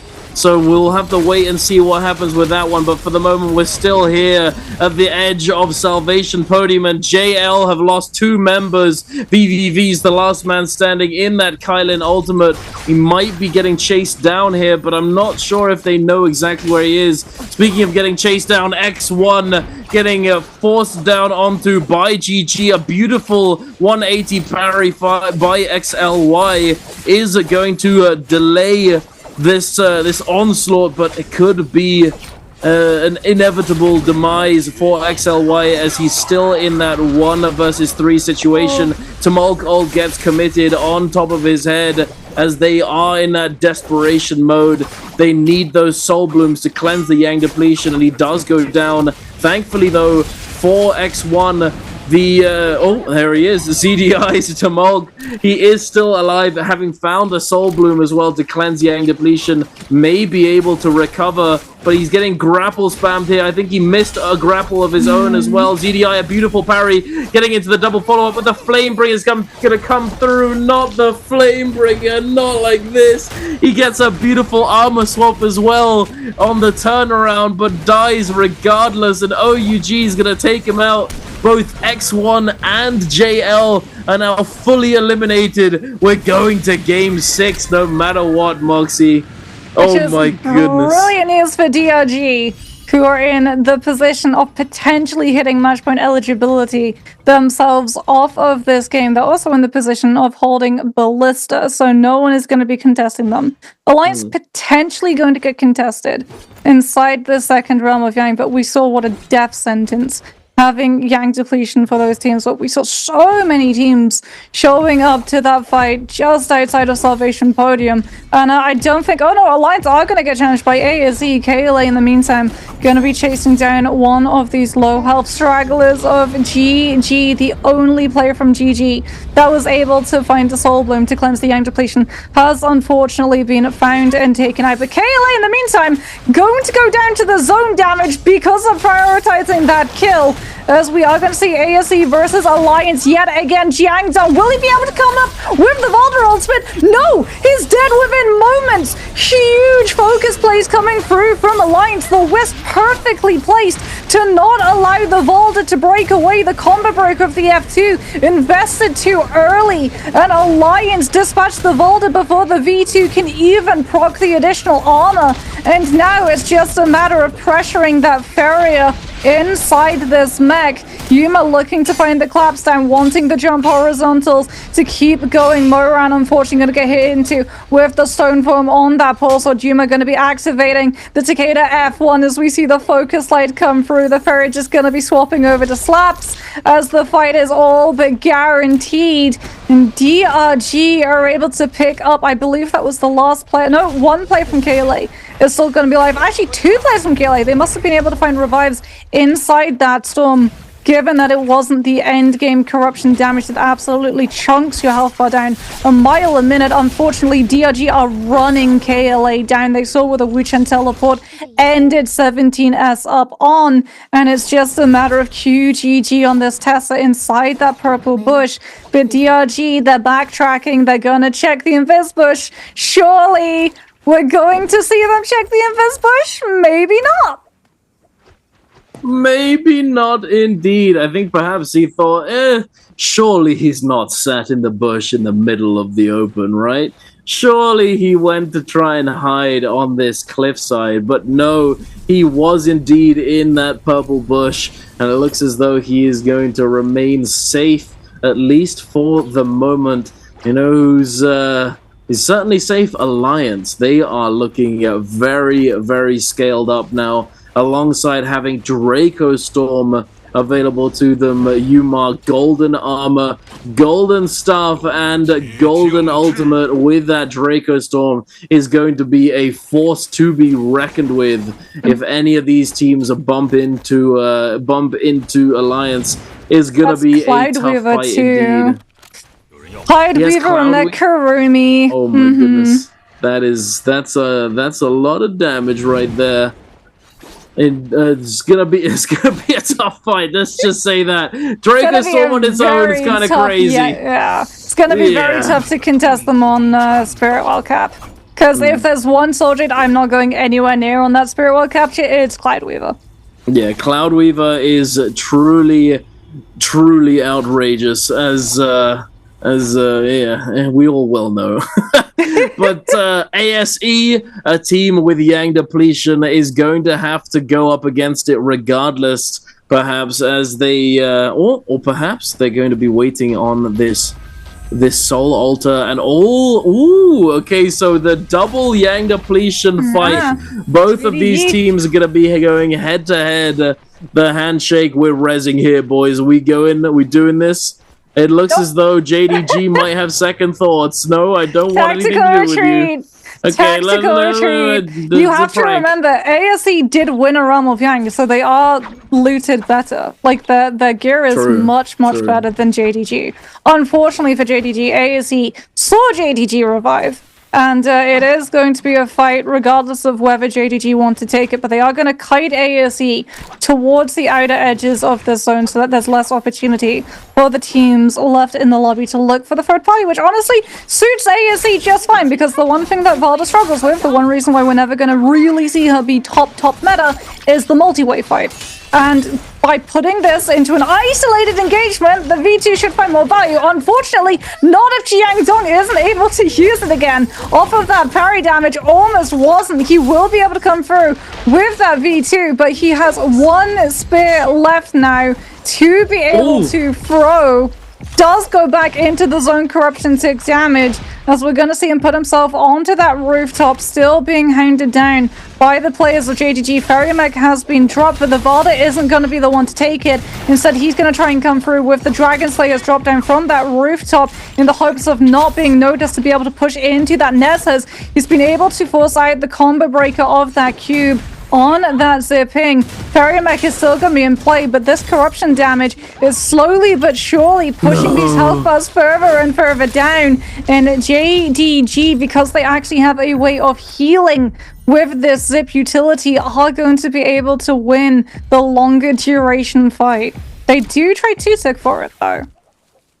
That's insane. That is certainly rough to see for the side of ASE, especially considering that the Valda ult is so good at fighting in the zone. The fact that he was focused down at the very beginning, and then it ended up being a zone fight, made it extremely difficult for them to take advantage of that utility. But yeah, oh no, indeed, JDG.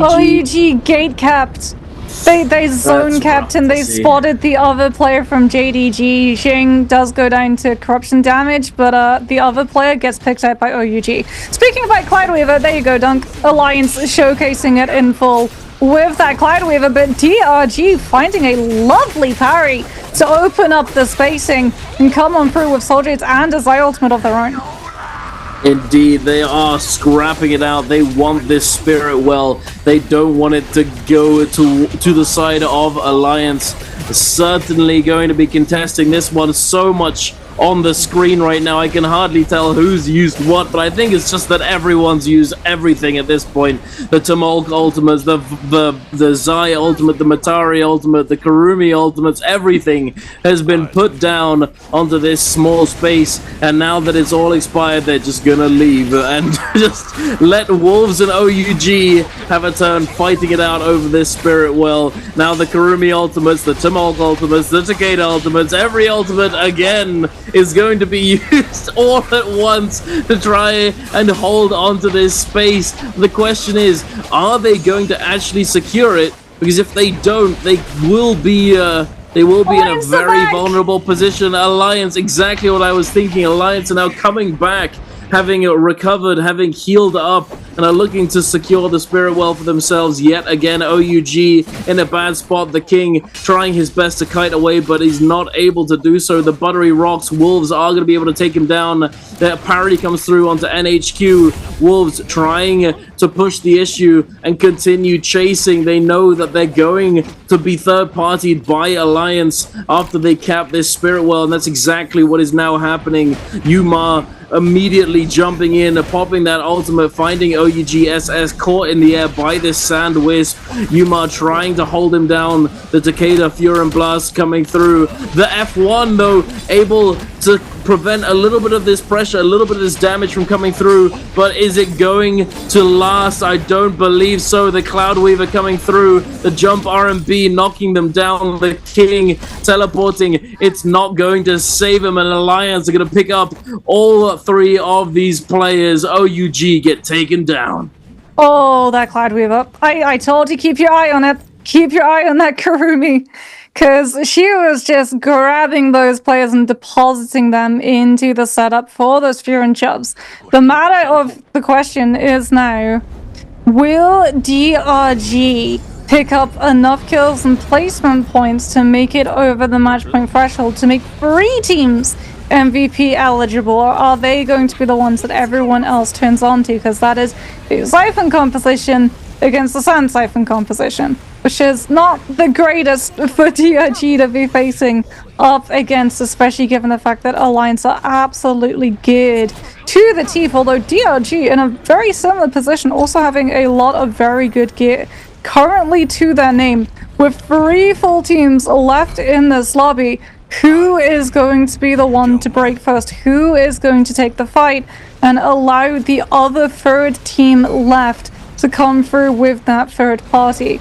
Both of these Sand Siphon compositions really don't want to have their Tell Me ultimates going off at the same time, but for DRG, they do have equipment to be able to deal with things like the Tell Me ultimate, given the fact that Donkwing is going to be running that legendary fan, and even though fan is a melee weapon, the charged RMB and charged LMB are still counted as melee attacks, so they have the range distance, but they go through the Temi ultimate. As we're going to see that next Spirit Well spawn on up.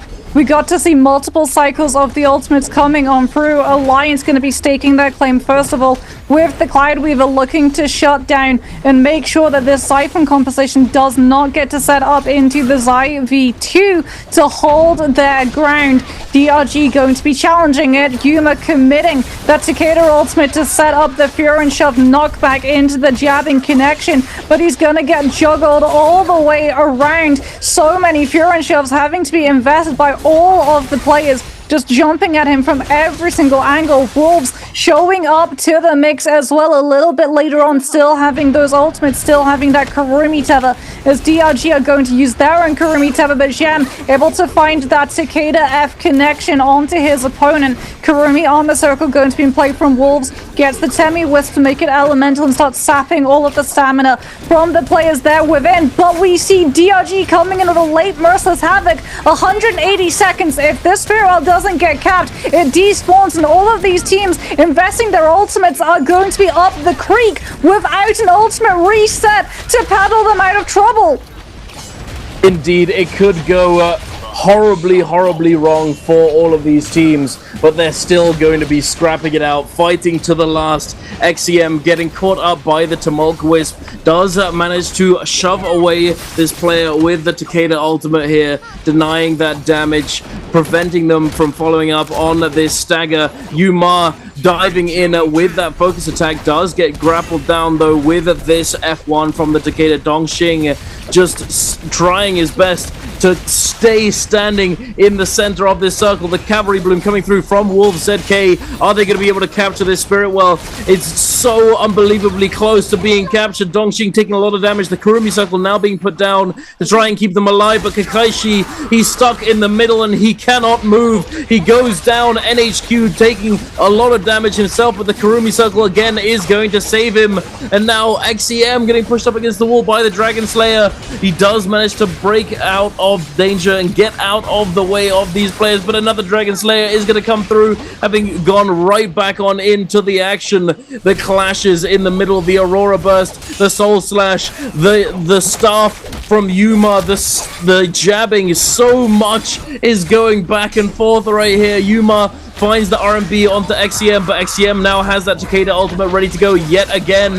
Wolf ZK does go down though. No Kurumi circle available just yet, but the Poison Splash is going to come in and might spell disaster, but I don't think it's going to matter. The zone pushing in, Alliance getting these kills. They're still 3-man strong. DRG now jumping in, the last man standing. 3 versus 1 situation. The F2 comes in, tries to find the fire damage, not able to do so. Has 2% on his ultimate. If he's able to get this ult off, he might be able to close out the kill onto one of these players, but NY7's just kiting away. The tether is active, able to recast it at a moment's notice, and there it is. Alliance are going to come away your MVPs of game number 5. I thought it was 4 for a second, but it's number 5. Good. And they denied DRG.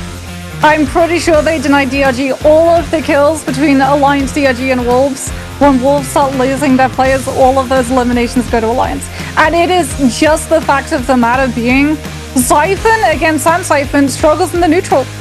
Simple as, like, that composition is so incredibly strong when it's in its burst window. But the second that you're out of that burst window, when you don't have that continuous F3, or rather, F3 reset coming on through for your Zai, you just don't have the damage burst potential, you don't have the kill potential, you don't have the CC shutdown potential that is afforded to those Sand Siphon compositions. And it just became a matter of what we saw. 3 Temi ultimate resets coming up through from teams. It was absolutely crazy. We had a Merciless Havoc in the mix. We had a Aurora Burst in the mix. We had Soul Slash in the mix. We had Cloud Weaver in the mix. We had so many legendary Soul Jades just trying to shut the space down, so that even when the ultimates were taken out of play and the teams who'd used those ultimates in hopes of being able to stake a claim and just hold their ground on that Spirit well weren't able to find it, had to back on off, look for a reset, swap over to the cannons, come back into the dome to just keep the pressure onto the players in the center of it, and then you would get to like 95% captured on that Spirit well, and then it would just go all the way back down because we would hit that lull phase in terms Siphon composition coming on through, and Sand Siphon would be able to hit its peak again. My goodness, I cannot wait to see the statistics for the amount of damage that Alliance were able to do. But chat, we're not going to be looking at Alliance, we're going to be looking specifically at DRG, even more specifically, WX98. Which hero did they use in game number 5? Was it A, Hardy? Was it B, Karumi?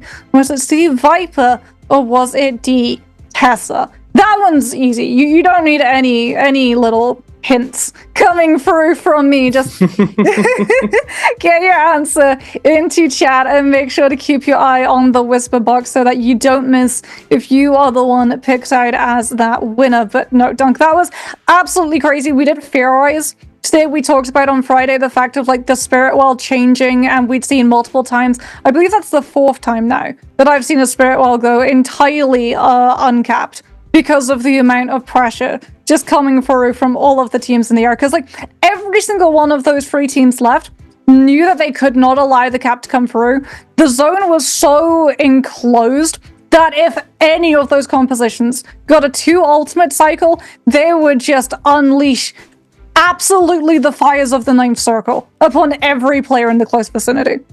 Yes, indeed. And I think because there was only 3 teams alive, it was actually even more hectic, as it was just ping-ponging between those 3 teams back to back to back, and there wasn't as much of a threat from... because there weren't all that many teams. You knew exactly where everyone was because you could see them on your screen. There wasn't anyone behind you, above you, below you.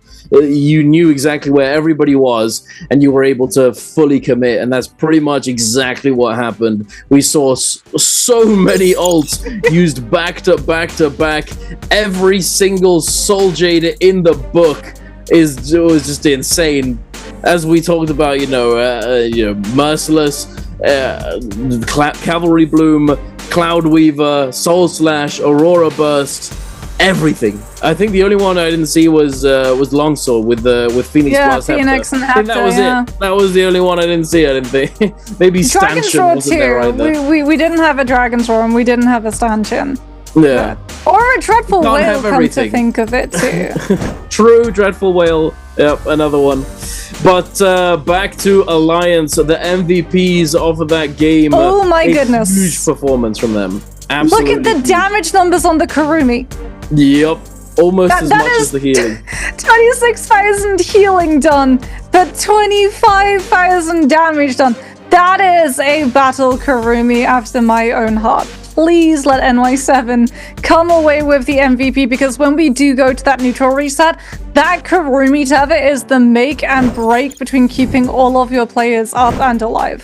Like, having that Tether, being able to put it onto either your Takeda or your Temi so they can play into a more forward position and sort of clear the space in a traditional tanking style that we haven't really got to see from NARAKA. I thought maybe when Sheol got put into the game that we would see a tank role being put into the trios rotation, but it was not to be, even though OUG did dabble with a Sheol composition back in the day with a Karumi Sheol Matari that didn't quite work out for them. But with the Karumi Tether change coming through for that F3 all of those patches ago, tanking is very much alive in Nbpl. It is just a matter of whether or not you want to place it onto your Temi or your Takeda, and unfortunately, looking at teams that are going to be placed into that match point threshold, DRG, the gates slam closed on the team. The kills and placement points were denied by Alliance, and DRG in turn are denied the opportunity of walking away MVP and ending the day early in the next game we head into. Indeed, but the possibility is still open for X1 and JL. So even though they didn't have the best game in this most recent one on Holoroth, they still have another chance to end the day early. Speaking of this last game, we're taking a look at these highlights sponsored by Thunder Robot. That alliance play to fully deny ASE in the realm of Yang, beautifully done, completely locking down multiple players and bursting them instantaneously. Alliance playing the long game on this Spirit Well as well. The first Spirit Well where they were contested early, backed off, and then came in for the third party on the two other teams who came in to try and contest it themselves. And then playing at this end zone, this end game Spirit Well situation very well. I'm not gonna lie, I don't know how they managed it. There was so much going on at the same time. It was extremely hard to keep track, but they were able to do it and come away with the MVP. Speaking of MVP, Alliance Revenge is gonna be the MVP for the team in this game. I'm not surprised the number of Tumult ults we saw. You know, he was getting his ultimate up very often. 20,000 damage, 8,000 healing, 5 kills, 7 assists. I think this was an MVP out of utility because of simply how much value he was able to offer the team. Because in terms of damage and kills, there was nothing too crazy, but he was certainly extremely impactful in utilizing the utility from Tumult's kit to give himself and his team the biggest advantages possible. Also, another thing to note, Focus Slide being in that inventory, in those Soul Jade slots, able to do a lot of work with that, I imagine, as well. As we all know, Focus Slide is pretty goated. It's pretty good Soul Jade. I mean, I wonder as well whether or not he started with Advanced Heal or whether it was a development when it came to that Spirit Wall contest. So that when one person like wanted to back off and take a little bit of a reset point, they would also give a little bit of sustenance to the rest of the teammate and they didn't have to fully abandon the Spirit World contest. That being said, we are going to be jumping not into a Spirit World contest, but definitely at intermission. We will be right back with the next game after this.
last night, they sacrificed another soul. Even the dead tremble before them.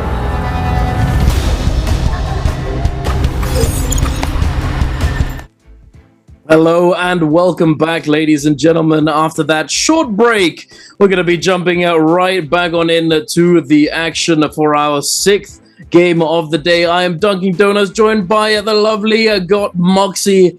Are you excited for this 6th game? As much as I am, as much as the chat probably is, are we excited, Moxie? I am incredibly excited, although I don't know what was longer, that Spirit World contest or the break that we just had, Dunk. It feels like we literally had more than... Yeah, I think it was the Spirit World contest. Actually, no, it wouldn't have been the Spirit World contest because it would have despawned after 180 seconds, and we didn't get to properly see it despawn. It just felt like 180 seconds with all of those ultimate resets coming on through.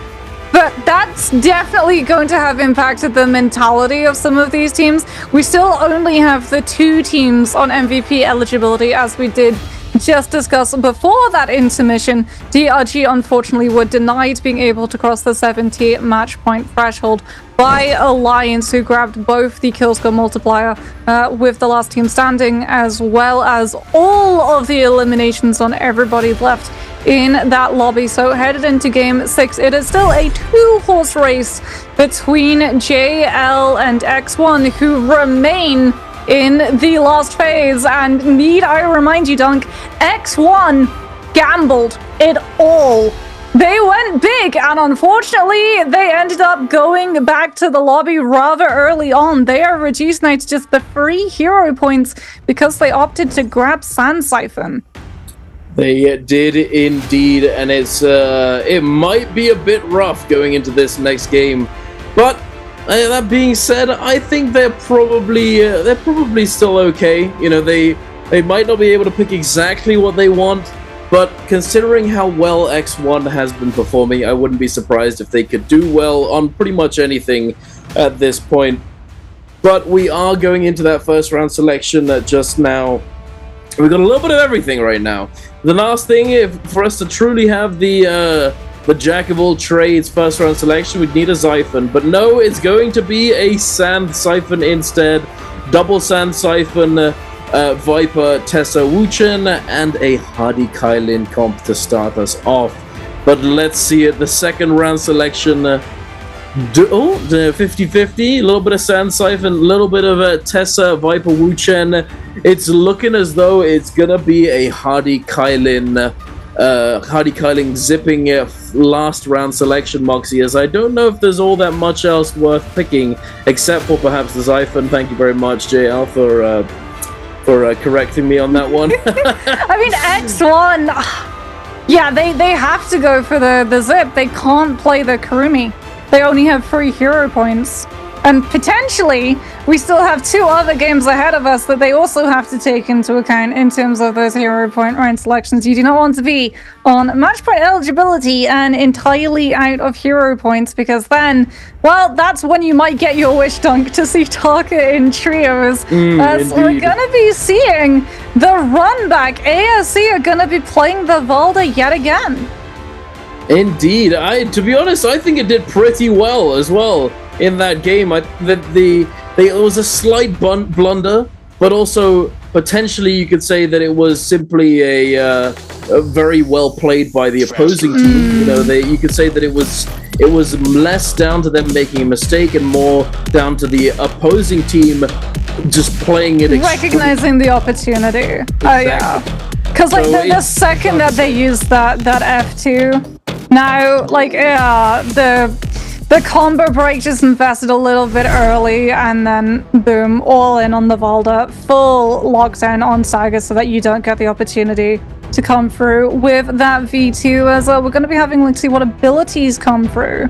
Are we going to see another Takeda F2? Or is everybody just gonna pick the F1? Yeah, everyone's opted for the F1. All of the Vipers on the F3 V1, the Wuchens on the F1 V1, Tessa's on the F1 V1, no Kailin on the F2. Ooh, ASE mixing things up though. Murat's gonna be opting for the F2. The last time we saw the ferry, it was the F1. coming on out. So we are going to have that silence impact for ASE looking to isolate those targets. I'm not sure. Yeah, the last time it was the F1. This time around we are going to see the F2 being selected. Interesting. No surprises though, it is going to be the V2 coming on out for that mech pillar. Yeah, no, absolutely. The pillar is definitely the optimal choice for Feria. You know, we've received some changes to Feria relatively recently that adjusted her V1 and V3, but I think the V3 is still likely always going to be the better choice when it comes to team play, as it gives you the ability to give it to one of your teammates. And in those situations where, for example, Tianhai Feria on the same team, Tianhai uses ultimate early, and then Feria has that mech placed out there in advance. But as soon as the Tianhai comes out of ultimate, when he's in that vulnerable state, he's immediately able to jump into that Feria mech and negate a lot of that pressure. So it's certainly an optimal choice, I think, over the V1, because the V1, it's only for Feria herself. She's not able to share the love, so to speak, with her ultimate. But look I don't at know where X1 are if the dropping. F1 is worth it.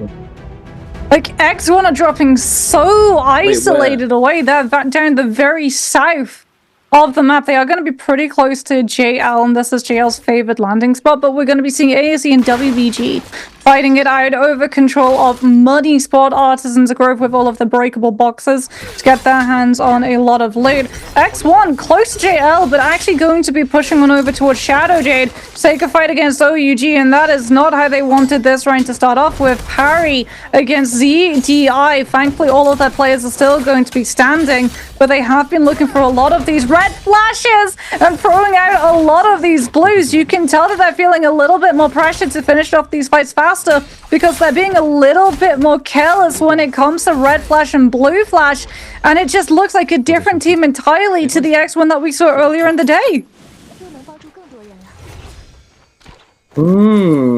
See, this is the issue, you know, when teams do extremely well early on, and then they get that ball rolling, they can go a million miles an hour to start with, and then they burn out as the day goes on. If they don't continue that momentum and they don't end it early, they could run out of gas and start running on fumes as the day extends further and further. So that's the thing. That's what I remember asking you earlier.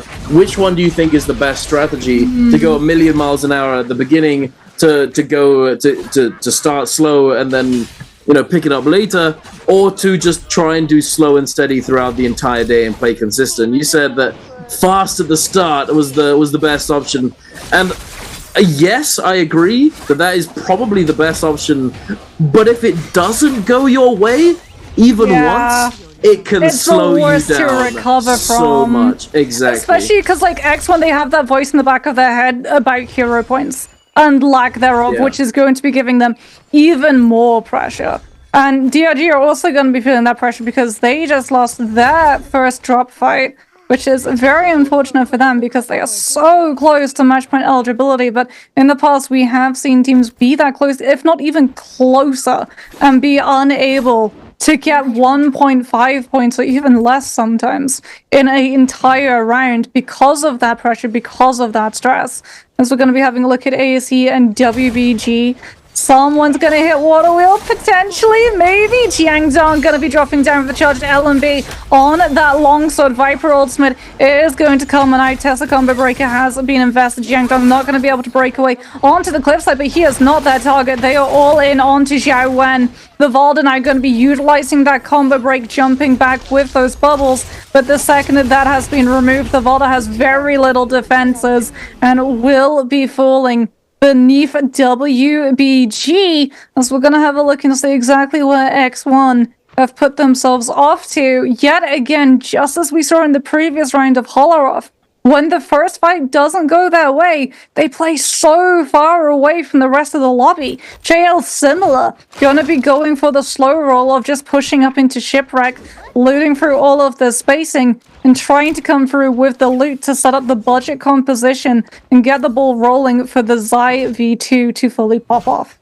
I mean, that's the thing, though. Thankfully, as the budget composition, as you put it, they are able to get to that power spike very quickly. However, I think they don't want to push too hard early on. You know, they know that they need to clutch up and get MVP this game if they don't want to go to game number 7. So they're going to take the slightly slower start, I believe, and just not risk it. You know, it's a pretty solid move. I think it's definitely an optimal decision, because regardless of how good you are, anything can happen in an early game fight. And if you take that risk and it doesn't pay off, it can put you in an unrecoverable situation. So I think that they're playing it smarter, playing it slower, and it might simply just be the best option for them in this situation.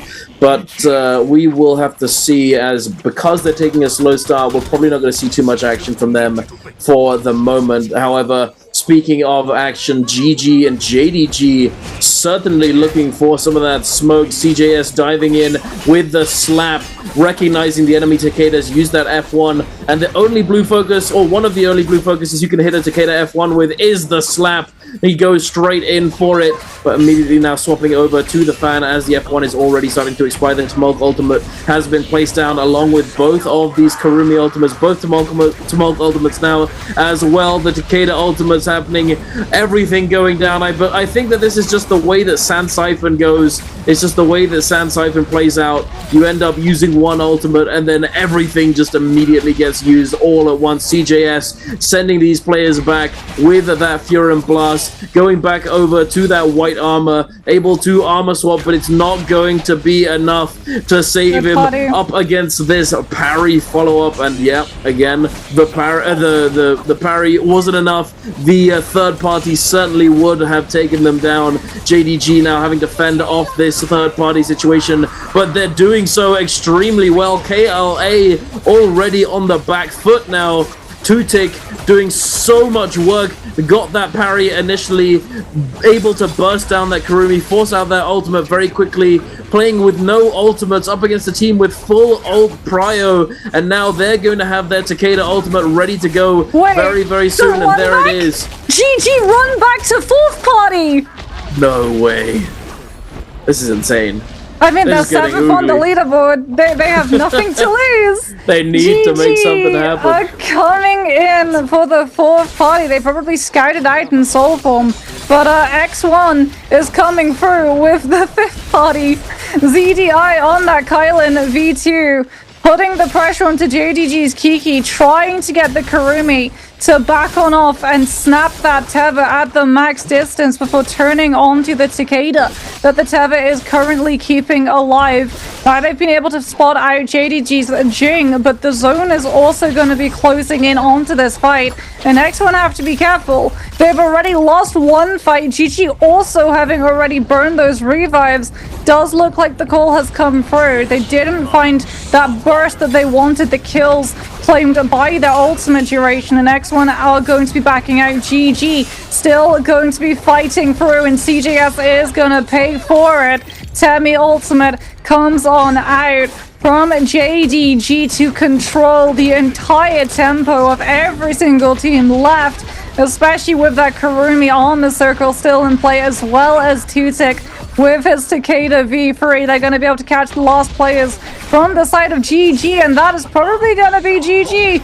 Fully eliminated from this lobby. LXM on that Temi trying to make a way, but it does look like X1 were able to collapse the player, but LXM with the parry is going to be able to live. Does he manage to make it out alive? Does X1 pick up the kills? That all of the chaos of GG's salty run back and JDG getting to cycle back into the ultimate provided X1 suddenly back into the mix. They've got 4 kills and loot upgrade that they need while holding onto the ultimates to be able to put themselves into a Realm of Yang situation.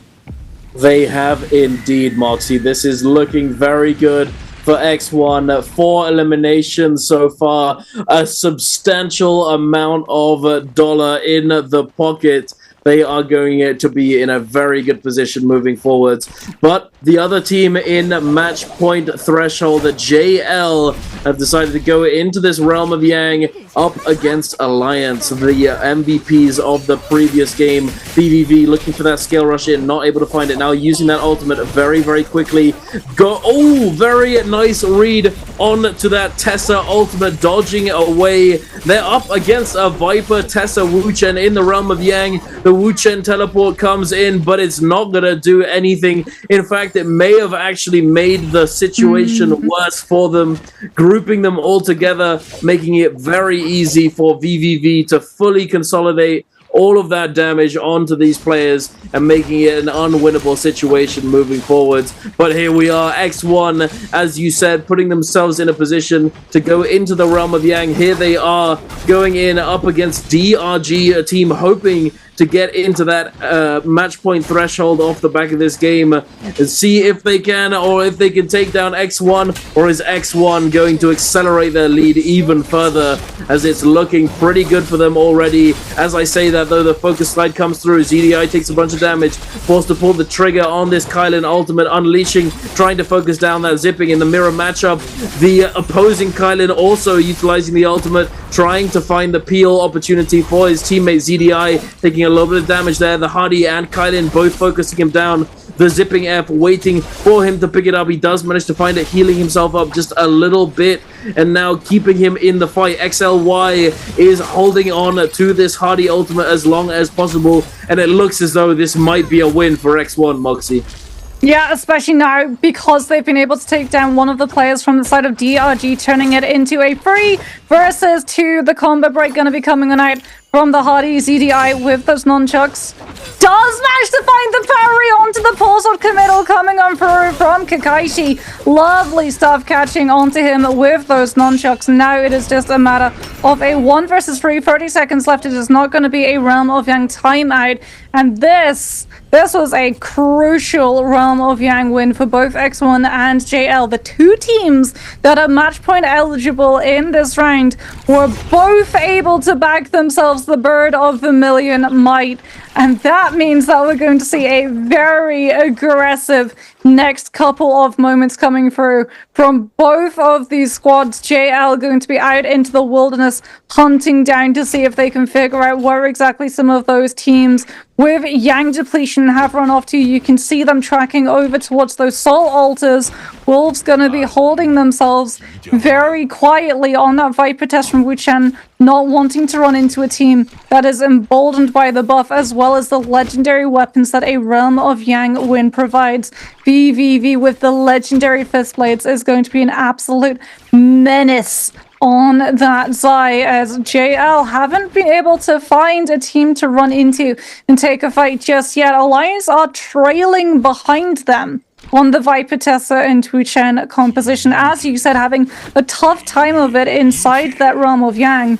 There's X1, just like JL, hunting down where they think players could have rotated to, checking every single space that they think a team a little bit behind in terms of that recovery mode would be making, but neither of them have actually run into a single fight. JL do pass a bounty scroll over towards Celestra to give them a little bit of information on where some of these players could be. As X1, it does look like they've been able to pick up the scent of ASE just a little bit ahead of them. ZDI also getting to grab onto some legendary fist plates, comes on through with the horizontal hit into the combo breaker before ASE could look to lock him down, before his team were able to catch up onto him. Gets that zip F to set him up to come through with that Kylan V2, but the Voldasphere is able to catch him out. We go into a zone fight. The Kylan still finding the dashes. He sees where the Farrier has dropped the pillar,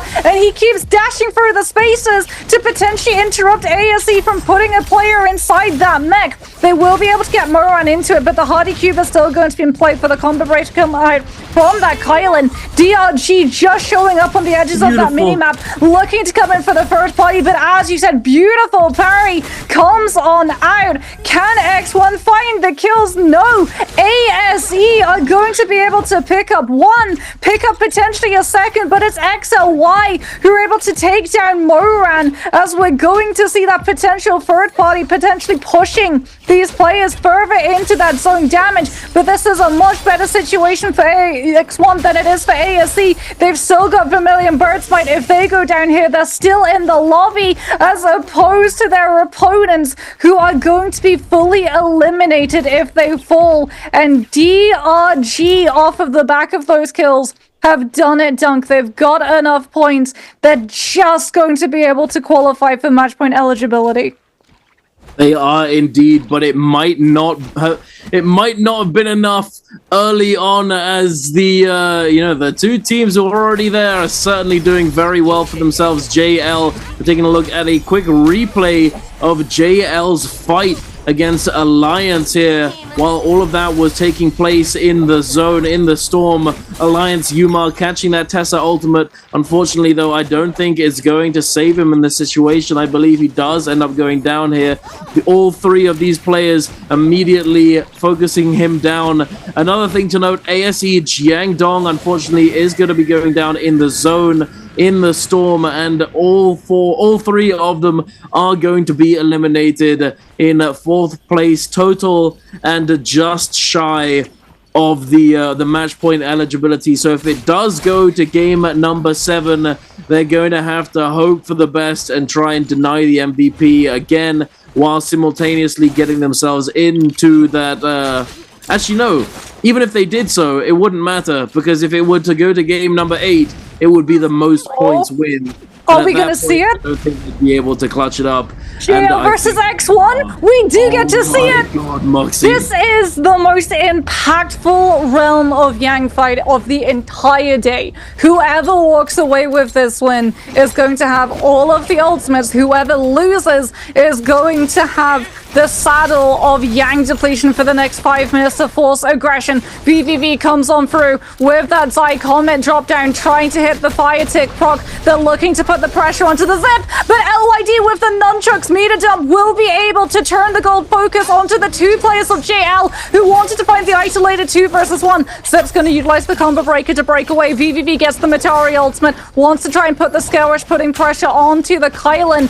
Hasn't popped that V2 coming through just yet. Goes for the vertical jump, drop down, putting the pressure onto LYD. He's going to get interrupted. Everyone from X1 doing absolutely everything they possibly can to provide safe space for the Zip, who does not have that combo breaker. We're going to hear the parries going on off. They're still trying to get this kill onto the Zipping. The Kylan is going to set the dashes up to interrupt and stagger the Zai, but she's still trying to find the kill. The jump LMB resets will take LYD down, and X1 is missing that soul support player. VVV still coming on through with that Zai ultimate, as well as the Kurumi armor circle, so that everyone from jail can tank the damage of the duration of this Hardy ultimate. XLY now going to be put under crossfire. Comes on through with the last couple of moments of the chain sives from that Zai. Combo breaker from the cube going to be invested. XLY in the sky, still trying to kite it out with this ultimate, providing the potential stagger lockdown for his Kylan to take advantage of, but XLY is incredibly low. Has to stay in the sky looking for a potential reset point, but everyone from JL is fully healed up. They've got the jump LMBs, the cavalry blim comes out from the Hardy, but the F3 reset cycles back into play,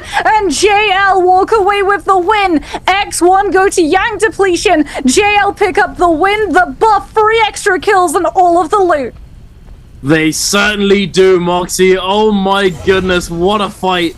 I think that what may have been the deciding factor in this fight, what allowed VVV and One Feng to hold their ultimates for so long, was I think that One Feng has advanced group heal in the back pocket, because I saw multiple players getting healed at exactly the same rate over time, and I think that was exactly what happened. The advanced group heal coming in clutch, able to stay topped up on that health constantly, making it extremely difficult for X1 to come out on top in that situation. They played it very well. They peeled for their zipping extremely effectively for such a long time, but unfortunately not able to keep it going, not able to stay together. As we all well know, Hardy and Kylan, they move around a lot. and they are able to do a lot with their utility, with their abilities. But it can be hard to stay together as a team. However, X1 having come out of that Realm of Yang with the loss, having resurrected themselves, I believe they must have spotted KLA hiding in this bush. They've immediately fully committed onto this fight. ZDI perhaps biting off more than he can chew, eats all of his armor very, very quickly. All three of them getting pretty low. Now forced to use that Hardy Cube to disengage. ZDI now immediately getting grappled after using that ultimate. Now KLA popping all of these ultimates, the Tamalk and the Takeda ultimate all together. The Karumi ultimate still in the back pocket, ready to go if need be. LYD having used that zipping ultimate to keep them healthy, keep them topped up. ZDI needs to make something happen with this Kylan ultimate sooner rather than later, as it is about to expire. Can he get at least one slash? No, he cannot, but they are still chasing them down. CXZ, the back of the party, trying his best to get out of danger, has lost the most amount of effective health on the team. The F3 is going to come through. ZDI immediately swaps targets. The parry is going to come through. CXZ is going to get locked down by this Dragon Roar. The Karumi ultimate is doing so much work to keep them alive and getting healed up and not in danger of getting taken down. ZDI lurking on the shop, does manage to find a white armor swap, is going to be able to dive right back on into the fight. QGG goes for the parry, doesn't find it. CXZ now chasing down ZDI, but instead is going to turn back around. LYD 1 HP situation, does manage to get ult up at the very last second, but not able to utilize it. Unfortunately, ZDI now in a very tough spot, forced to go for this heal, otherwise he is going to be taken down. KLA doing an excellent job of fending off this aggression. WBG are going to be jumping in to the fray, using that Tessa ultimate very well. QGG manages to get that Takeda ultimate off, but is he going to be able to heal himself in this situation? 1 HP situation. OUG, the king, in fact, is going to be picking up the kill out of nowhere. OUG with the fourth party is going to be coming through. Moxie X1 finds KLA hiding in the zone. Does he get the Soul Bloom pickup? He does indeed. The ult is going to come out. JL getting involved too. Moxie, this is going crazy. What's going to come of this fight?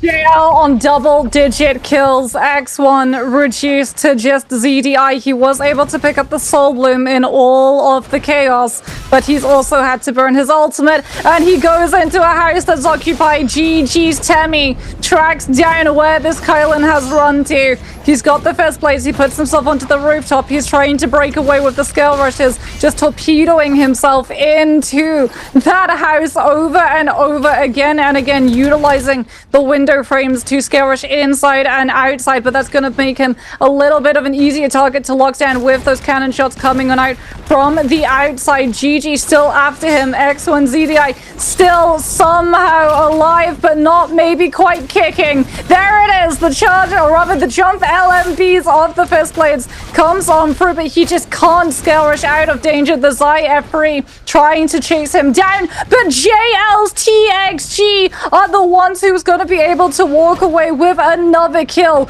They show up 6th party in and find 2 kills on the players of X1. We said that that second Realm of Yang fight between those two teams was going to be the most impactful of the entire day, and JL are proving us right. They've still got 83 seconds left to kite out around JDG's White Tigers Paras, who went over to that Spirit Well and capped it on out when all of those teams were preoccupied taking those fights, trying to grab those kills, as JL's VVV is going to be trading in the purple armor for the legendary, rolling a couple of Soul Jades for his team, and then backing on off before GG can intervene. They are going to be kiting further away from absolutely all of these teams in the lobby on the Siphon composition. They understand that they have increased damage uptime when they're in the ultimate duration, but the second that that burst window is up, the opportunity to try and find those kills slips away, and they have to make sure that they have a disengagement plan to slip away alongside it. Indeed. OUG, you know, we were looking at just now at JL in a very good position, and now with double gold armor, purple armor, on this Zai composition that already does extremely well with lower tiered loot. They're so unbelievably stacked, that they are certainly in a very good position to take it all home off the back of this game. But we were just looking at OUG as well, who unfortunately are not in a similar position, and it looks as though they may be getting focused down by the lobby in this situation, as they have been recognized to be a weaker team, having 2 blue armors and 1 purple that I believe he only was able to just pick up, and perhaps off of the Rift dealer, able to buy it, or just picked up that somebody else dropped and replaced for a legendary armor.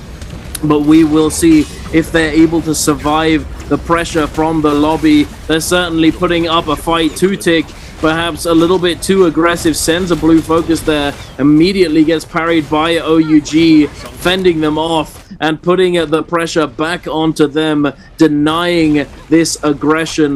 JL, a team that could take it all off of this game, lurking at the edge of the zone here, waiting Where's for WBG? to come down. WBG, I don't know actually. Oh, actually, I can see them. They have 12 kills. They're on the right of GG, behind them. They have 12 kills, but this is not a great endgame zone for the Viper. There's nowhere where you can really hide and drop down with that V1 ready to go. This is a really good end zone. The Sand Siphon, actually, this is a really strong end zone. The Sand Siphon, as we're going to be seeing JDD and OUG still fighting it. I believe the purple armor that OUG were able to pick up was the one dropped by VVV when he traded in the purple armor for the legendary off of that box when he pushed out of Shipwreck. Is GG and JL both going to be vying contest for the Spirit Well? We've seen that the Siphon composition, when this contest goes long, does struggle in comparison to the Sand Siphon, and JL going to have to be very careful that they do not hold their ground too stubbornly with all of the teams in the area looking to contest this. They've already got the loot. They don't really need the upgrades. It's the double cycle of ultimates that they need to pick up for their team and deny for the others. Crucially, denying Sand Siphon from being able to pick it up. As you can see, GG biding that time. They do have LXM on that Temi looking to come through with that V1 drop down onto that crucial spacing. It's DRG going to be showing up into the mix. The charge R&B on that pole sword going to be actually interrupted by the skill rush coming on through as the Wisp catches two players of DRG, and immediately Donkwing is forced into throwing that Zip ultimate to keep both of his teammates alive. That's going to set up into the Viper ultimate and the Tesla ultimate, and that one Wisp is going to be the entire undoing of DRG's team as WBG Sleepwalker takes advantage of everyone turning right to come through with a massive Viper V1. The Wuchen teleport comes through. WBG understanding that they cannot take advantage of that stun. They do not want to be left behind at the scene of the crime when we go into the neutral burst window. Coming on out from all of these Siphon compositions, still trying to contest that Spirit Well, which should be despawning any moment now. In fact, it might just have gone, as GG still going to be holding onto that ground. Now we're going to see the Tumult ultimate being invested. Sand Siphon standing strong. Absolutely nothing that anyone else in this lobby can do, as JL's one thing gets caught up in a Wisp. The repeating crossbow from GG. He will be kept alive, but it costs the Kurumi V2 to be able to do so. There are 18 players left alive. Everyone in full disengagement mode, trying to stem the bleeding of the damage of letting GG cap out that Spirit Well and get 6 ultimates back-to-back for Sand Siphon, and the chaos that it's gonna bring to the rest of this lobby right now.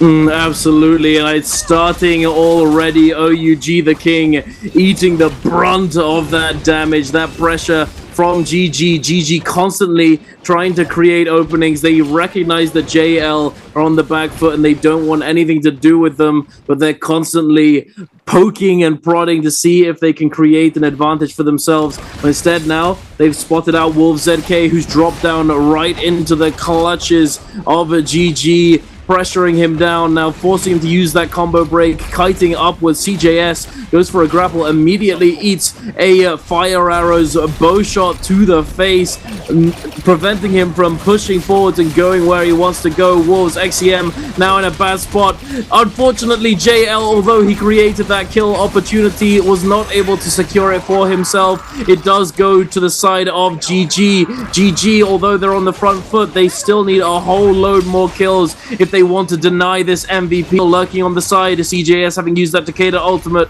is going to have to try and regenerate that soon if he wants to have a chance at taking home the MVP in this game. DRG Kakaishi still on his feet, dropping down from the sky, I believe, after having used that cube. BVV now with that dreadful whale, applying a lot of pressure in this small space, trying to deny the entry from these other players. The parry comes through onto VVV, but immediately greased by something. I don't know what it was, but it did indeed get greased, and he was able to F2 out of danger up to the sky. JDG Kiki now eating the brunt of that dreadful whale. BVV constantly just spamming this to all hell, knowing that all he needs to do is keep sending it out and allow his teammates to create value elsewhere somehow, some way. BVV now going to the sky, looking to drop down with the dreadful whale on top of these players. Perhaps he's grappling, he's trying to stay airborne alongside so many other players here. WBG on the ground, still alive and kicking, but they're on the Viper Tessa Wu Chen, and they might not be able to survive much longer,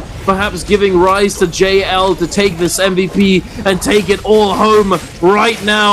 The huge Wu Chen into the Zai ultimate combo. VVV, he's going to get so much damage. The burn tick pushing them into the zone. The poison splash now, it's all exploding instantaneously, and I think it's JL's victory, Moxie, as it's almost undeniable at this point that they've got the most points. Oh my goodness. It does look like it. We're gonna be calculating to see, as JL were not the last team standing. They were outlived by DRG, but there you get the clarification. JL are the champions.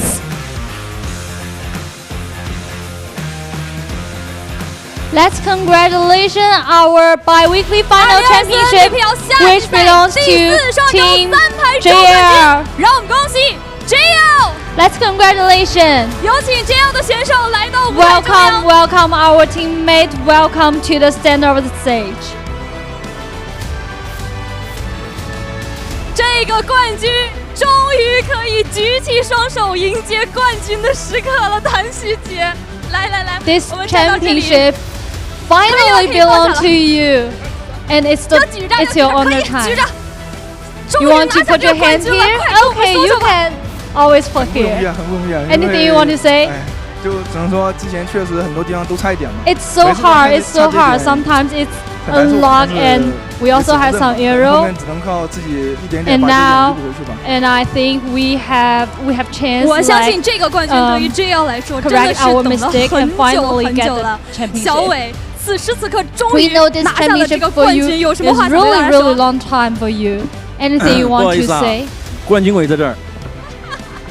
I would like to say, 这个话 yeah, 说的 the 就是有 championship 底 back 气。 again. 来，晚风，这个冠 Okay, 军你觉得 Wanfeng. 对于 JL 来说意味着什 For 么？ you, this championship 意味 for 着 you and your team, what's the 总 meaning? 决也是冠军。 I 没错， think 这个冠 it 军相信 means 对于 it JL 来 means 说，在这个 the 道路上只是一个 is 小 the 小的 grand 逗号。 final will 接下来 also 就有 get the 更大的目 championship. 标是什么？ 节杯冠军。 What's your ambition, our 下 coach? 在总决赛还没 It's the 打呢， it's 太着急 the 了。 Jacob 来，我们可以看到谭旭 championship. 杰久久不愿意放下的， We 久 can 久不愿意 see 放下的一个手， TXJ, your 歇一会儿 hand 吧，累不累？ always just put 换手机， there. 包括我们都 Are 能 you 看到谭旭杰 tired? 的手上都贴着这个绷带，确实训练真的非常的辛苦。 And I can 其 see 实 that 想问一下 you 因 have 为 a 我们 lot 都 of 知 kicks 道 on the 这样的 hand. 实 We 力， know 大家 it's 从来 really 都是毋 a 庸置 hard 疑的 time.，但是一次又一次，每次都差 And 那么一点点。 I would like to 会 know 不 for 会对 you, 自己 so 的 like 心 this 理，包括 season, 心态上面 every 有影 bi-weekly 响的？ just 提 a 神。 little bit pity to the 光 to 记得 the 庆祝胜利了，没 championship. 听见我的问题。好，那我这个问题也给伟妈妈好不好？作为我们这个 So I would like to 团 ask 队里面啊， you, 心态非常非常大心脏的 as 选手， you 那其实我 are 们都知道 the JL 的实力是非常 teammate 厉 who 害的， really 每 have 次都 good 差一点点， like 会不会心里面 psychology, 觉得 and 心态 every 上面有 time 影响？ when you just one step away 也不 from 会吧 the？没拿到第 championship, 一， well you 拿了 have 第二， like 但是我们也是在为第一 something to say? 努力嘛。 I 没 think 错， it's 相 it's 信 okay. 就像采访当中之前说的，每 Although 一 we 次 are 差 the 一点点的那个小运气，都 like 会 each 汇聚成 bi-weekly 一 in 大 the 团，然后 past 给到 few JL 这 weeks, 边。 but 那也请我 we 们的 can 工作人员 improve 送上 ourselves 属于 and JL 的 finally we 冠 will 军 get 卷 the 轴以及 bi-weekly 竹 final 龙翼。 championship. 来给到我们 Okay, it's time to enjoy your honor. Let's welcome our Seal and Scarrow.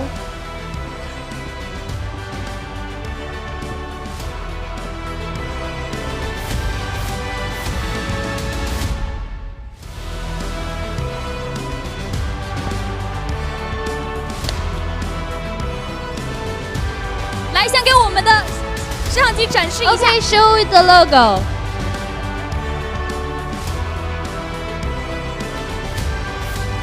印上属于 JL 的冠军印记，让我们恭喜 Let's 第4双周3排周冠军 the 4th BIWEEKLY Final Championship, JL. 来，我们站成一排，跟冠军卷轴合影吧。We can stand in a row and let's take the photo together. 跟自己的队友站在一起吧。我们看到 T 神的这个感觉已经很恍惚了，像做梦一样，是不是？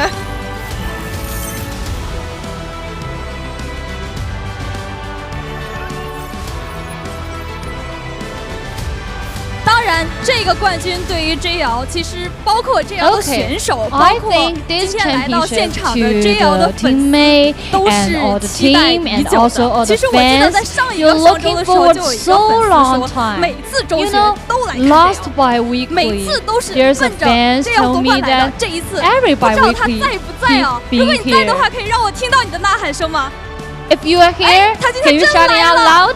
有没有什么话想对？Yeah, you can hear that. This is that fans. And I would like to know this time, anything you want to say to all the fans, like every week, stand here and cheer up for you. I would like to say we will have dinner 我想说 together. 这一句话之后的背后的含义，肯定是下决的冠军剑。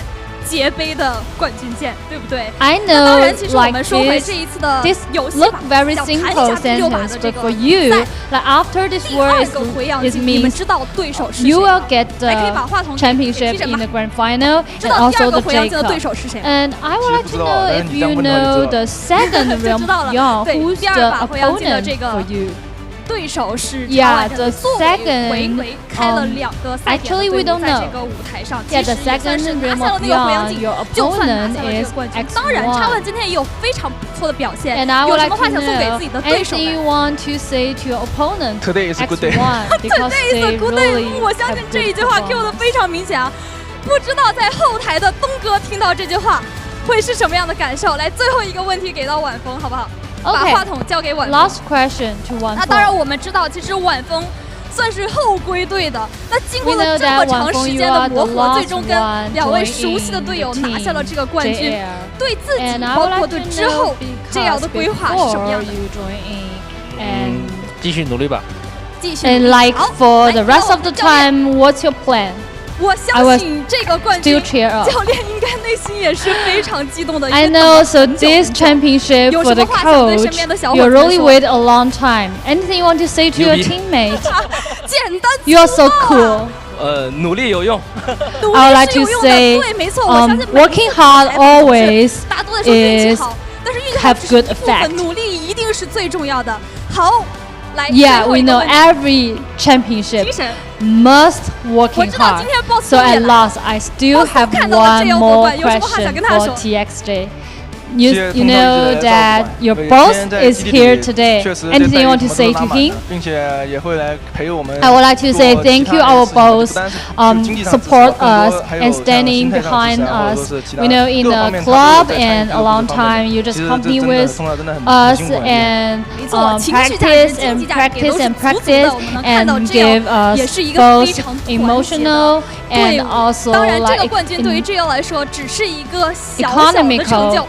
面对 JL 的， effect 等着 JL 的 for us 将会是更 And 大、 I would like 更 to 远 say 的舞 thank 台 you.。但是我们还是要恭喜本双周 I know this is 3 the 排周 only 冠 a JL little 战队 step for you. You still have a larger stage, but we would like to say again, congratulations, the 4th BIWEEKLY Final Championship, Team JL.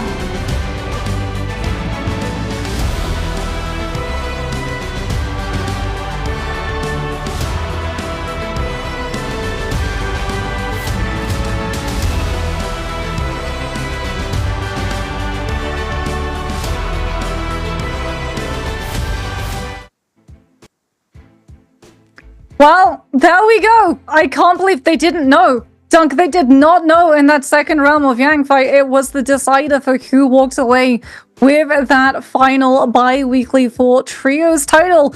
They fought up against X1, and it feels very poetic, right? Because X1 has LYD. LYD used to be the teammate of TXJ and VVV.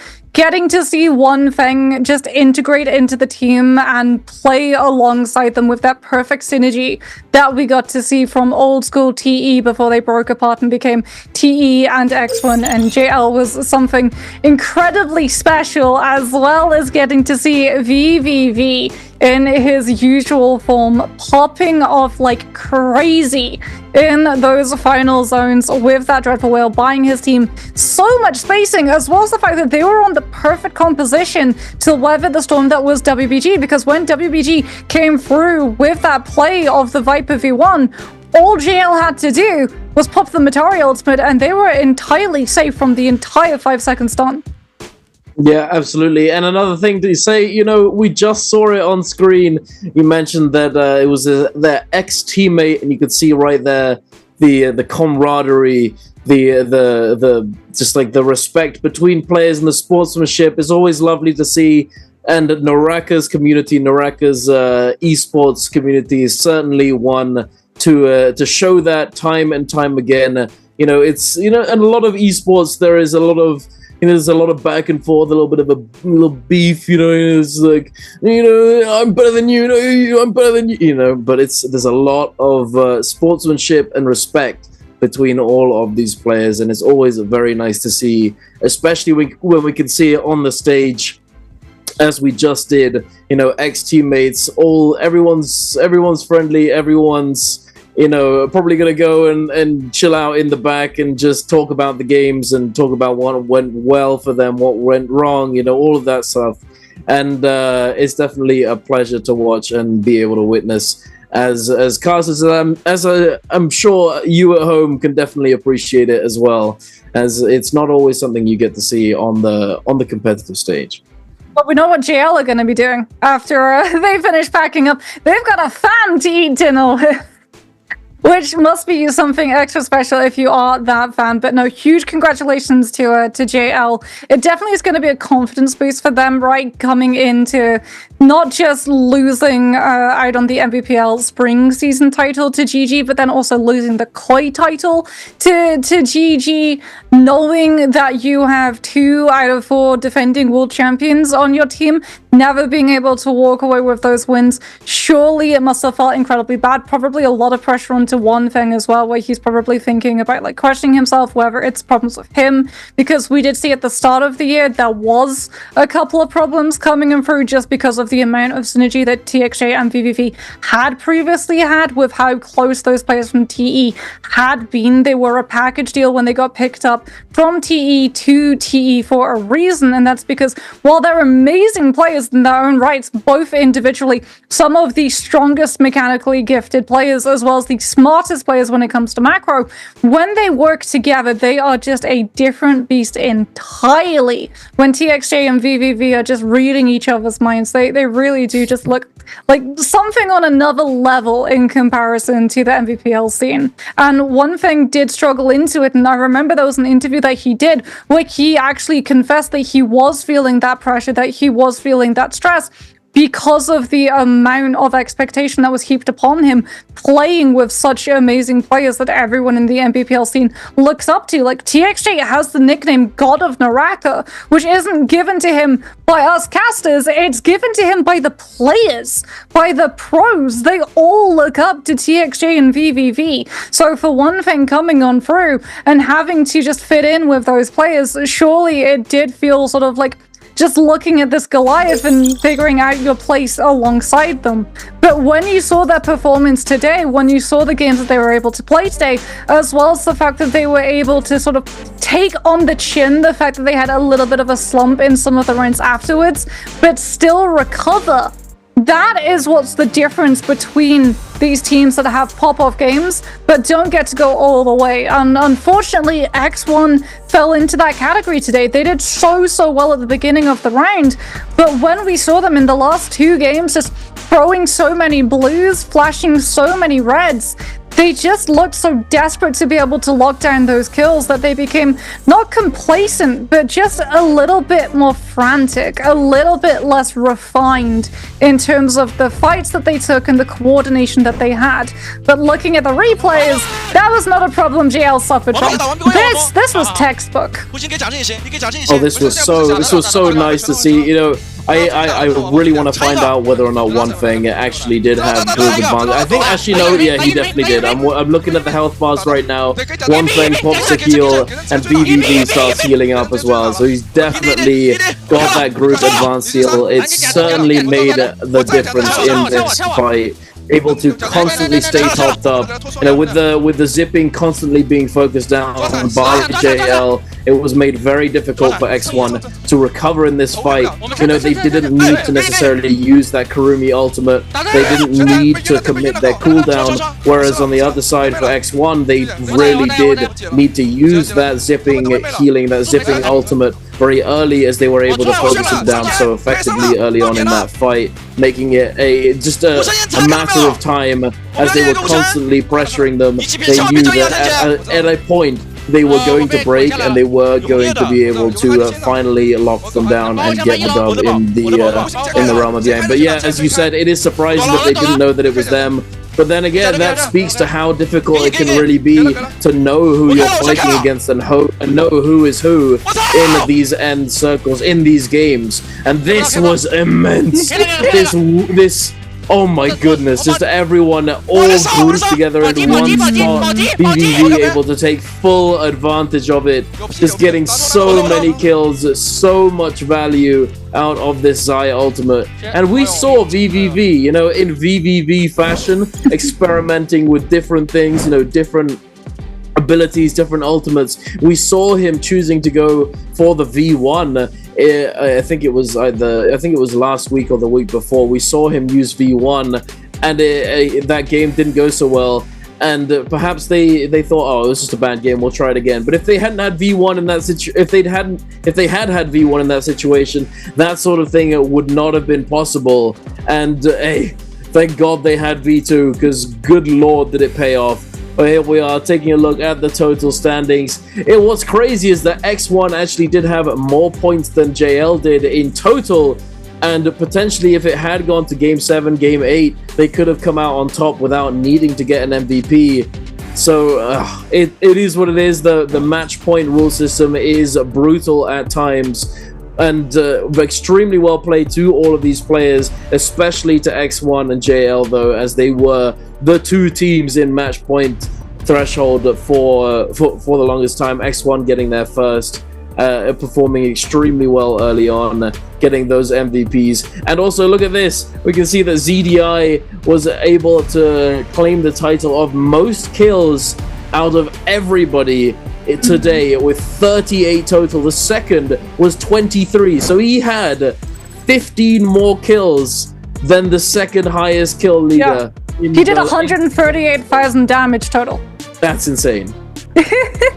Yeah, it really is. Like you said, X1 had some immense pop-off games, but JL just able to come back from the brink, getting to utilize the experience of both TXJ and VVV to sort of pull their mentality back, as opposed to X1, who I feel like are still trying to figure out their roster and figure out how to synergize, especially when it comes to being able to recover from some of those rougher matches, because it was so brutal, that Realm of Yang, that second Realm of Yang.